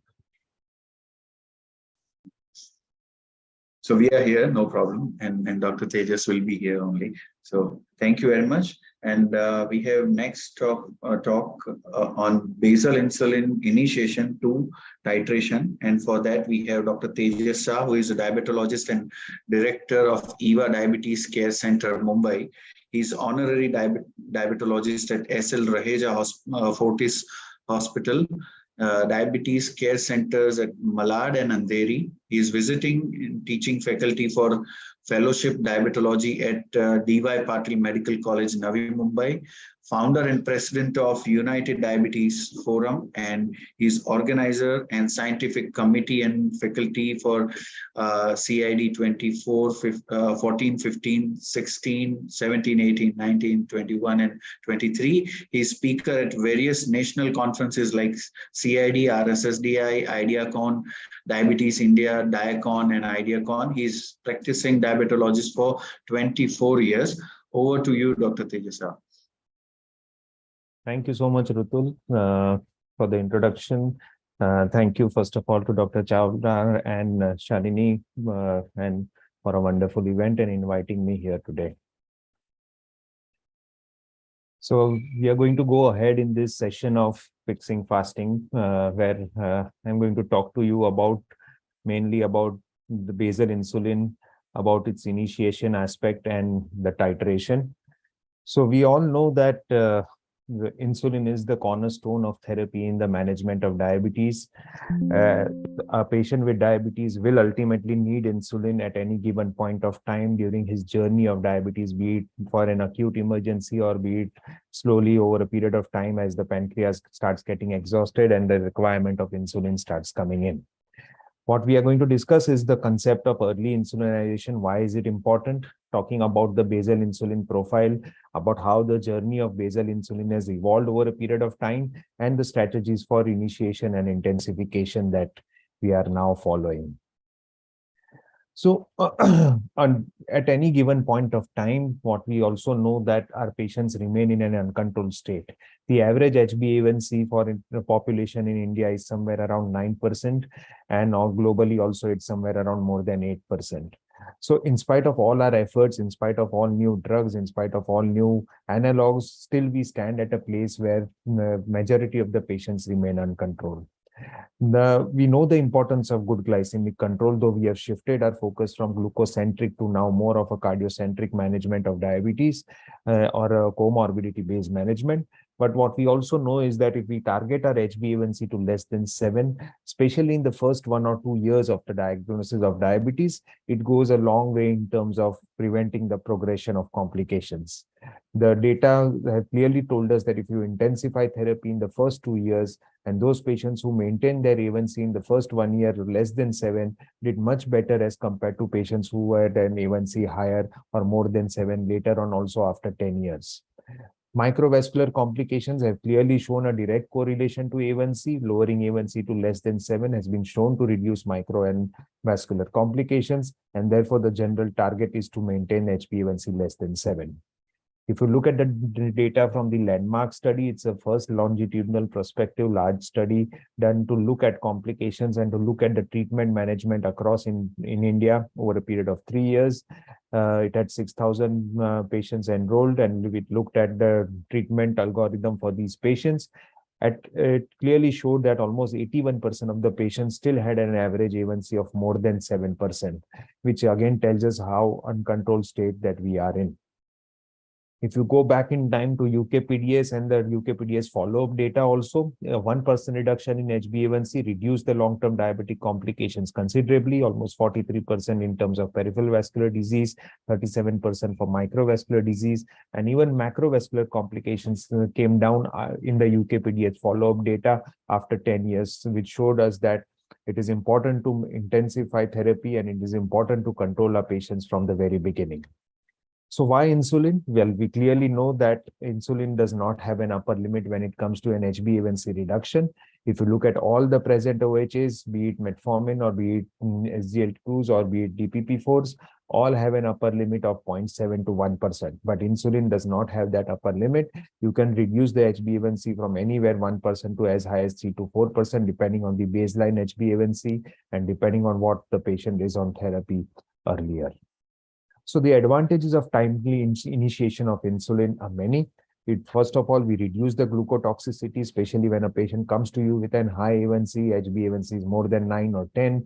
If you intensify or initiate insulin on time, you're giving rest to the beta cells, preserving the beta cell mass, and thereby improving the insulin sensitivity. It may alter the natural progression of disease. A patient who's received insulin initially in the course of therapy early does much better overall and then requires lesser medications over a period of time, is what has been seen. Anti-inflammatory, antioxidant properties of insulin also help in reducing the endothelial dysfunction and thereby overall improves the long-term outcome. Long-term protection is again important. Metabolic memory is something, the good legacy effect and the bad legacy effect we know, and thereby those patients must do much better if they receive insulin early. So why basal? First of all, when we're thinking about starting insulin therapy, already Dr. Bhavna has also spoken about it in her talk a bit, that the trend or the theory behind controlling blood sugars has always been to fix the fasting first. So basal is the insulin which overall helps us to reduce the fasting sugar first, and thereby reducing the fasting sugar, we are going to achieve a better glycemic control throughout the day. Holistic glycemic control is what the basal insulin gives us, and overall it is the recommended insulin and with evidences by most of the guidelines from all over the world. So when we talk about holistic glycemic control, what we again clearly say that if a person comes to you with a higher fasting, the first target is to bring that fasting down. And by reducing the fasting sugar, we are going to reduce the post-meal surge that happens or the postprandial excursions that happen throughout the day, thereby bringing the overall glycemic control better.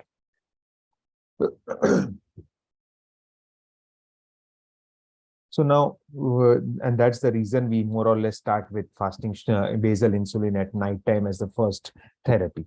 If you look at various trials which have been done in the last decade or so, be it INSIGHT, be it Treat to Target, be it the laptop study, and the various, these all trials have used basal insulin in form of glargine in this case to target the patients, to bring the patients down. These were more or less Treat to Target studies, and from baseline A1C of 8.5 to 9%, we are able to achieve the desired HbA1c of less than 7 in most of the patients, and more number of patients could achieve that with lesser hypoglycemia.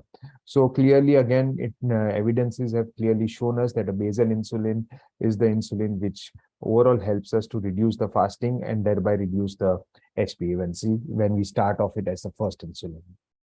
If you compare it to premix insulin, the advantages is that it's more of a simple regimen. When you are talking to a patient for the first time about starting insulin, the patient is already scared and does not want to get into complicated treatment. So an insulin which is only once a day, which gives lesser risk of hypoglycemia and overall gives a better quality of life and better treatment satisfaction is what scores over a premix insulin when you are thinking about starting insulin for the first time. Premix insulin will have, of course, a higher risk of hypoglycemia because of its overlapping action sometimes. It can lead to more weight gain, and sometimes, again, higher insulin requirement again offsets the patient sometimes and leads to poor adherence and compliance.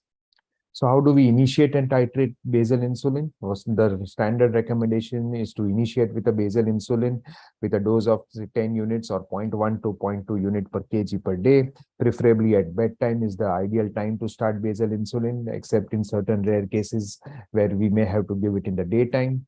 Self-monitoring is what is the next step we advise to our patients. SMBG is something which is required regularly for patients on insulin. Give a target blood sugar fasting of say 100 to 130. Tell the patient to titrate the doses depending on the fasting values. So if 2 or 3 values come above the target range, then the patient needs to step up the insulin by 2 units to 3 units and monitor the blood sugars accordingly. And following this will be the step of treatment intensification, where once the patient has achieved the desired fasting target, if the postprandial blood sugars are still on the higher side,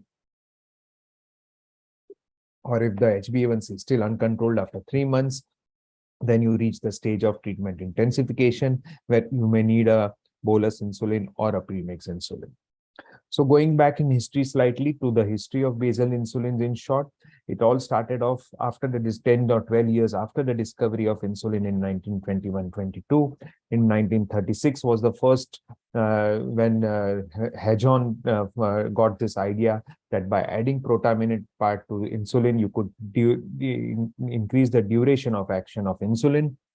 That's how in 1946 NPH came in, which was the first of the intermediate acting basal insulin. Over a period of time, the journey progressed, and till 2000, when glargine was the first insulin analog which was introduced, which had overcome the the negative effects of NPH or the drawbacks of NPH, and that's how glargine came in, followed by detamir in 2005, and then the second generation analogs like degludec and glargine U300 came in the last decade. The quest for ideal basal insulin continued in this journey from the time insulin was discovered. If you look at this basal insulins till now, they differ primarily in terms of the duration of action. NPH has a shorter half-life of 5 to 10 hours. Duration of action is of 12 to 20 hours, but most of the patients require twice a day NPH. And the glycemic variability is very, very high with NPH as compared to the newer insulins.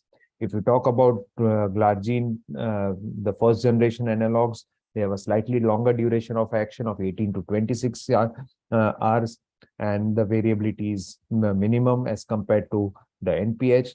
And when you talk about the newer generation analogs like degludec and glargine 300, they are much more longer duration of action, and the glycemic variability and the hypoglycemic incidences are comparatively much lesser. So this is what, as I told you, Hedgeon discovered in 1936, and then in 1946 came out. Then NPH was introduced, which was from the family of lente insulins. However, this did have some disadvantages. It does not give a sufficient basal coverage. Need for multiple injections are there. Need for resuspension is there. Patients who do not shake or you mix up the NPH well results in a severe hypoglycemia many times, especially in type 1 patients, and significant day-to-day variability is what is seen with NPH insulins. Glargine was introduced, as I told you, in 2000, overcoming these problems of the NPH by substitution of some amino acids, and it resulted in slow dissolution of free glargine hexamers from the precipitated glargine and results in a slightly longer duration of action and a slower action. Glargine 300 is a more concentrated form of basal insulin. It is threefold concentrated, so the same amount of insulin goes in a lesser volume, and it gives a more compact subcutaneous depot with a smaller surface area, and thereby a more gradual and slower release from the surface is what is seen. Detamir came in between glargine and glargine 300, which is it is again a longer acting basal insulin with amino acid substitution at threonine and a fatty acid side chain attached at B29 position. It is more or less, it's an insulin which is bound to albumin. It had an advantage of the only approved basal insulin in gestational diabetes till now. Now degludec is also approved. This is a comparative data of patients on NPH, glargine, and detamir.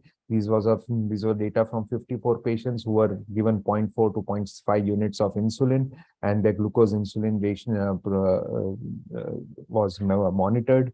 If you see the graphs on the left-hand side, these three patients, clearly the glycemic variability aspect was lesser with glargine 100 and detamir as compared to NPH.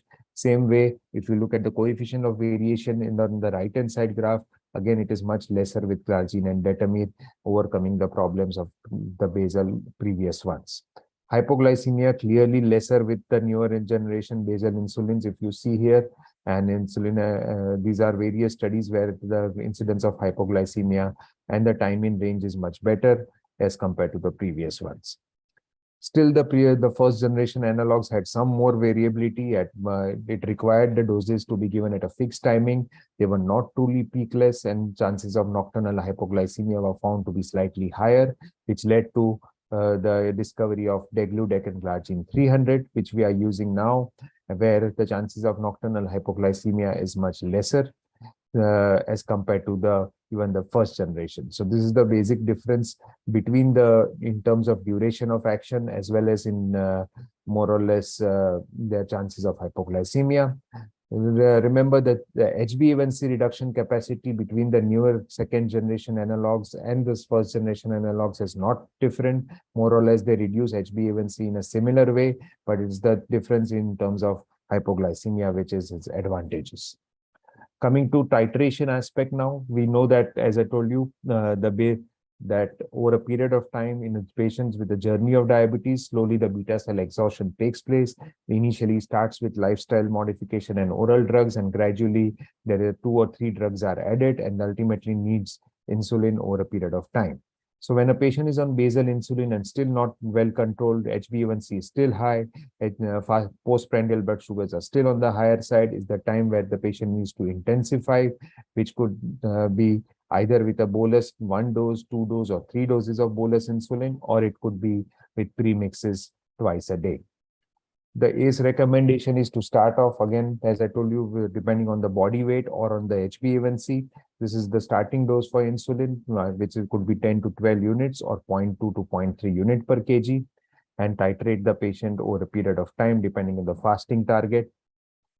If the patient is still uncontrolled, what we know is that it can lead to further complications. This is a data which tells us that if the patient has not received adequate titration, also it could be one of the cause for poor glycemic control, and also one of the main reasons for poor titration is fear of hypoglycemia, clinical inertia, which is there in physicians as well as in patients. The fear of requiring more and more insulin ultimately leads to an inertia, and patients do not titrate insulin adequately, or the doctors do not titrate insulin adequately because of this fear. Titration period is something which is very, very important. It is the first 12 weeks of therapy after the patient is put on insulin therapy. Then during this period, patient starts getting more accustomed to usage of insulin, becomes more comfortable to the usage of insulin. And this is the period where patient needs to be made to understand how the methods to titrate as well as to modify their doses as and when required. So why this is important? Again, poor glycemic control, as we know, can lead to various chronic complications. Also, it is the poor quality of life and psychological factors which play a role in the mind of the patient when the patient remains in an uncontrolled state for a longer period of time, even after starting insulin. So we need to be more aggressive when it comes to titration aspect also, and make them understand why it is important to adjust their doses. This is a data where they've compared the prescriptions from doctors, primary diabetologists, as well as primary healthcare physicians. 2 out of 5 patients with type 2 diabetes were found to reduce their medications immediately after a hypoglycemic dose. 1 episode of hypoglycemia also pushes back a patient considerably in terms of compliance and adherence. And therefore, it is important to make them understand the intensification and titration strategies. So stepwise insulin regimens and the intensification is necessary and has been suggested by most of the guidelines. Stepwise insulin intensification using basal to basal plus or twice a day premix is the next step when it comes to titration. And overall, if you look at the guidelines, what they've suggested, ADA, ESD, be it or ACE or any, more or less have suggested basal insulin as the insulin to start off with, and then intensify it with either a GLP-1 agonist if required, or a basal plus therapy, or a premix twice a day. Most of even the guidelines from RSSDI have suggested basal insulin or premix to start off with, and then intensify it with either basal bolus or premix insulin twice a day. This is the ADA recommendation guidelines, where if the A1C is above target, you add a basal insulin as the first choice, if not a GLP-1, or if the A1C is very high or the patient has symptoms, start off with 10 units to 12 units or 0.1 to 0.2 unit, and accordingly titrate the patient. Similarly, RSSDI guidelines more or less endorses that if the A1C is less than 8, you start with 0.1 to 0.2 unit, and if the A1C is more than 8, it could be 0.2 to 0.3 units. When you talk about basal prandial intensification, those titration becomes more easy. Patient is more comfortable in terms of using a shorter acting in the daytime if the patient's meal timings, etc., are more regular, and fewer hypoglycemic episodes is what is there. It will mimic the physiologic insulin secretion more closely when we are using a basal bolus therapy, but often patients are not ready to take 3 injections or 4 injections in a day. For such patients, of course, we need to maybe go on to a premix therapy twice a day. So basal bolus, as we know, is a gold standard to intensify insulin treatment or for intensification. But of course, premix and the co-formulations are also now there, which gives a result, this good control for fasting as well as postprandial. More easy with one insulin for patients to take twice a day, especially working patients. So those patients who cannot go on basal bolus, then premix twice a day is the insulin which we use to intensify. Oral drugs, more or less, we continue with insulin for after initiation as well as intensification. Reduction of sulfonylurea is what is recommended to at least 50% of the dose. For patients who are on basal bolus, usually we remove the sulfonylurea aspect and continue them on other therapies. DPP-4 and SGLT2s in today's times have played a major role in helping patients to reduce the insulin therapy. So to summarize, glycemic control is what is important, and from beginning, the first few years of diabetes are very, very important when it comes to a better glycemic control later on in life also. More or less, basal bolus therapy is the choice for intensification for most of the patients, but premix twice a day can be chosen. Basal insulin is the insulin which we start off with for the first time. It is the insulin which is more easier for patients to accept, and more or less fixing the fasting first is the norm when it comes to initiating insulin therapy. Thank you very much. Thank you very much, Dr. Tejas Shah, for wonderful talk. You beautifully explained the basal insulin initiation and titration as well. And for next talk, we have Nandini Rastogi. We'll have a discussion and after this talk. So we have last talk for this session from Dr. Nandini Rastogi, who is going to talk on biosimilar insulin, need of the hour. She is MD and consultant physician and diabetologist from Nirmaya Medical and Diabetes Center, Swarup Nagar, Kanpur. She has a short service commission in Army Medical Corps and awarded Seva Sena Medal for meritorious services and JAM Journal Sector Jammu and Kashmir. She is chairman and organizing committee for KDCon and president of Kanpur Diabetes Association and many things in her name. So over to you, Dr. Rastogi. Thank you.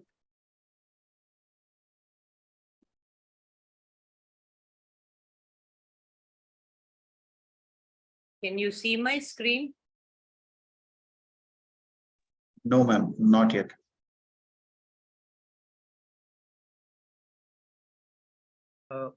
Are you visible to a green color icon for a share screen on your screen?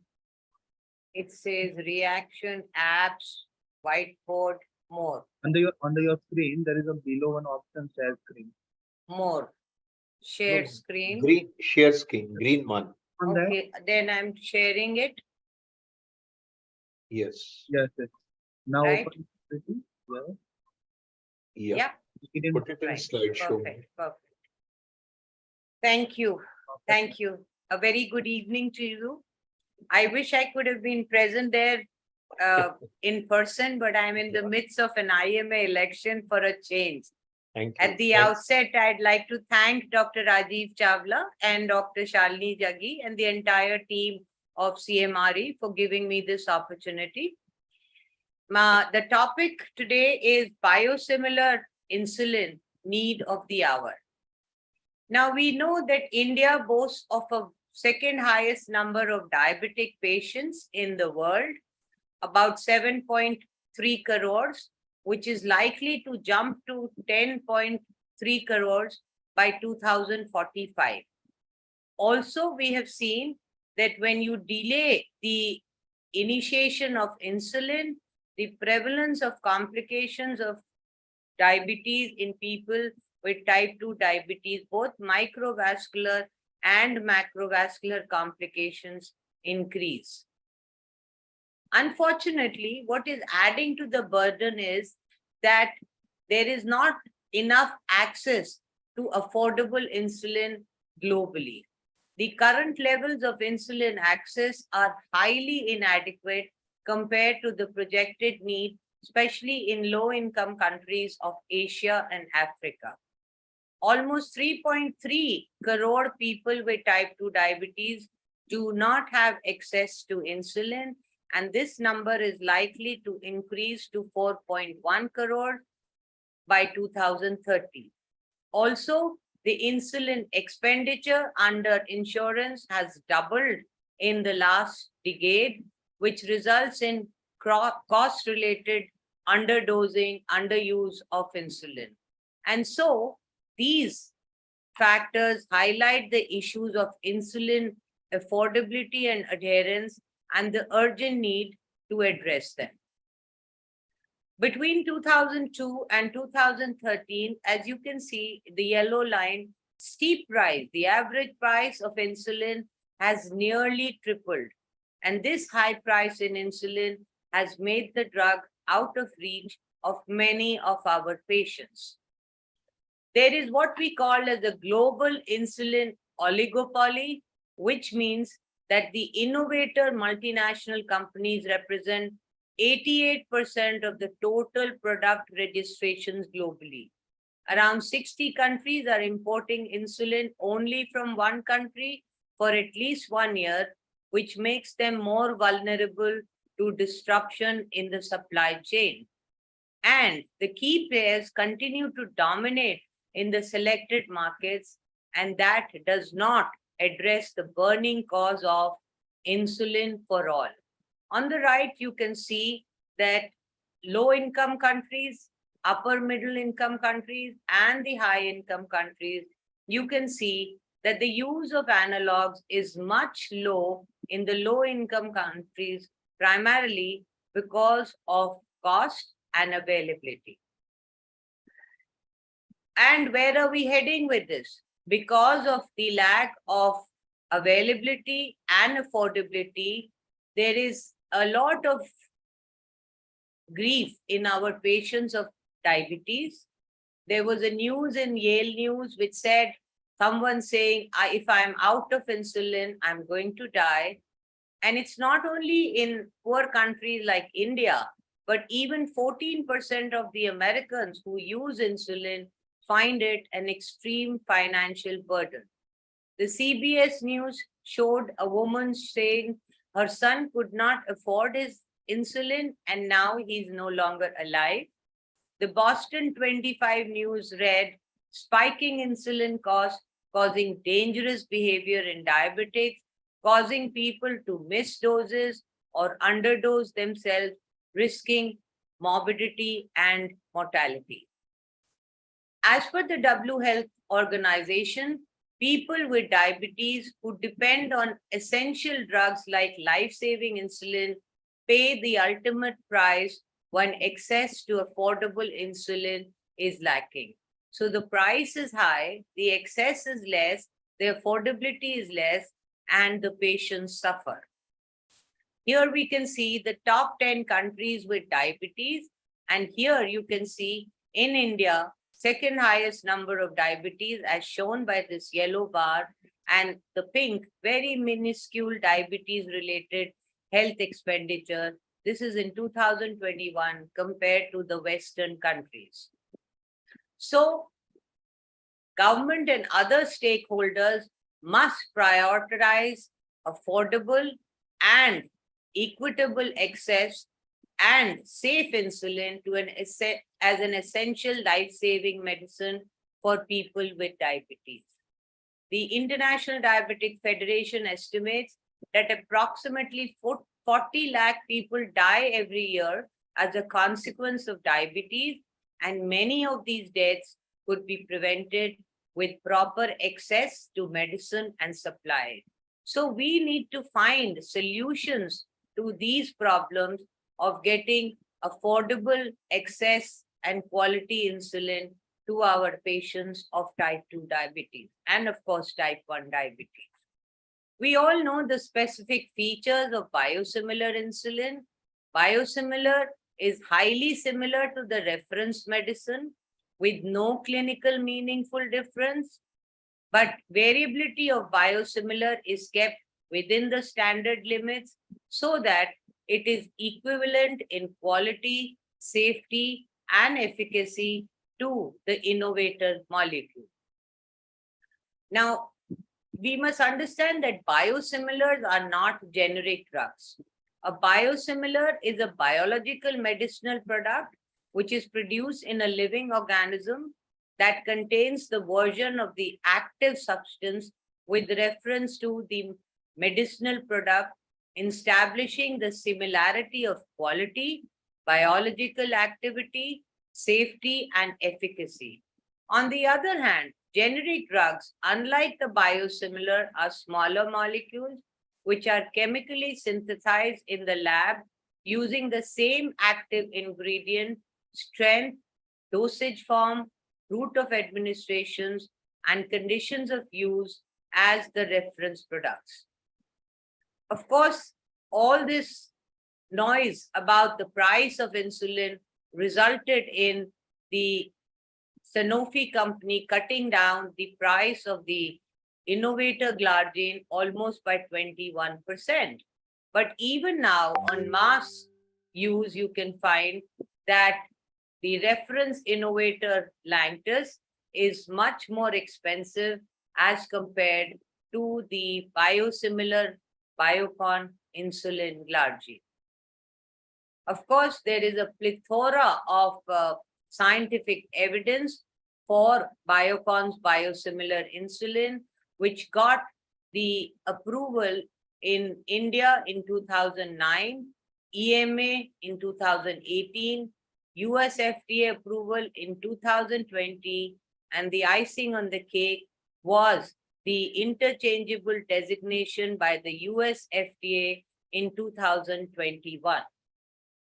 Also, the European Medical Agency has led the way in biosimilar approvals. Over the past 10 to 12 years, the European Union has amassed experience of biosimilar use and their safety, including insulin, multiple monoclonal antibodies which are used in cancer, and so on and so forth. As a result, the European Union has evolved a product-specific biosimilar guidelines like insulin, resulting in affordable and quality drugs, and that has also helped their economy. Now, biosimilars overcome multiple challenges like patients who cannot afford the innovator brand. They can be easily moved towards the affordable and optimal therapy with biosimilars. The late insulinization is taken care of by timely insulinizations with biosimilars, resulting in reduction in complications, morbidity, and mortality. And of course, there is healthcare cost savings, overall resulting in better health outcomes for our diabetic patients. So if this is so good, then why doesn't everyone jump onto the biosimilar bandwagon? Because they can't. Because manufacturing a biosimilar is extremely complex, requires unique expertise, knowledge, innovative technologies, comprehensive infrastructure with high quality of manufacturing facilities, and of course, they must have a long-term strategy and commitment, the success of which is not always guaranteed. So we had this insulin human log marvel, which was approved by the EMA, and then they did a study and compared it to the Humulin insulin, and they found that it did not have the same efficacy and the same quality, and so it had to be withdrawn. So everyone cannot jump on to the biosimilar bandwagon. So what does having a US FDA approval means? Because you have a plethora of scientific evidence after phase 3, phase 4, in vivo, in vitro, and analytical studies, you are assured of the quality of the product, which is affordable, but has the same efficacy and safety as the innovator brand. There was always this doubt that if you use the non-originator insulin glargine, it would have impurities which may be responsible for their greater immunogenicity. However, as you can see on the right, there is a similar immunostimulatory potential with the innovator Lantus as compared to the Biocon Basalon, showing no increased immunogenicity between the innovator and the biosimilar molecule. The interchangeable data has been given only by the US FDA to biosimilar insulin of Biocon in 2021 and recently to Eli Lilly's Basaglar. And that is, as I said, after a plethora of pharmacokinetic, pharmacodynamic global studies, the InStride-1 in type 1 diabetes, the InStride-2 phase 3 trial in type 2 diabetes, and InStride-3, which was a switch study in type 1 diabetes. And after this, only US FDA gave the interchangeable designation. And it was on July 28, 2021, when the US FDA approved the first interchangeable biosimilar insulin product indicated to improve the glycemic control in adult and pediatric patients with type 1 diabetes and adults with type 2 diabetes. Approval of this interchangeable insulin glargine can provide patients with additional safe, high quality, and potentially cost-effective options for treating diabetes. An interchangeable biosimilar product may be substituted for the reference product without the intervention of the prescriber. And it was the acting FDA commissioner, Janet Woodard, who said that today's approval of first interchangeable biosimilar product furthers the FDA's long-standing commitment to support a competitive marketplace for biological products and ultimately empower patients by helping to increase the access to safe, effective, and high-quality medications at potentially a lower cost. So this was a momentous day for people who rely daily on insulin for treatment of diabetes, as biosimilar and interchangeable biosimilar products have the potential to greatly reduce the healthcare costs. The question, of course, arises whether all the biosimilar insulins are interchangeable, and the answer is a big no.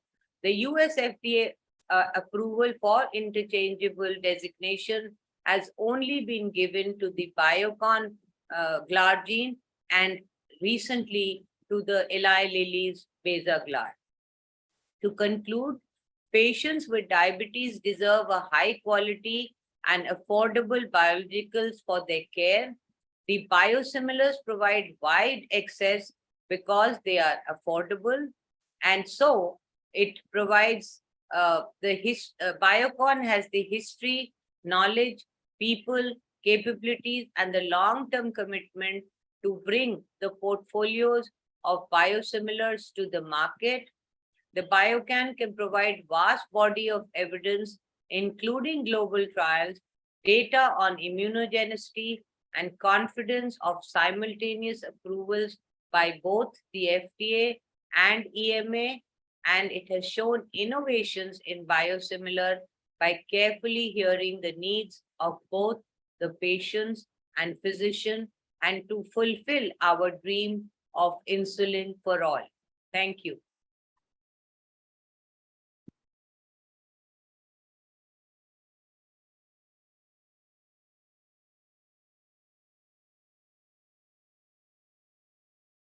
Yes, thank you very much, ma'am, for a wonderful, wonderful talk.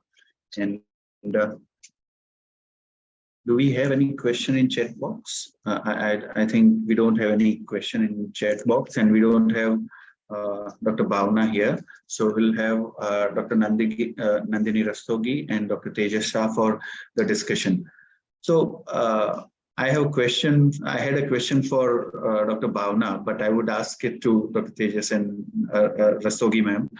So, according to you, which is the commonest barrier that you find while initiating insulin? Though, according to my experience, what I have found that the commonest thing is that once we will start insulin and it will never stop. This is the common query, and this is why they don't want to start insulin. So in your case, your experience, what is the commonest reason? So, of course, there was a long list which Dr. Bhavna showed about the barriers of insulin therapy. But I think the biggest barrier is the clinician's inertia. It is on the part of the doctor that somehow we do not explain the course of disease to the patient.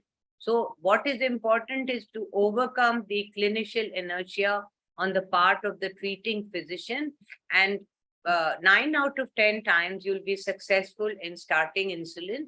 Maybe not at the first visit, but gradually, yes, once the patient realizes. But you should be committed to give some time with your team to explain to the patient. Education is very important. Very true, very true. So to overcome these barriers, education is the key. Dr. Tejas, Yeah. you have something to comment? No, I think agreed to what Madam also said, that we need to be more proactive when it comes to insulin. I always believe that we should, when the patient comes to us for the first time in the OPD itself, we have to start talking to them about insulin, merits of insulin, sooner or later on in life may be required. See, when we talk to our patients regarding insulin, the first reaction is always shock, and first reaction is always no, as if what have we offered them. So the myths in the mind of the patients are so high about insulin. That is the main barrier I feel when it comes to insulin initiation. Most of the time patients feel that it is, as you said, lifelong thing. Then they have fear about some other complications setting in. So these problems are the things which we need to bring out from their mind, and then it becomes easy for us to initiate.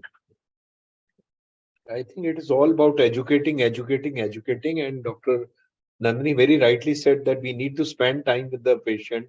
And as Tejas very rightly again said, that if during the earlier interrogation with the patient, first few meetings, we are able to emphasize this part that sooner or later, because there is going to be a gradual beta cell loss. So maybe you are on any drug, 5, 7, 8 years down the line, your beta cells are going to be lost, and sometime you may require insulin therapy. So it does not come as a slap or as a punishment to them.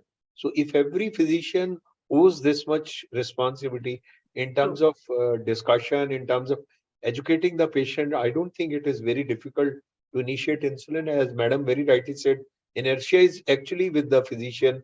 Many times we are afraid that we may lose the patient because first time we are talking to them, so they may not come back, so they may default.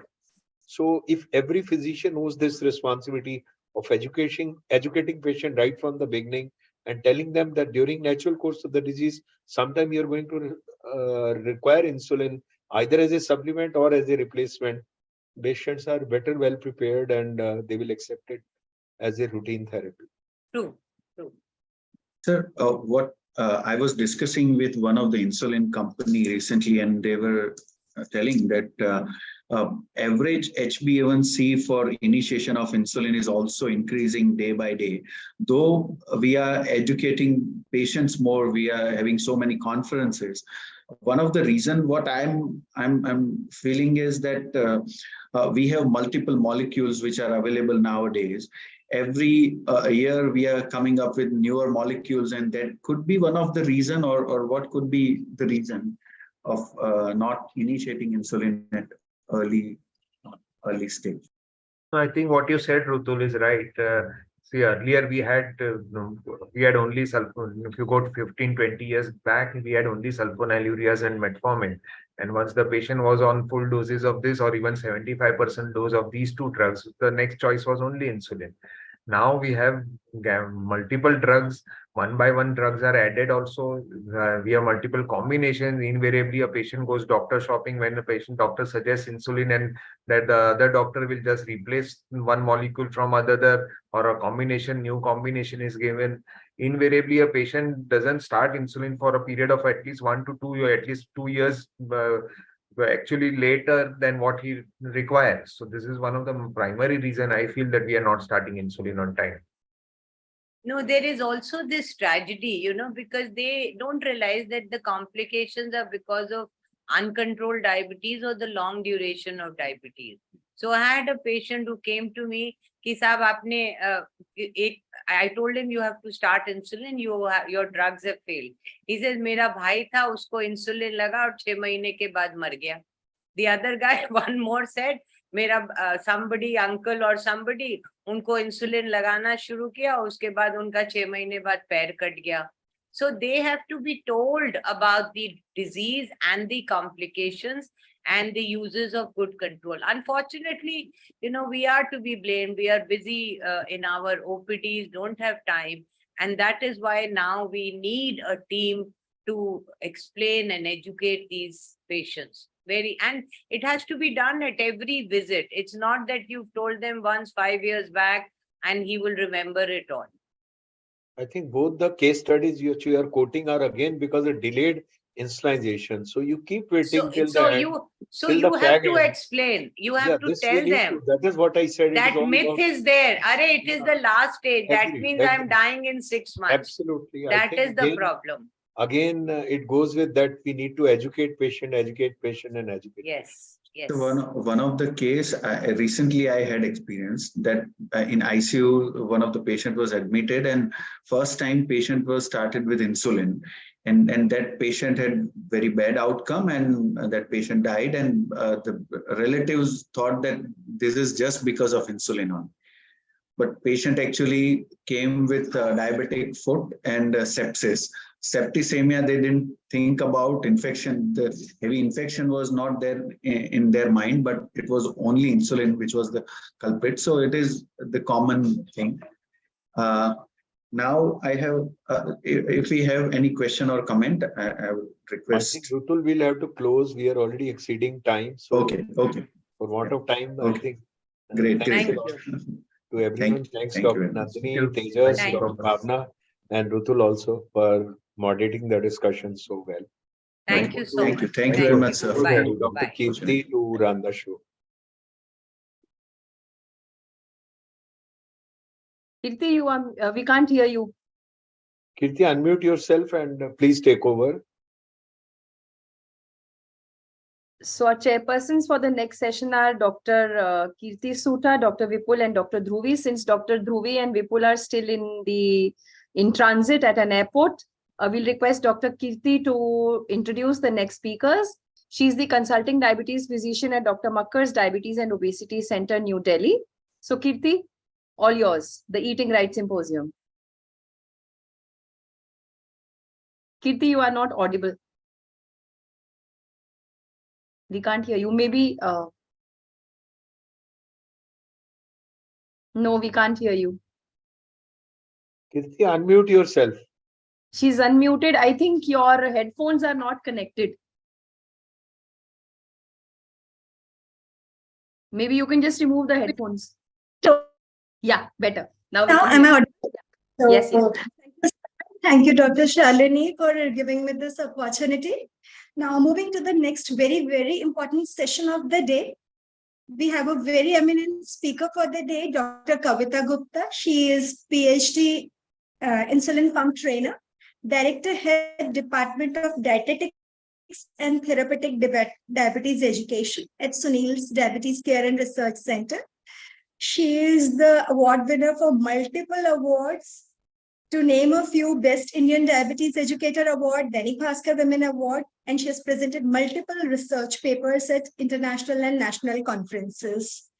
And I would like to invite Dr. Kavita Gupta to start the session with millets, the role of millets in controlling diabetes. As we all know, there has been a lot of talk about millet these days, and she'll be clearing our doubts regarding millets. Yes, thank you. Thank you so much, ma'am. And thank you. Good morning, sir. Thank you so much for the opportunity. I'll just take a minute to share. I think this is perfect. On slide mode, Yes. slideshow mode. Yeah, perfect. Yes. Okay. Right. Yes. So thank you. First of all, I just my heartfelt gratitude to Dr. Rajiv Chawla, sir, and Dr. Shalini Jaggi for the opportunity on a very, very important topic, what we're going to talk upon after talking so much about insulin. So we are on the Eat Right Symposia, and we're going to talk um, about millets. And let me first wish everyone a very happy and a healthy nutrition month. And the main theme, the main focus of this nutrition month is Suposhit Bharat, Sakshar Bharat, and Sashakt Bharat. And with that, when we talk about this, we really need to make our India I think, and it's already with the Chandrayaan and with the Surya Yan, we've already showed that yes, we are trying to be the best. And of course, when we talk about making India as the care capital of diabetes, there's one thing what we need to add to our plates is millets. So I'm going to talk a little bit on millets. What are millets? What are the types? What are the nutritional value? How we can incorporate millets in our diet, and why we should ask people with diabetes to add millets to their diet. And we all know that 2023 is the International Year of Millet, and it was really kind of United Nations, like when it declared as 2023 as the International Year of Millets. And let me tell you, millets are nothing new to our country. It was, in fact, it was being used by way back. It was even found in Indus civilization. So that's around 3000 BC. So it is an ancient food, but nevertheless, it had lost its importance. But let me tell you, millets are being grown all over India in many of the states like Rajasthan, Karnataka, and Maharashtra, and Uttar Pradesh, and Haryana. And it has been a very important food for all. So the millets are a group of small, round, whole grains which in Nigeria, other Asian and African countries, and they have multiple advantages over other crops. And we're going to talk about this soon.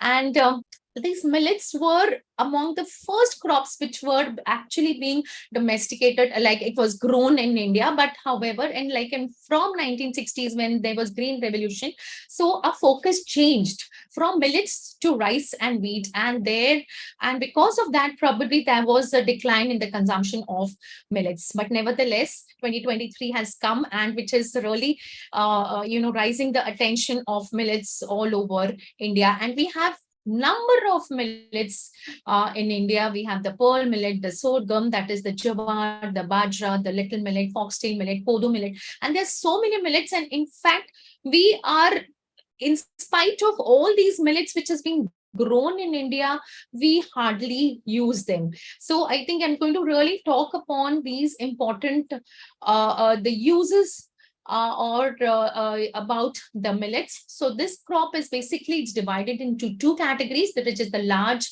and the small millets. So it's also called as the mota anaj, or like especially in like India. So we have the jawar, the bajra, the ragi, the kodu millets, which has been used mostly in the rural areas.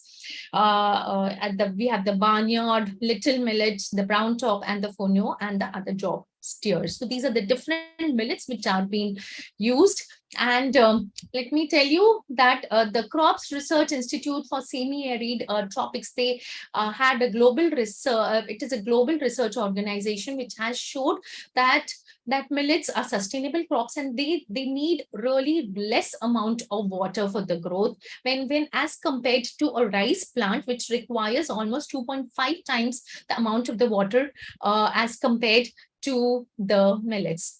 And this is the comparison of the macro and the micronutrients of different types of cereals and millets. And we can see that when compared to wheat and rice, the jawar, bajra, and the other millets, the protein content of these millets are high. And let me tell you, when the protein content in this millet increases the insulin sensitivity, thereby which helps to maintain the better glycemic response.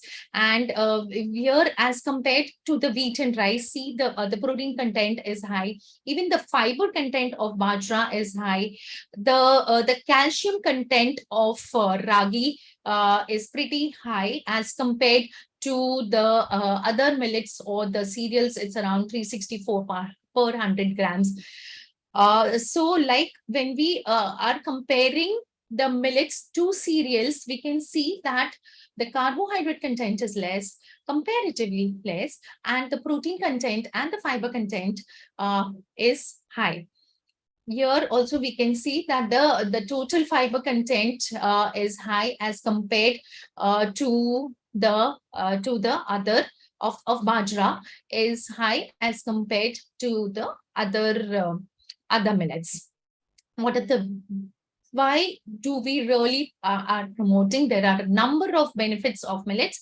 Yes, millets are ranked as they have a low glycemic index. They are gluten-free.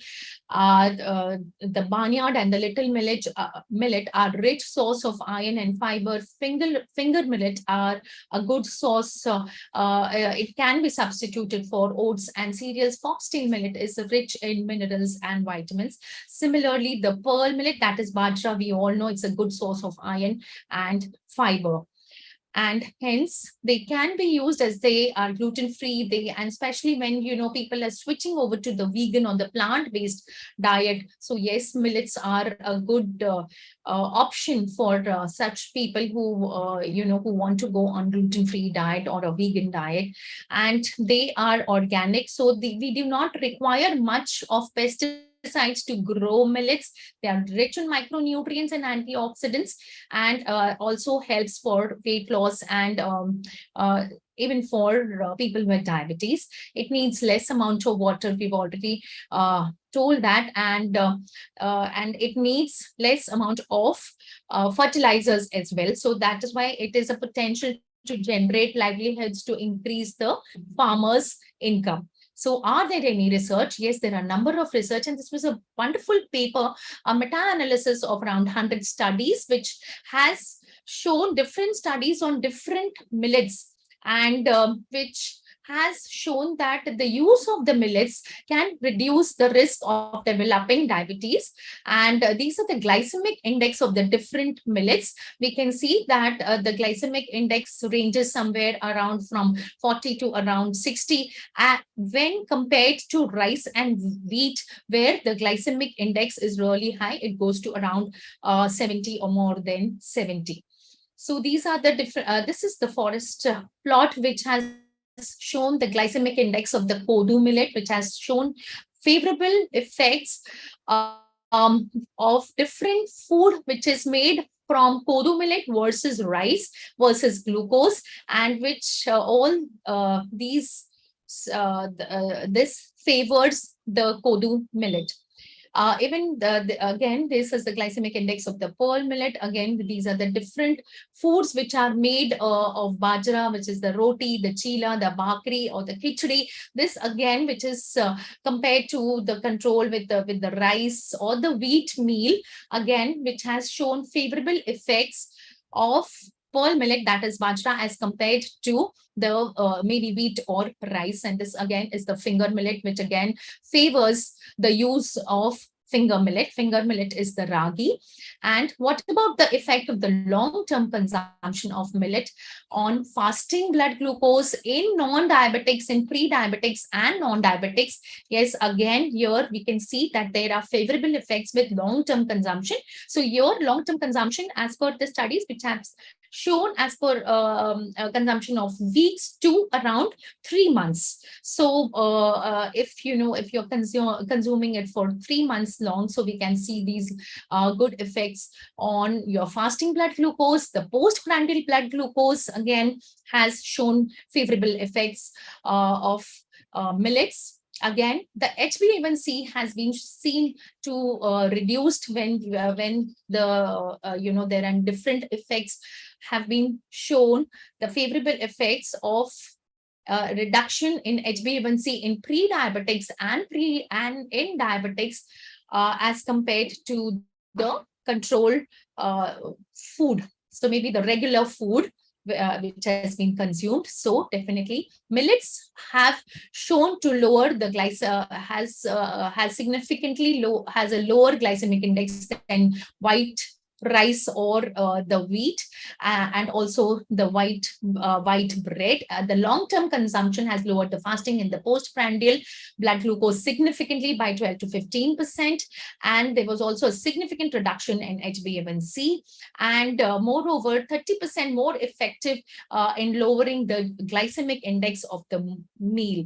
So overall we can see a bundle of beneficial effects in using millets. And again, it has concluded that a systematic review and the meta-analysis confirms that the millets has evaluated have strong potential in dietary management and prevention of diabetes. And again, the different millets, when we talk about the finger millets, that is the ragi versus white rice. Again, though we know that finger ragi has significantly, it is higher in fiber, and it is also rich in your calcium, but it does not show that the micronutrients were almost the similar, that is the carbohydrates and the protein content of the ragi and the white rice are almost similar, and both the ragi and the white rice diets, they showed similar 24-hour glycemic responses. But however, we can have different to have a good effect of the micronutrients as well. We can have ragi in the form of a dosa or an adai. This, like today itself, I just heard a video of Dr. V. Mohan sir. So this is something what we can add on to the diet. And there are a number of studies which has shown that millet-based foods are considered as potential prebiotic and probiotics with respective health benefits as well. Again, millets are an excellent source of insoluble dietary fiber, lipids, and minerals. And the GI of the millets, we already told it ranges somewhere around 40 to 60. So making them favorable food for people with diabetes. And we can consume them in the form of, like, we can germinate them or we can ferment them, and so that we can improve the nutritional characteristics of the millets. What about with all the good properties of the millets, the footprints of the millets are also important. So millet is basically, it's a smart food. It is smart food not only for good for individual because it is a rich source of micronutrients, but it is also good for the planet. It is good for the farmer because it is environmental friendly and climate friendly, so which has a low carbon footprint. Hence, millets should be added for people with diabetes. Now, how are we supposed to have millets? Yes, we need to soak them, or we need to ferment them, or we need to germinate them, because that's how soaking will neutralize the phytates, phytates are something which will obstruct the absorption of the other nutrients. So we always make sure that we soak the millets so that the bioavailability of the micronutrients is always better by soaking or by fermentation or by germination. And which millet should be used for which age group? Of course, it can be introduced gradually because everybody, we are not used to the taste of the millets, because since many years we have been actually consuming wheat and rice. So yes, it can be introduced gradually, especially for the children, I say, and alternate day it can be done, or at least one meal per day we need to add millets to our plate, and it can be used for the all age groups. And my talk would not finish. I would like to extend my gratitude and my salute to the Milletmen of India, the Dr. Kadarwali, who is the Padma Shri, and he has been really doing wonderful work silently since years, over 20 years now, and promoting millets all over India. And with not only this, government has been taking steps to create awareness by, this was the Millet Food Festival in the Parliament. It has released the recipe book. It is organizing quiz, captions, and recipe competitions, and it's organizing conferences. And this is the whole lavish menu of the 10 millet dishes, which was introduced in the Parliament canteen menu. And this is all available online. So in fact, all of us can actually try one of these, bajre ki khichdi or bajre ka rab, or even ragi, tomato ka shorba, bajre ki muthiya. All these are different things what can be actually added to your everyday menu.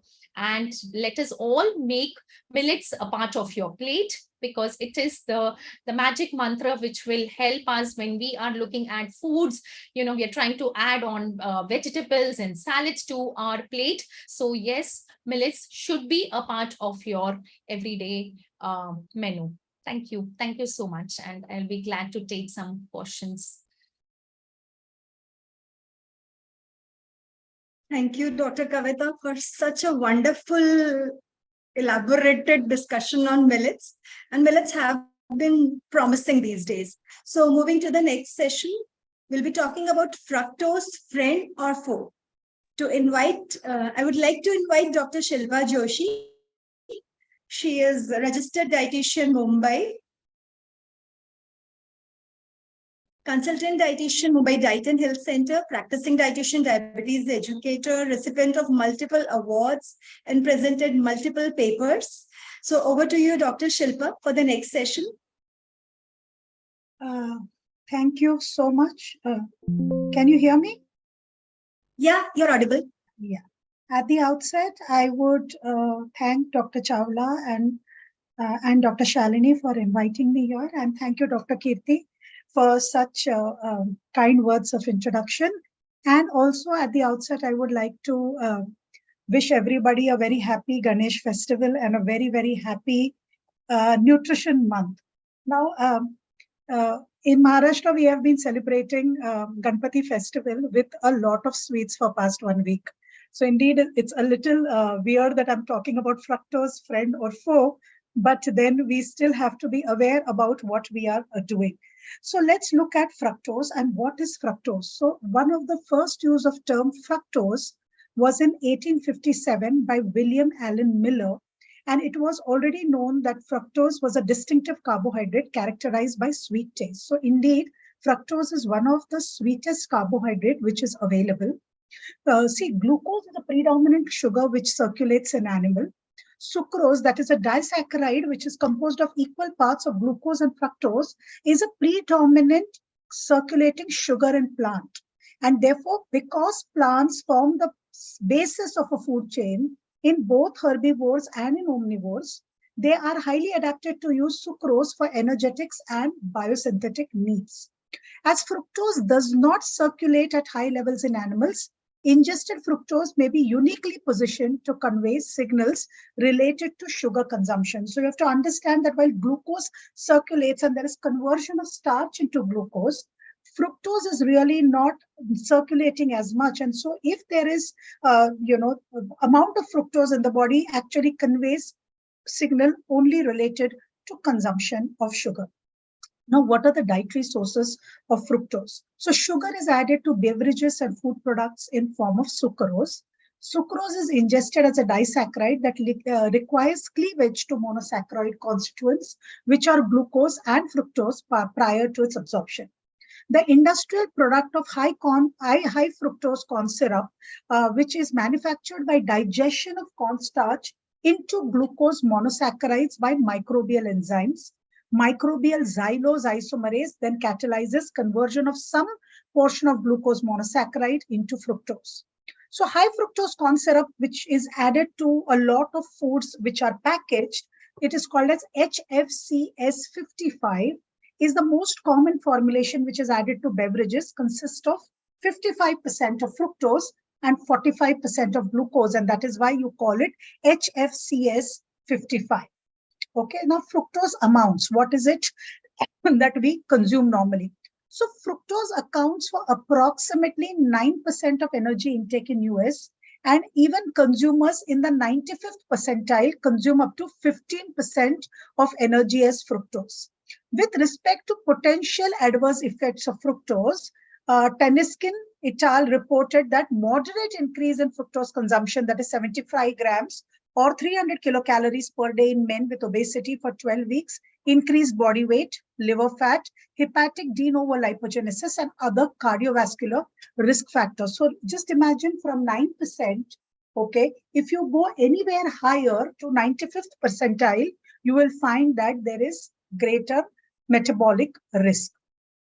Now, what is the sugar consumption? The main component of dietary change is not only lack of physical activity in the face of extra calories, but it is particularly increase of added sugar, mainly in sugar-sweetened beverages in India, mithai and confectionery.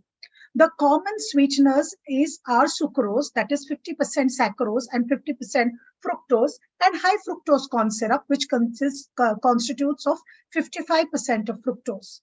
It accounts for about 15 to 70% of total energy intake in Western diet and about similar amounts in Indian diet. It exceeds the guidelines of recommended limit of 5% added sugars as per as World Health Organization's 2018 guidelines. So understand, while we are talking about fructose, it has to be in light of the fact that we are surpassing the consumption of what is given by WHO, which is 5% of total calories coming from added sugar. And that is when fructose becomes a problem. If you're not using added sugar and say you're consuming 1 or 2 fruits a day as a source of fructose, none of this holds true. This holds true when you are exceeding it beyond what is WHO's guideline of 2018. Now, sorry, I'm very sorry. Let's look at metabolism of fructose. Okay. So fructose in small intestine is metabolized by ketohexokinase into fructose 1-phosphate. Fructose 1-phosphate is then cleaved by aldolase B into dihydroxyacetone phosphate and glyceraldehyde. Glyceraldehyde is, again, it is phosphorylated glyceraldehyde, and it becomes glyceraldehyde phosphate, 3-phosphate, is resynthesized into glucose via gluconeogenesis or is metabolized into lactate or acetyl coenzyme A, which are used for lipogenesis. So you will see that moment there is fructose in the system, it enters through GLUT5. It gets phosphorylated. In the process of phosphorylation, and I'm going to take it up later in the slides, in the process of phosphorylation, because there is a lot of IMP which is produced, therefore it becomes precursor to uric acid. If that does not happen and there is limited amount of fructose, then it forms glyceraldehyde 3-phosphate, and that becomes a precursor for fatty acid synthesis. And this is the reason why individuals tend to get fatty liver. Otherwise, then it creates gluconeogenesis and there is increased glucose absorption, and that's another problem. And all this is actually modified by the genes which are there in the liver. So there are various genes. So in the liver, fructose activates transcription factors, carbohydrate responsive element binding protein, that is CMRE-BP, and sterol regulatory element binding transcription factor 1C, that is SREBP1, and their coactivator peroximal proliferative activated receptor. This leads to upregulation of pathways of fructolysis, glycolysis, lipogenesis, and glucose production. Generation of these lipid intermediate may affect the hepatic insulin sensitivity, increased activation of ApoC3, and increased secretion of triglyceride-rich, very low density lipoprotein. So that is the basic problem that you see when diets become high in sugar or high in packaged foods. You will find that there is lesser hepatic insulin sensitivity, and there is high amount of triglyceride and VLDL which comes into the picture. So this is the fructose biochemistry. It is taken up, and then, like I explained, if it is taken up by, it gets converted and it enters the citric acid cycle, and it will produce energy. If not, the excess production of ADP will get converted into AMP, IMP, which will lead to production of high amount of uric acid. And of course, the triglycerides which are produced from glyceraldehyde 3-phosphate will actually enter the lipogenesis cycle and will produce triglycerides, which later on will synthesize VLDL, and this all is taken up into the blood. And that is the reason why there is so much metabolic abnormality post high consumption of fructose. And this is all in line or in high consumption of fructose. So again, just repeating the same thing, fructose also acutely suppresses fatty acid oxidation. This is also something which has to be understood, that when the diets are very, very rich in fructose, fatty acid oxidation in the liver is suppressed.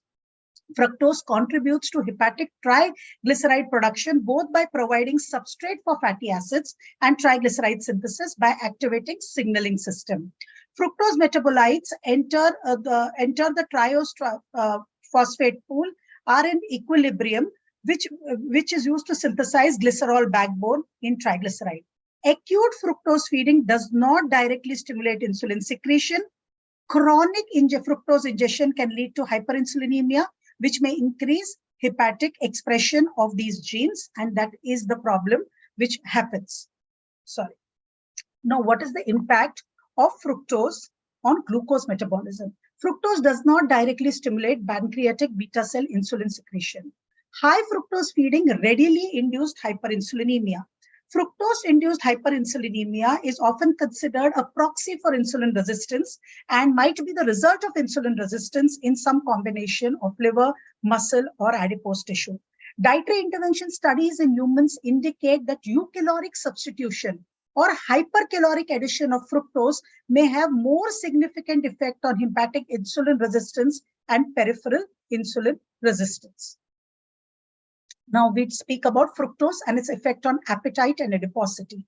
Fructose is the sweetest sugar which is available, and sweetness generally enhances food palatability. We can never eat enough sweets, or we get addicted to eating a lot of sugar. This likely contributes to addition of fructose containing sugars like sucrose or high fructose corn syrup to the food supply. So more there is high fructose corn syrup, tastier is the product and better that it sells, and therefore it is added to most of our packaged foods.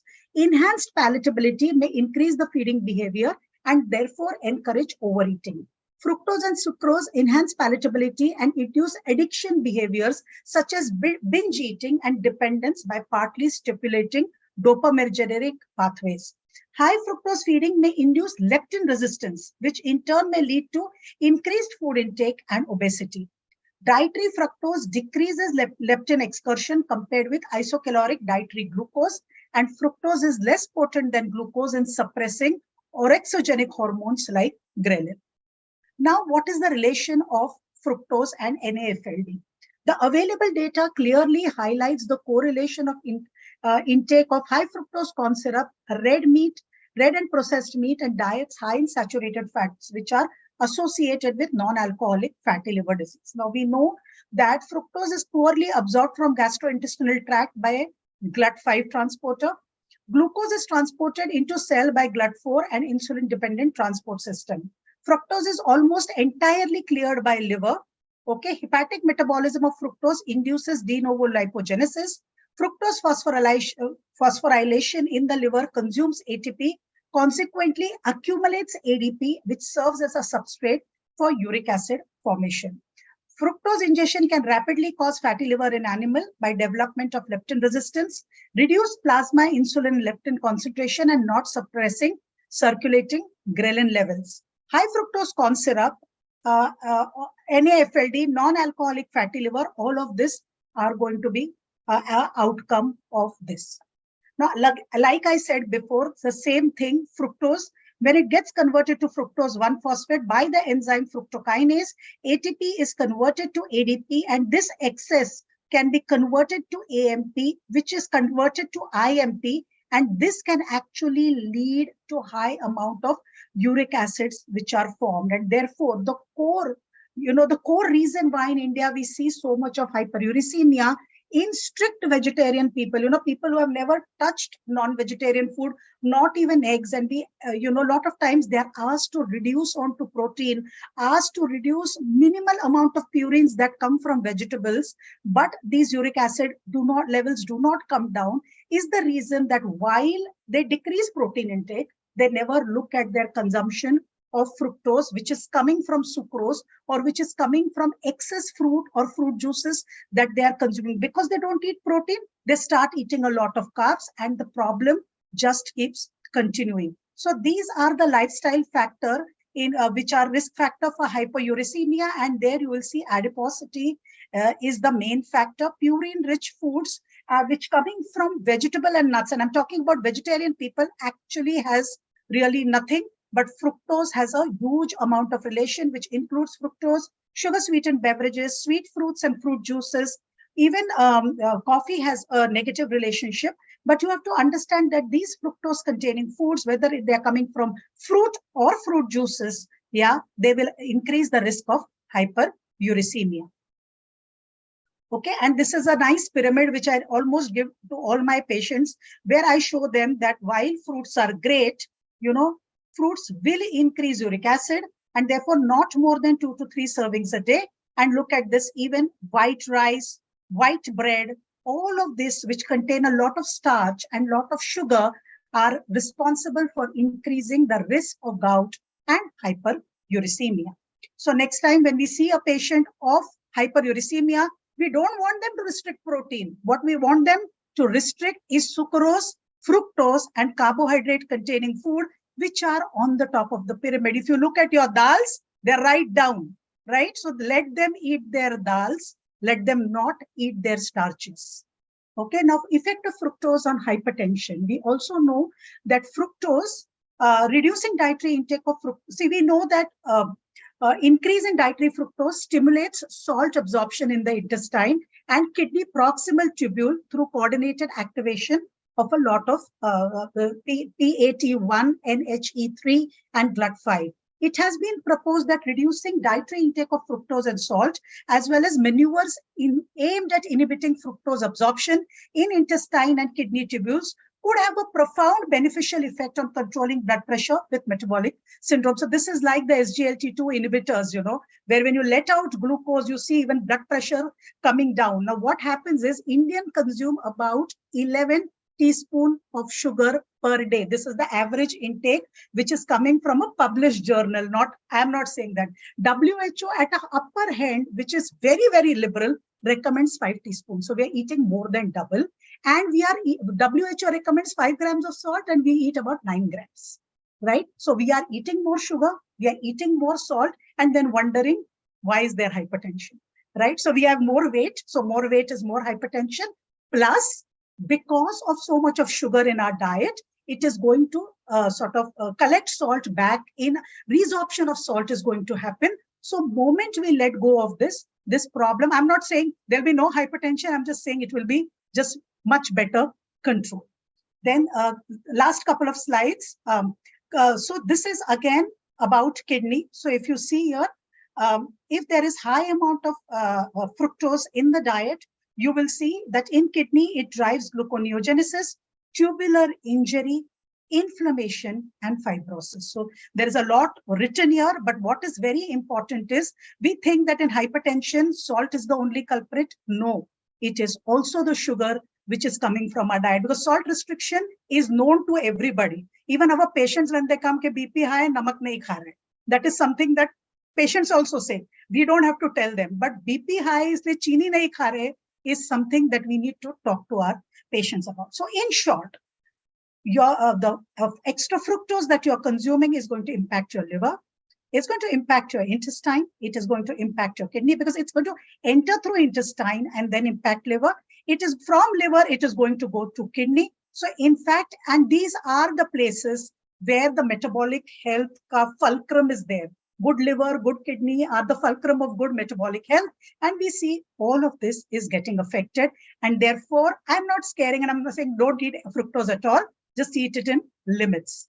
So what this is now fun slides. So what you want to stay away with? You want to stay away from colas and you want to stay away from fruit juice, even if you have squeezed it at your own home. So this is something which patients say, dabbe ka nahi lenge, khud banayenge, par khud bhi to banate hi hai na.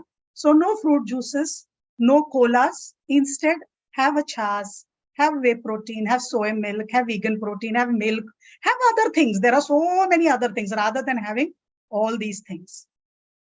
Okay. Sorry. Okay. These are foods you want to stay away from. Okay.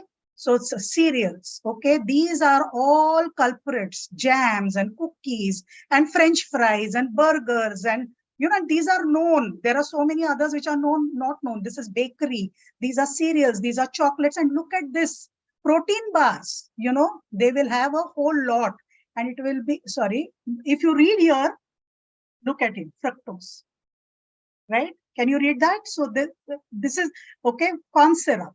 These are the, and people eat it as health food, right? So these are the foods to stay away from. Yogurt, breads. Bread is something we get up every morning to, right? Frozen pizzas, cereal bars, that's something we get up to.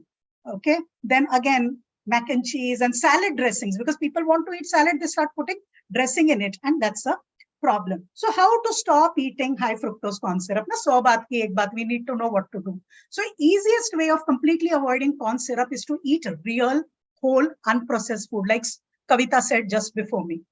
Rather than eating out of boxes and packets, start eating what grows in the field. So from field to fork is a very, very important thing, and learn to recognize high fructose corn syrup, which comes as glucose, fructose, isoglucose, glucose, fructose, corn syrup. So they are not always going to label it as high fructose corn syrup. So that is something that you need to know. And hidden sugar, sugar is hidden in over 80% of 600,000 processed foods in the market. It is always hidden. They're never going to tell you on the face that there is sugar in it. So in conclusion, excess food fructose intake is a central component of unhealthy lifestyle and has a detrimental effect on multiple risk factors.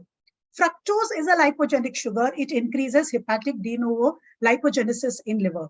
Global health burden of metabolic syndrome together with NAFLD is growing rapidly, sweeping across the world.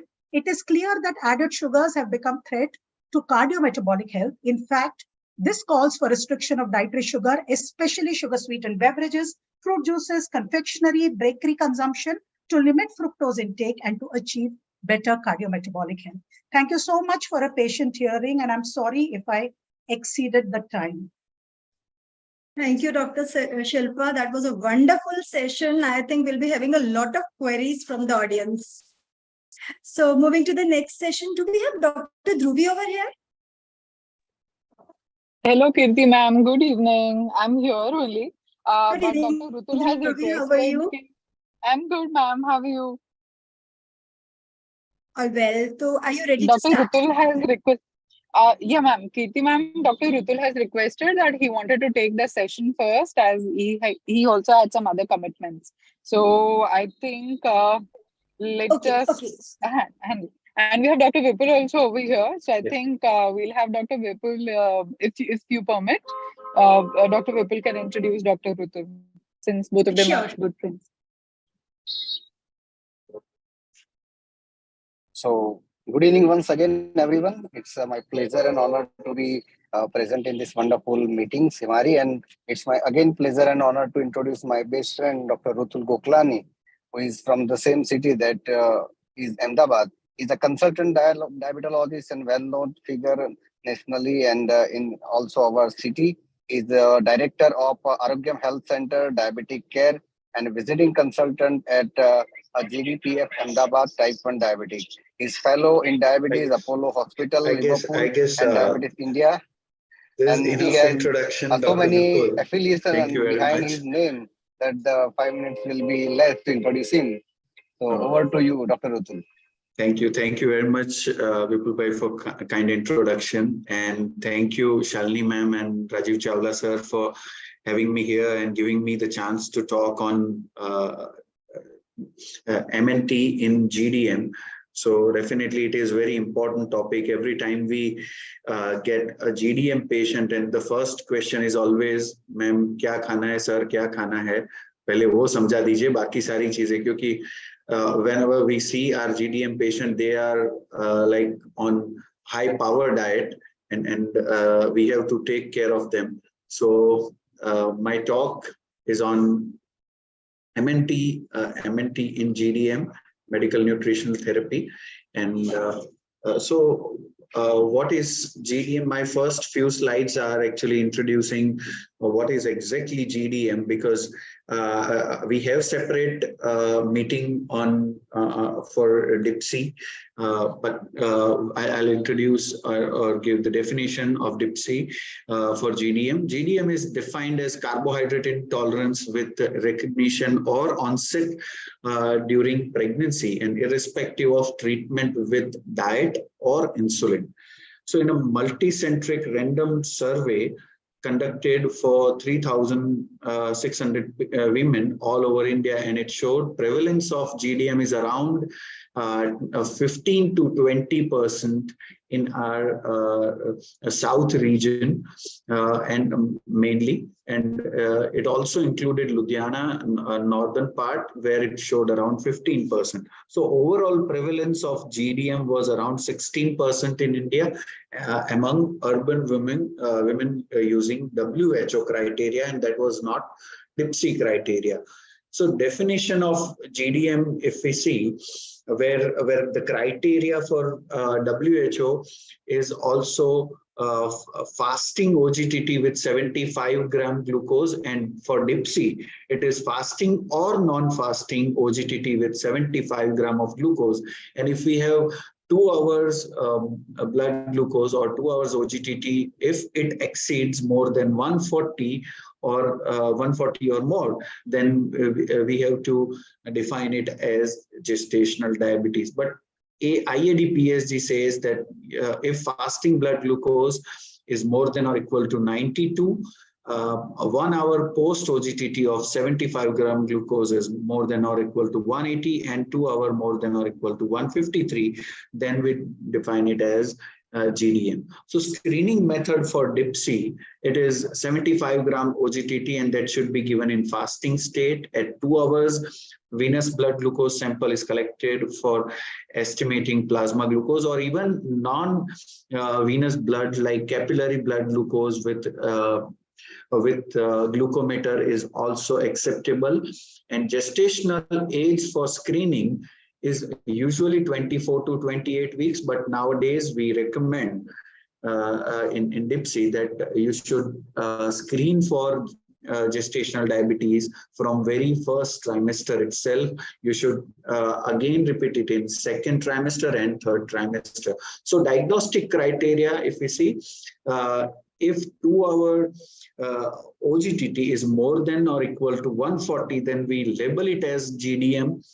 If it is more than 200, then we call it overt diabetes or type 2 diabetes. It may be type 1 diabetes as well, which is first time diagnosed during pregnancy. And if it is more than 120, then we call it decreased gestational glucose tolerance or impaired glucose tolerance during pregnancy.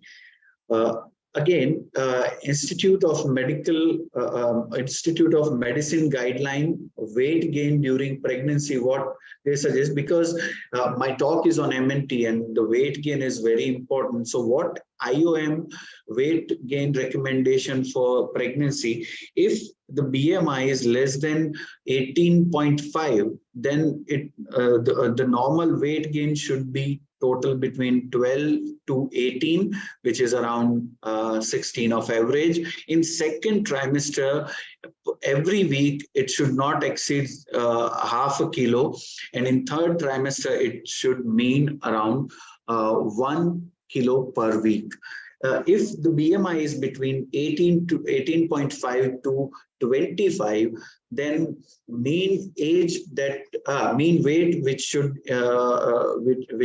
increase, it is around during whole pregnancy it should be around 11.5 to 16, which is around 12 to 13 kg. In second trimester, again, it should not exceed more than 0.4 kg per week, and in third trimester, not more than 1 kilogram per week. If BMI is between 25 to 29, so if patient is obese, then total weight gain should not exceed 11 kilogram, and most of our patients fall into this category. It's mainly between 25 to 29 kilogram per meter square.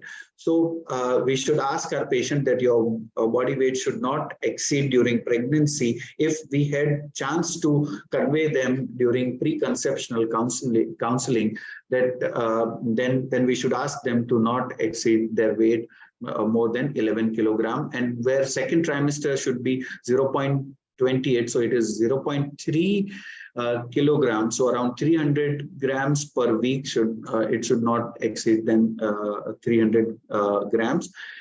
If a patient is obese, then 5 to 9 kg is the total body weight they should gain. And in second trimester, 200 grams, and in third trimester, 500 grams max they should increase. So risk factors for GDM, we know that age more than 35, obesity, history of prior neonatal death, prior cesarean section, pre-pregnancy BMI, family history of diabetes, gestational diabetes, in prior pregnancy, large baby, and had a stillbirth in previous pregnancy. So we know the pathogenesis. Basically, pathogenesis of GDM includes insulin resistance and inflammation mainly. And the management of GDM, if we overall see, important thing is patient education.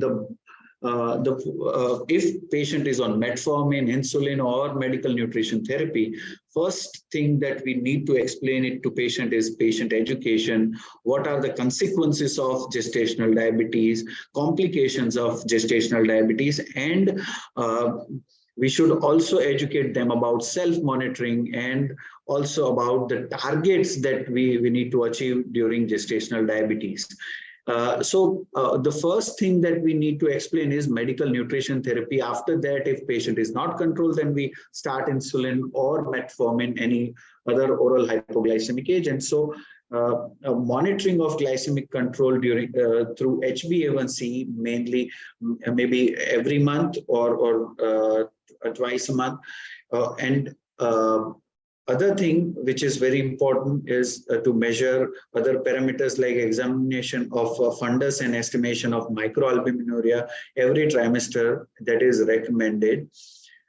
But the self-monitoring is the most important thing. So now we'll come to lifestyle management in GDM and medical nutrition therapy, where physical activity is very important, though we should ask our obstetrician friend if they allow us to do exercise for our patient, then only we should recommend it.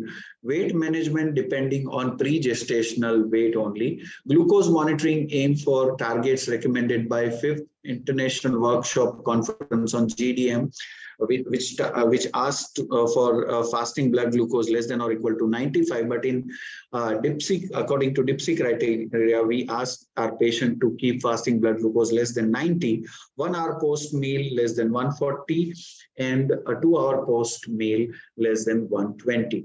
So now we'll move on to important part of our today's talk, that nutrients concern and MNT part, where omega-3 fatty acid, which plays an important role in modulation in immune cell activation by exerting action through TH1 and TH2 dichotomy in diabetic pregnancy.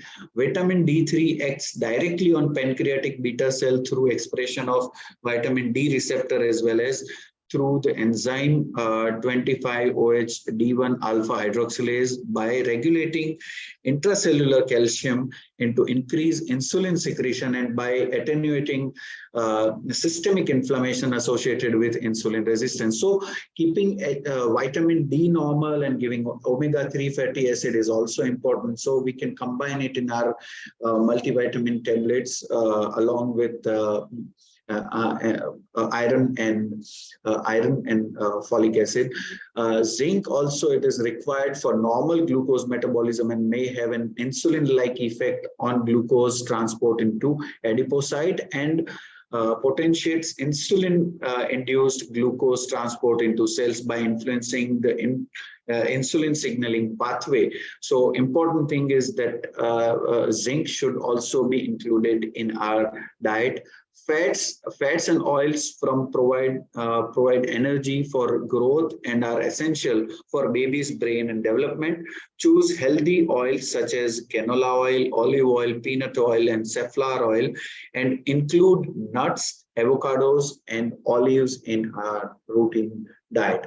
Goals for medical nutrition therapy in GDM is to have optimal nutrition for developing fetus and mother, maternal euglycemia without distorting diet, and the expected weight gain during pregnancy is 300 to 400 grams per week, and total weight gain should not exceed more than 12 kilogram, and approximately 30 to 40 kilocalorie per kg. Ideal body weight or increment of 300 kilocalorie per day above the basal requirement is needed. So on top of our routine diet, it should not exceed more than 300 kilocalorie per day. A medical nutrition therapy, which includes high fiber and low GI carbohydrates, are recommended to delay food absorption and prevent a postprandial glucose surge, which is important. And low glycemic index diet in women with GDM indicated decreased need for insulin as a result of consuming low GI food without adverse fetal outcomes. Carbohydrate restriction in the morning and at night is intended to improve blood glucose sugar regulation throughout the day and prevent hyperglycemia caused by nocturnal activity of steroid hormones such as cortisol, along with other placental hormones that promote insulin resistance. So Calorie and GDM International Federation of Gynecology and Obstetrics, that is FIGO. What FIGO suggests that caloric intake be calculated based on pre-pregnancy BMI and desirable weight gain as followed. So we should not exceed more than 12 kg in most of our patients, and as most of the patients fall into overweight or obese categories nowadays. So 35 to 40 kilocalorie per kg desirable body weight for underweight women, 30 to 35 kilocalorie per kg desirable body weight for normal weight women, and 25 to 30 kilocalorie per kg desirable body weight for overweight women. So recommendation says that limit carbohydrate intake by to 35 to 45% of total kilocalorie with minimum of 175 gram carbohydrate per daily, and distributed in 3 small to moderate size meal and 2 to 4 snacks. For obese women, caloric intake may reduce by 30%, but not below 1600 to 1800 kilocalorie per day. And I would like to hear from Shilpa Joshi ma'am and Kavita ma'am about this thing, that how much we can reduce total kilocalorie. Glycemic index and glycemic load, where carbohydrate foods with lower GI are emphasized as preferable choices as they make lesser impact on postprandial blood glucose, and glycemic load is the product of GI of food and its carbohydrate content. So glycemic index for low BMI were 55 and glycemic load should be between 1 to 10, which is considered to be good. Moderate should be 56 to 69 and glycemic load between 11 to 19, which is considered okay, but high in glycemic index were 70 or higher. It is high glycemic index, and 20 or more glycemic load is bad for our overall health. So important tips for planning meals for mother, where breakfast should be 10 to 15% of total calorie and carbohydrate initially gram, and total we should limit between 15 to 14. For first snack, it should be between 5 to 10% of total calories. Lunch should be between 20 to 30 of total calories, but 20 to 30% of total calories. Second snack should be between 5 to 10% of total calories. So again, snacking is between 5 to 10% of total calories. Dinner should not exceed more than 40% of total calories. And third snack, if patient is taking, that is okay. If she is not taking, it should be between 5 to 10% of total calories. So protein added to early low carbohydrate breakfast and snacks is helpful in reducing hunger. So sample meal plan here, I have given it for the reference that breakfast should be at 7 to 8 with dalia, porridge or oats and milk, and amount should be between half a cup to 1 cup. Mid-morning snacks where it could be moong, bean sprouts, ankurit moong or roasted moong with half a cup. Lunch include chapati or rice, not both things mostly. So 2 chapati or 1/3 cup of rice. Vegetables, yogurts, where vegetables should exceed more than 1 cup if it is possible. Yogurt or curd can be taken 3/4 of the cup, and soya nuggets or curry dal also can be taken. And evening, a seasonal fruit or makhana chaat with the vegetable or boiled eggs. A meal plan contain 1800 kilocalorie approximately, provides 70 gram of protein, 60 gram of fat, and 250 gram of carbohydrate. Dinner should again have chapati not more than 2, vegetables 1 cup, and dal or fish curry grilled or steamed that should be half a cup. Bedtime you can take milk and roasted chana, and total fat per day should not exceed 4 tablespoons a day. So if we see better options for GDM diet, where breads or roti should whole grain, plain dosa, ragi roti, jowar roti, soya and linseed, multigrain, rye or low GI bread. Dry snack could be moong and methi kakra, makhana, roasted chana, jowar puff, handful of nuts and seeds. Potatoes, sweet potatoes in moderation. Rice could be basmati or brown whole grain rice. Broken wheat, that is dalia, and roll cut oats. Milk could be whole full fat milk, soya milk, almond milk, coconut milk or lacto-free milk. And dessert should be from sugar-free or no added sugar jelly, no added sugar delight. And exercise that we should ask for planned physical activity of 30 minutes per day, brisk walking or arm exercise while seated in chair for 10 minutes after each meal. And women physically active prior to pregnancy should be encouraged to continue their previous exercise routine. With this, I would conclude, and I would like to hear it from our prestigious nutritionist of India, and if they can throw us light in during the discussion. So don't let sugar ruin the sweetness of pregnancy. This is the last sentence of my talk, and I would hand over the session to our chairpersons. Thank you very much.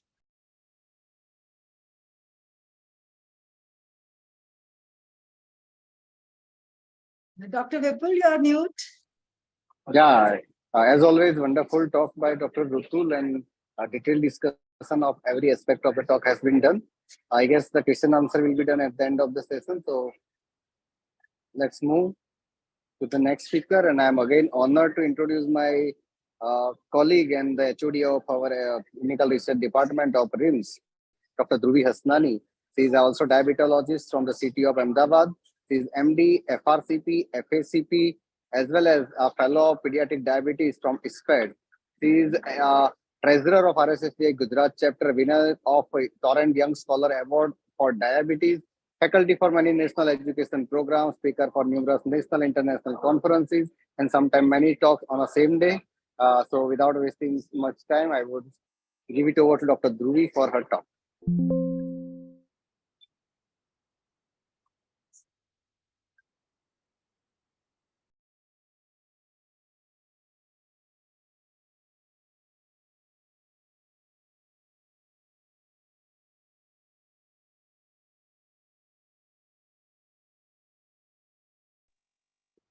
महिमा आवाज नहीं आ रही. Dhruvi, you're audible now. But that is me talking. There's also a session which I recorded so that, there's no network troubles. I'm everywhere, ma'am. So this is me speaking, but I also have a video which is recorded for the session.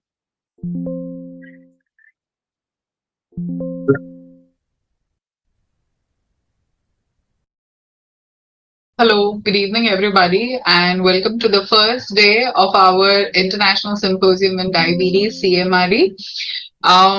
We've had a wonderful deliberation by our eminent two faculties at this Eating Right Symposium. Thank you to the chairpersons for their kind introduction.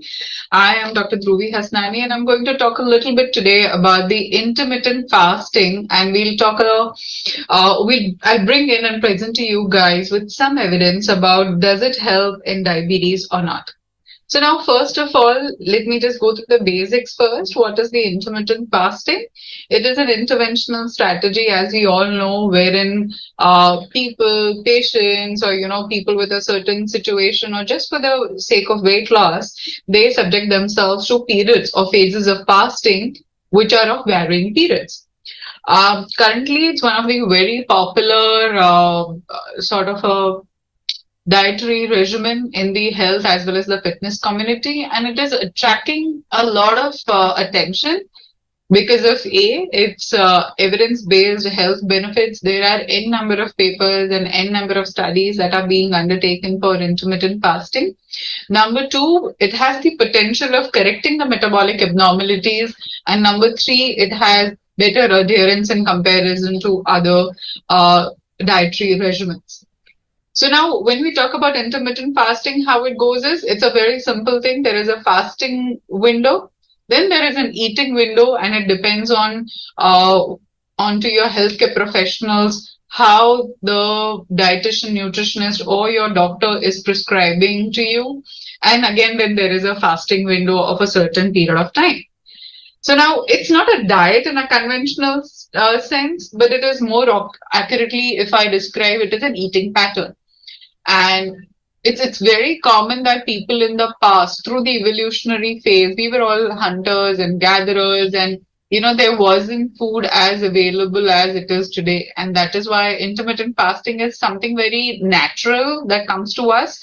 And it in today's sense and in today's time and era, it involves a 16-hour fasting window, or it could have a fasting window of 24 hours twice a week.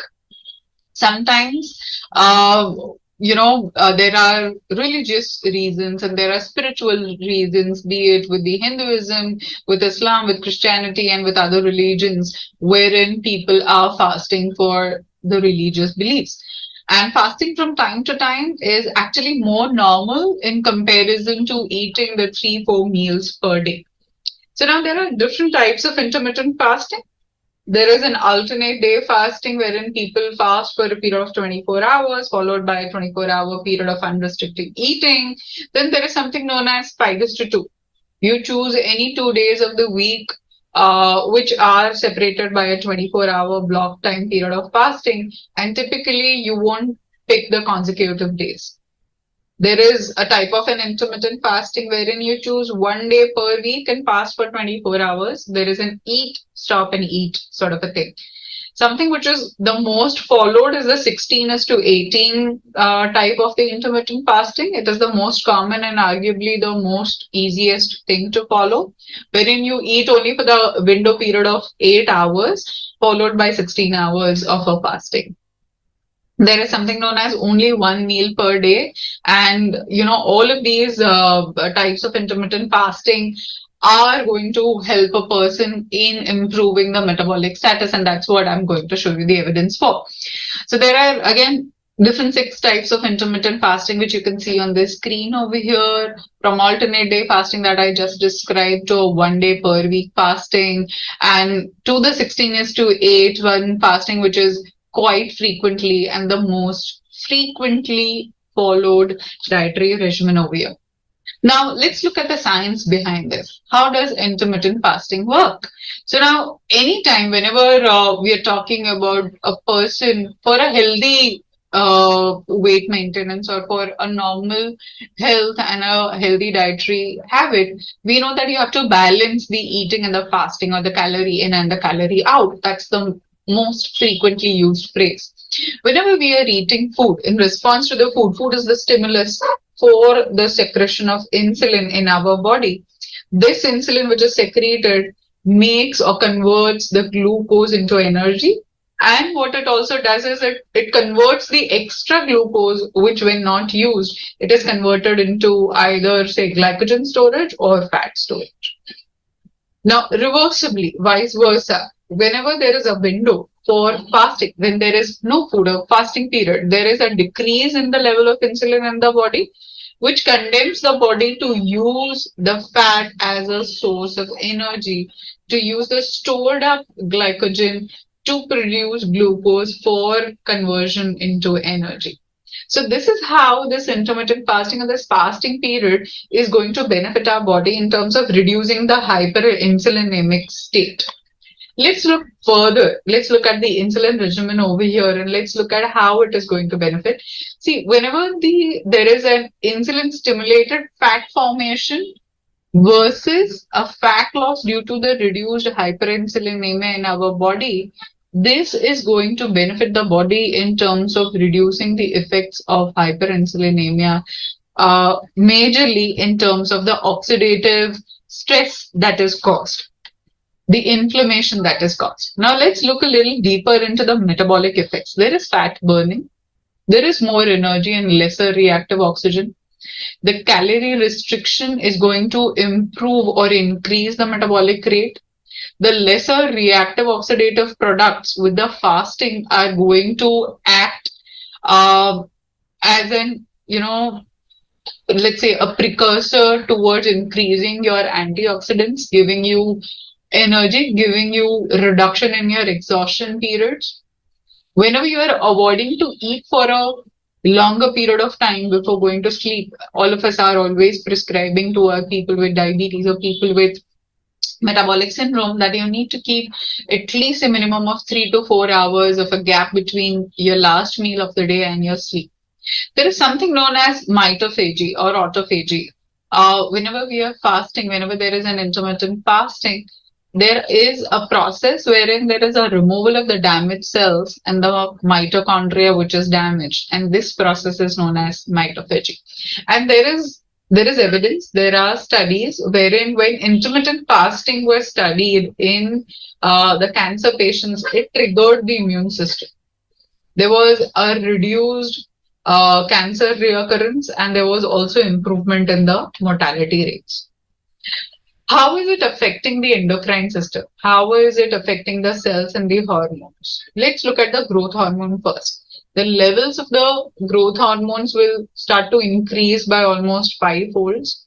And this is going to benefit ultimately on the weight loss. It is going to improve the muscle gain. In terms of insulin, it is going to reduce the insulin resistance by improving the insulin sensitivity and drastically improvising the hyperinsulinemic state. And this lower insulin levels are going to promote fat metabolism and improve the lipolysis. In terms of cellular repair, whenever there is fasting, the cells will initiate something known as a cellular repair process, and this includes autophagy, wherein cells will digest and remove the older and the dysfunctional proteins that are building up inside the cells. In terms of gene expression, also there are changes in the function of the genes related to longevity, and that is why there are studies that are showing the positive effect of intermittent fasting in terms of morbidity and mortality. There are changes in the hormone levels, all that we talked about in terms of cellular function and gene expression, which are responsible for the health benefits of intermittent fasting.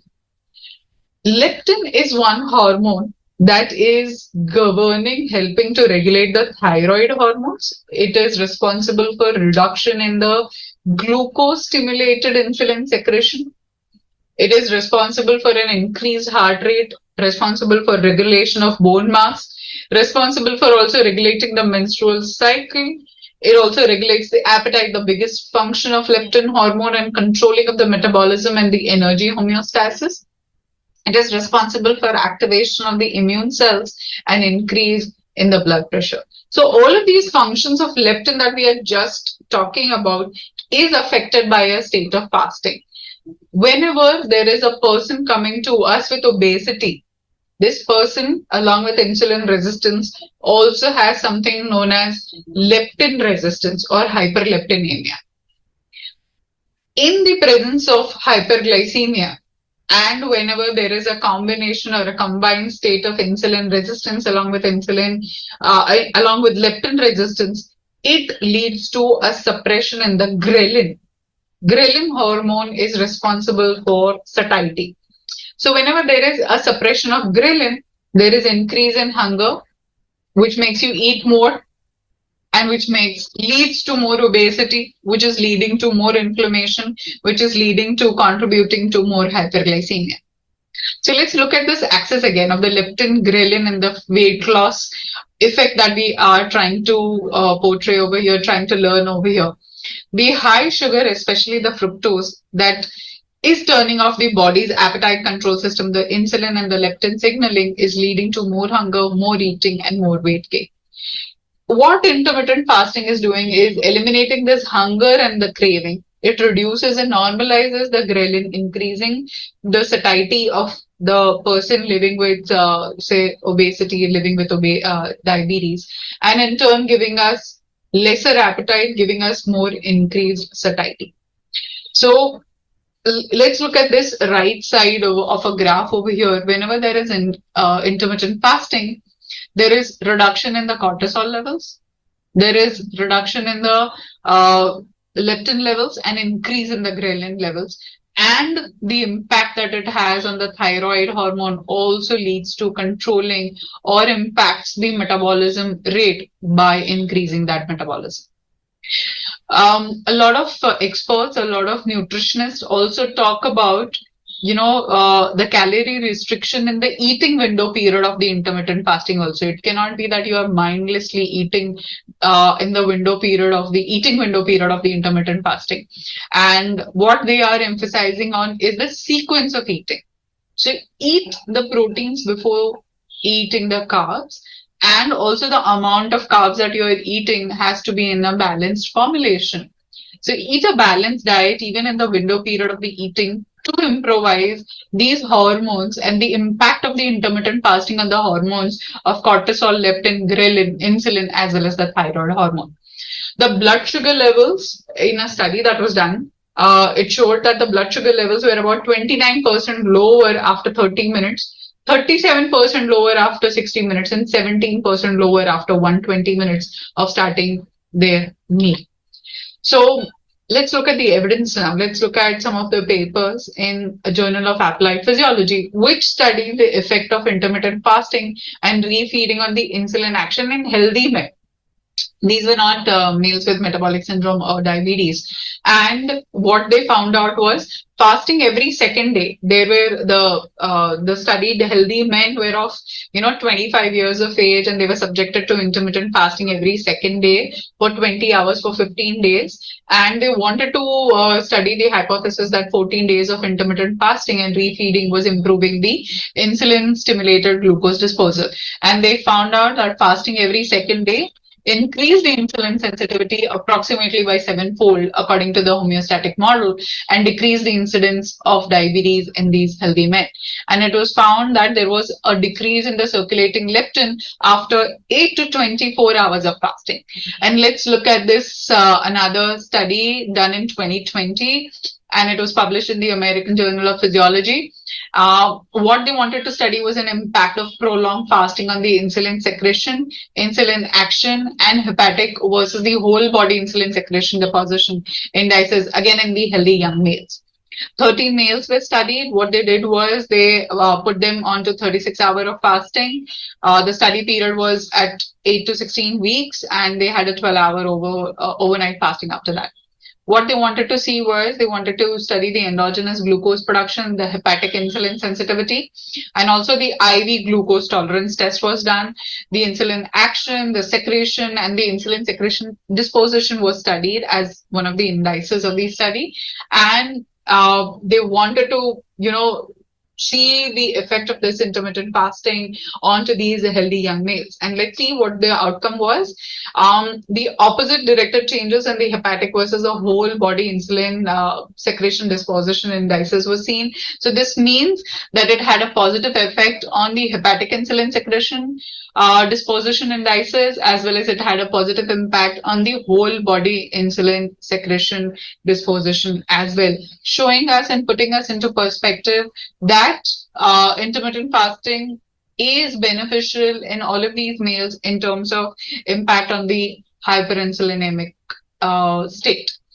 So now, like we started the presentation by saying that there are various different types of fasting and various different types of intermittent fast that people undertake.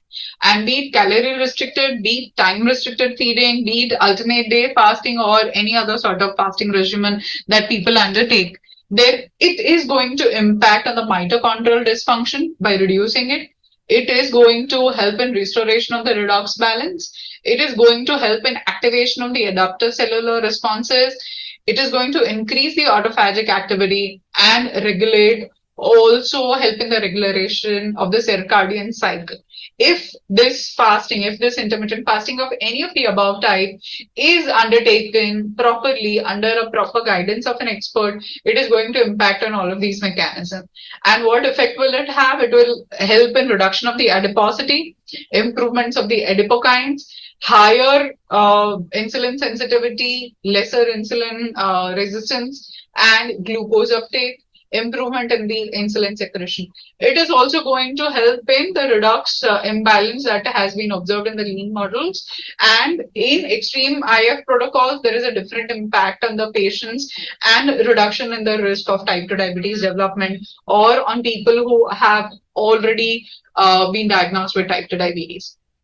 So something which is very important for us to understand is there is an intermittent fasting and then there is a caloric restriction. When both of these are done in a very well synchrony, that there is a proper intermittent fasting with a individualized manner, and along with a calorie restriction or along with a healthy balanced diet, there is an improvement in the stress response, there is an improvement in the blood pressure, and more importantly, there is an improvement in the insulin sensitivity, and also benefits the dyslipidemia that occurs in people with metabolic syndrome.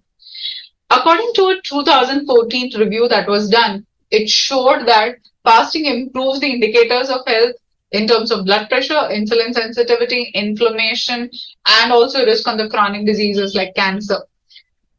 Along with that, there are also some limitations. Intermittent fasting has not been studied in the geriatric and the pediatric population and the underweight, and it could be harmful in population which has acute illnesses. Fast for a period greater than 24 hours needs to be monitored by an expert physician or an expert nutritionist, and the changes that come along with it in the GI system and the circadian rhythm can also occur. Fasting is unlikely to have much effect on the conditions other than obesity or chronic conditions like type 2 diabetes. And also you have to keep in mind that the window of fasting and eating is individualized in different people. There are 4 reasons why fasting of 14 hours per day could help burn fat faster. Number 1, intermittent fasting improves the lipolysis process. It increases the energy and metabolism. It is naturally going to benefit and increase the human growth hormone, eventually eliminating or impacting the leptin-ghrelin axis, thereby increasing the satiety. A very recent study of 2020 called the PROLOGUE study, it was a prospective mechanistic parallel cohort trial. It studied the non-obese, the obese, and people with type 2 diabetes, although in a very limited number.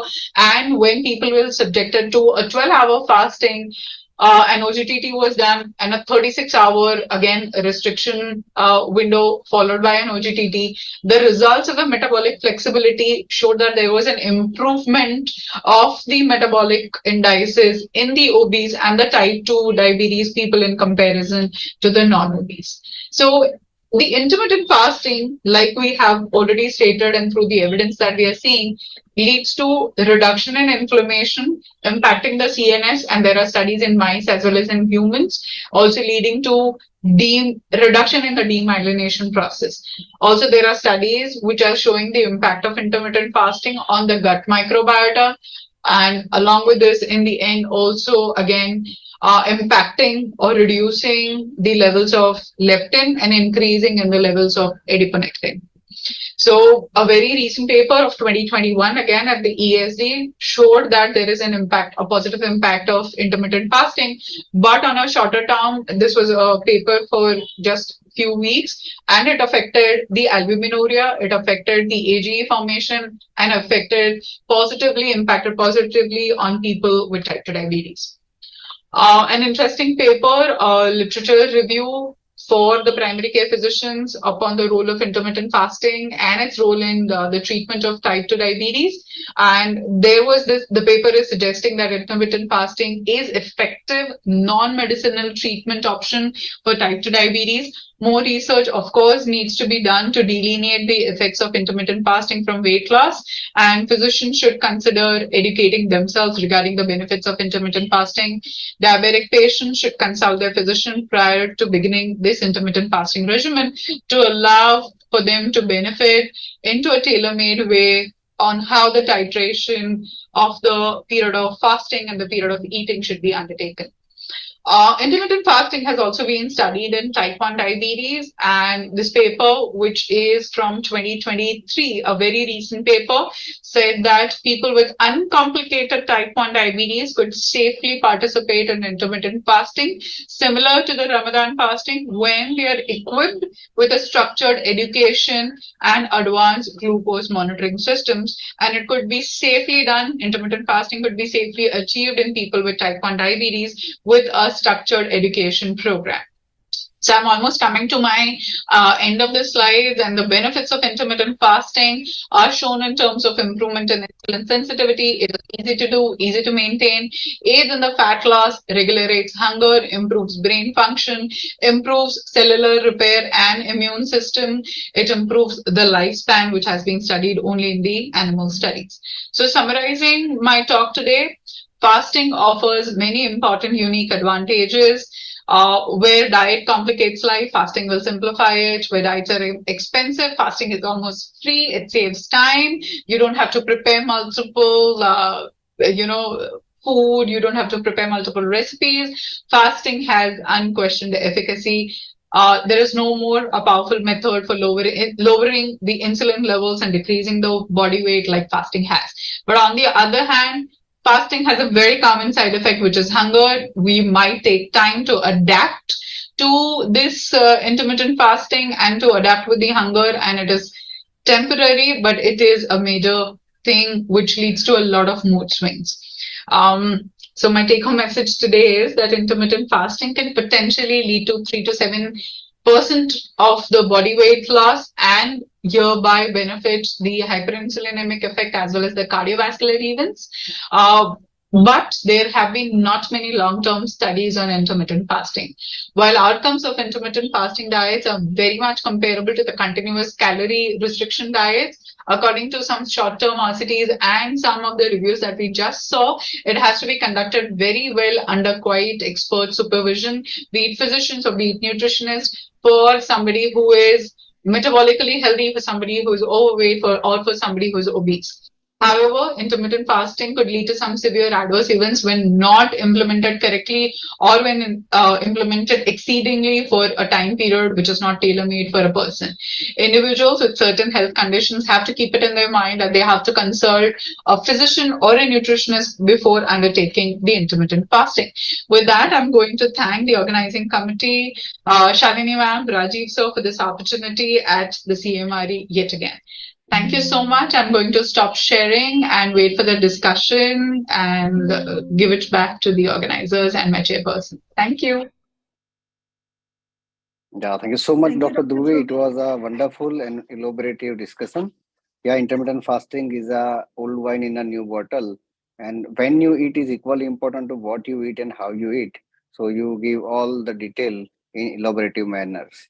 So Kirti ma'am, Salini ma'am, any comments from your side before I can conclude the today's My first question to you, CMRE? Dhruv, is which type of intermittent fasting will you advise to a diabetic patient? Which is the most suitable and the most practical and able to continue? So this is such an interesting question, and I'll tell you, when I was making the slide, and even before that, I've asked this question to a lot of people, and the answer is not that simple.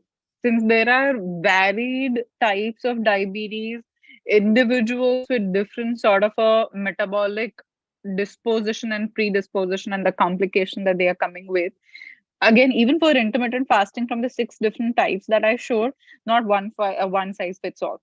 So for somebody it could be the 16 and the 8. For somebody it is, say, fasting for 5 days a week and eating for 2 days a week. For somebody it might be reverse, that you just fast for 2 days and eat for the rest of the 5 days. But at the end of the day, what is important when we are prescribing intermittent fasting is that we educate these people onto the quality of the food that they are eating in the eating window, and what they are doing even in the fasting window is necessary. So on a whole, whenever you are prescribing an intermittent fasting, ask the person living with diabetes to do maybe a trial and error procedure along with monitoring, a proper monitoring, and also titrating the dosage of medication and the insulin that the person is on. So it's really very tricky that we prescribe intermittent fasting for a person living with diabetes and say कि आप ये करो आपको अच्छा हो जाएगा.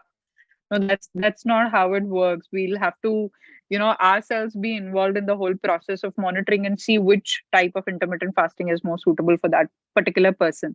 So what suits you might not suit me. I get so cranky when I'm not eating for a long period of time. I get so cranky. I would like to ask from Dr. Shilpa one question. We are talking about fructose and fruits, colas, and all these things. Any particular vegetables you want to talk about for a person with diabetes, rich in fructose? No, vegetables really. So vegetables are fruits which do not have fructose.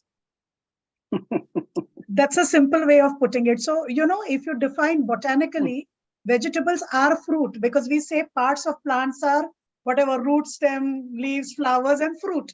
And that fruit can be a vegetable. And if it's sweet with fructose, we call it fruit. And if it doesn't have fructose, we call it vegetable.